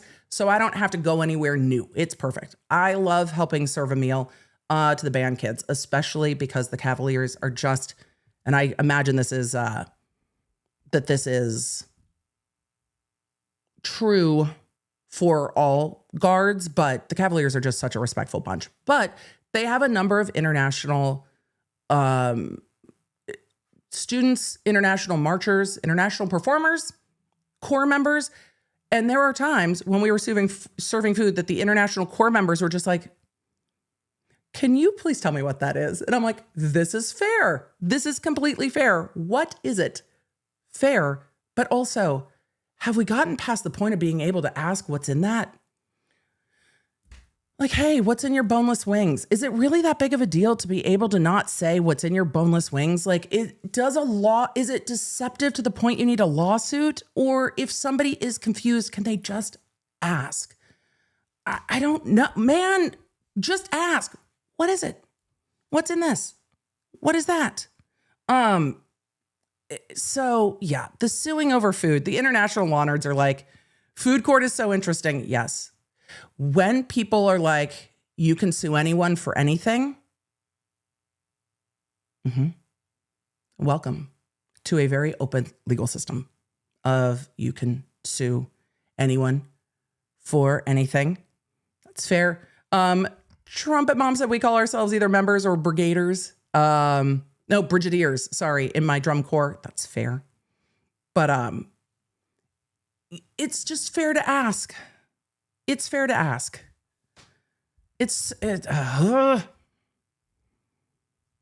So I don't think this is the most egregious of the food suits we have seen. And we've seen some valid food lawsuits and food related lawsuits. This for me is not that. Just me, Nicole, 4842 said, have you ever looked into the Great Canadian Maple Syrup Heist? No, but now we're going to have to do an entire heist episode of Food Court. I'm putting it on the docket. We're going to have to just do a whole heist episode. We will.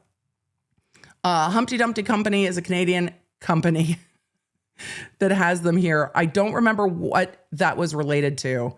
The Velveeta mac and cheese cup is still my favorite. The judge yeeted that so fast. The judge was like, shut up and go away without saying shut up. There are ways that federal judges say shut up.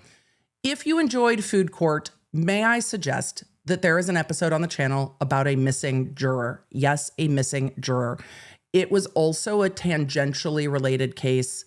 We were looking through, we lawyered things. We were reading an appellate brief in the Karen Reed case on one of the appeals before the second trial. A case was cited that had a factual scenario where a juror was missing. And I was like, missing?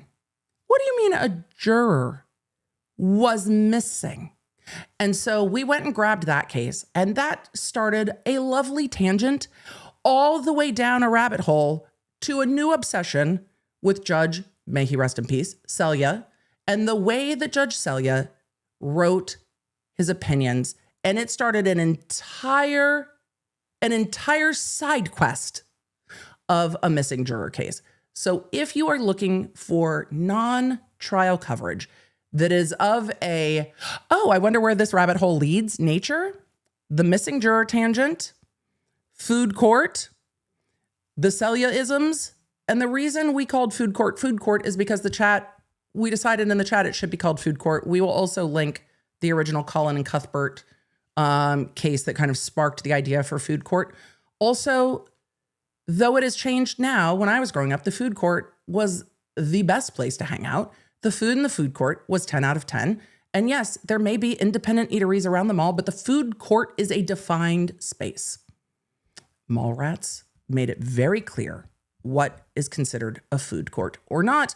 If you would like to throw your favorite food court foods in the chat, this might also be one of those things that is more specifically American, but the food court foods were specific. Like, is it a food court if it was not a Sbarro? We did have food fights for a while. Like, is it a food court if there's not a Sbarro? Though I had some food court favorites, including, because California, hot dog on a stick. Hot dog on a stick is 10 out of 10. RK said, a schooner is a sailboat. Exactly.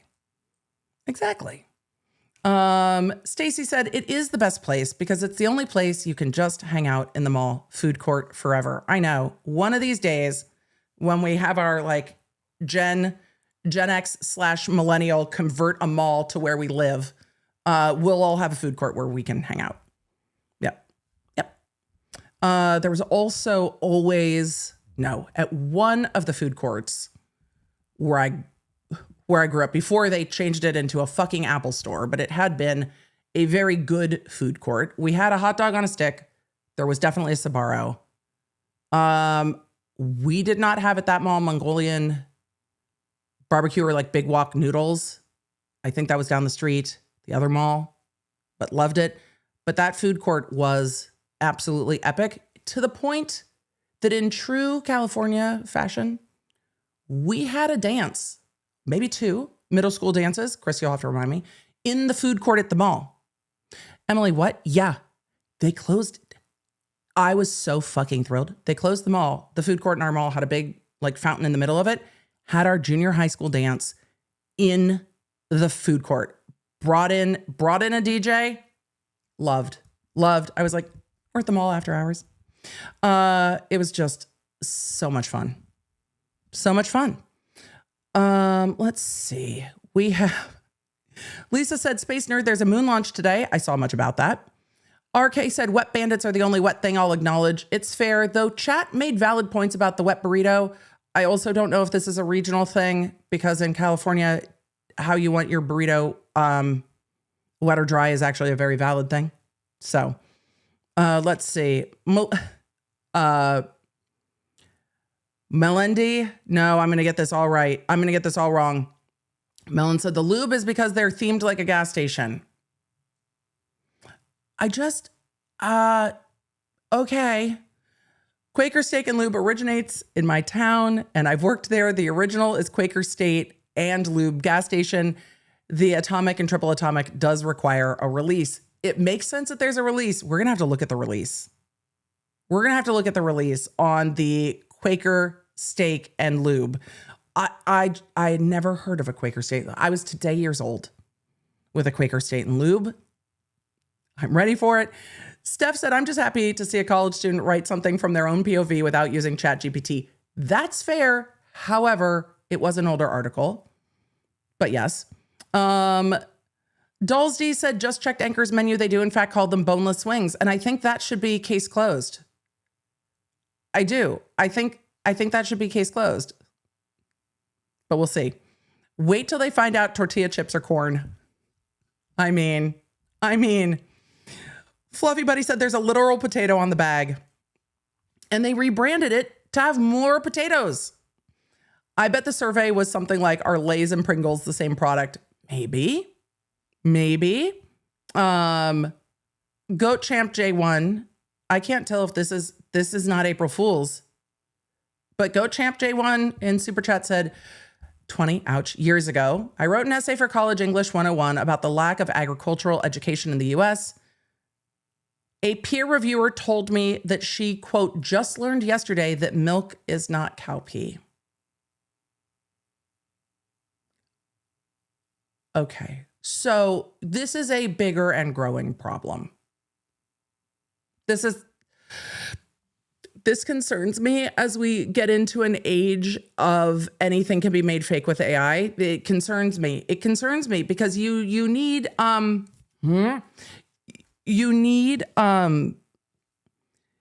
like a grounding in facts to be able to think through problems. And if some of those foundational facts are not there, I have concerns. Victoria said they never found the Canadian maple syrup. Interesting. H Dove said because they got high. Yeah, it still seems to me like, but isn't a boneless wing just a chicken nugget? Should just be a, weed thoughts conversation. A federal judge should not have to make a ruling about this. Chad, I agree. I have grave concerns. Well, we're going to push back. We're going to just talk about the things.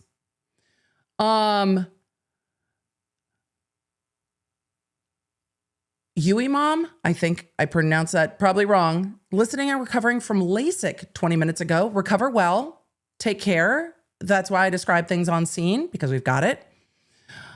Would be cool if this was Nestle's version of Willy Wonka's search for the golden ticket, the golden F1 ticket. I mean, right? But why not? Thack 8929, a few years ago, a shipment of board games was stolen from the docks. The game was Teeny Epic Crimes. Thankfully, the shipment was recovered. It is an issue. It's a real issue, but this is a whole, the nugget boneless situation is a whole nother thing. Irish Rover said, I think this is a matter of size. Nugget equals small, boneless wing equals medium, tender equals large. Irish Rover, I think this is a great solution. It's like venti versus grande. This is a fair conversation.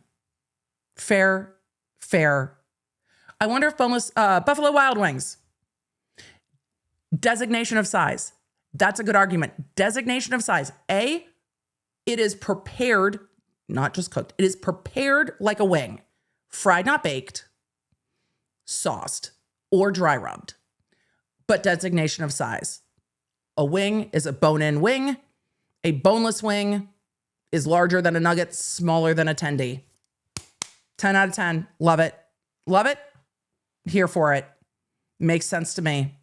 Let's get it.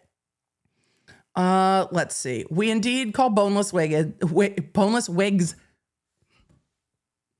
too long of streaming. Megan said we indeed call boneless wings chicken nuggets. When I can't read any longer, it's when it's probably time to stop. However, again, there can be some food lawsuits that are fair.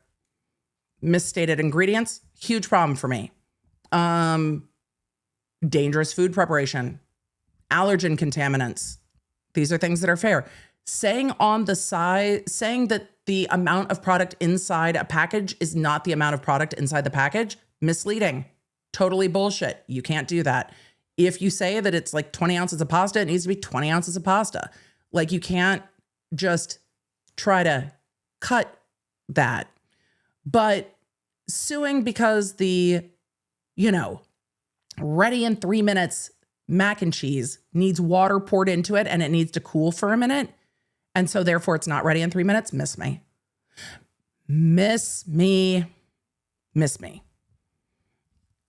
All right. I need to prep for tomorrow. So I need to go. I think we summarized everything. I think I coalesced my thoughts. I'm still buffering.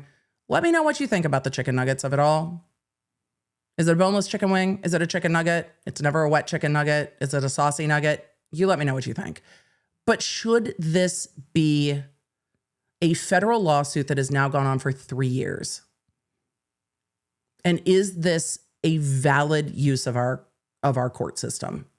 Is this the type of litigation where somebody has been harmed and needs to be made whole? Companies should not be able to fool or trick consumers. Agreed. Is this a circumstance where consumers have been fooled or tricked to their detriment and to their financial detriment? I don't think this is that case. I don't think this is that case. But you let me know. Maybe you think it's this case, and I would love to hear you out because a few people feel really strongly about it. But I don't think this is a case of consumers being misled. You let me know what you think. And if you have any thoughts on where the fuck the KitKats are, I would love to know. Maybe they're halfway to buy me toys by now. Law Nerds, it's always good to see you. I'll see you tomorrow. We've got lots of law to talk about, and we'll be back tomorrow with that lots of law. Thank you, mods. Thank you, Team Baker. And I will see you guys in the next one. Thank you for all the love on my interview. Exclusive conversation with the illustrious PI from the Corey Richins case. If you did not catch me and Todd Gabler chatting, it is on the channel, and we did kind of a top takeaways for you over on the Emily Show. If you have the Law Nerd app, you will always stay in the loop with all those things. Make sure you have the Law Nerd app, and then you'll know when episodes drop, because there is much to be gleaned from that conversation and some takeaways in that I was like, oh, buddy, that's interesting. And I hope that you found those interesting moments too. I will see you tomorrow, Law Nerds. Take care. Don't forget to get the app. And, give me a break. Give me a break. Break me off a piece of that KitKat bar. There we go. Not sponsored. Maybe it should be. Maybe it shouldn't be. Let me know if you need to buy KitKats and wings after this, because I think that's what I need to go do. Bye. Thank you for joining me. Make sure you don't miss a live stream or any of the updates on the cases that you care about most with the Law Nerd app at lawnerdapp.com. It's a free download on iOS and Android, so I can keep you in the loop, because you never know when something's going to pop off. Thanks for being here, and thanks for being a Law Nerd.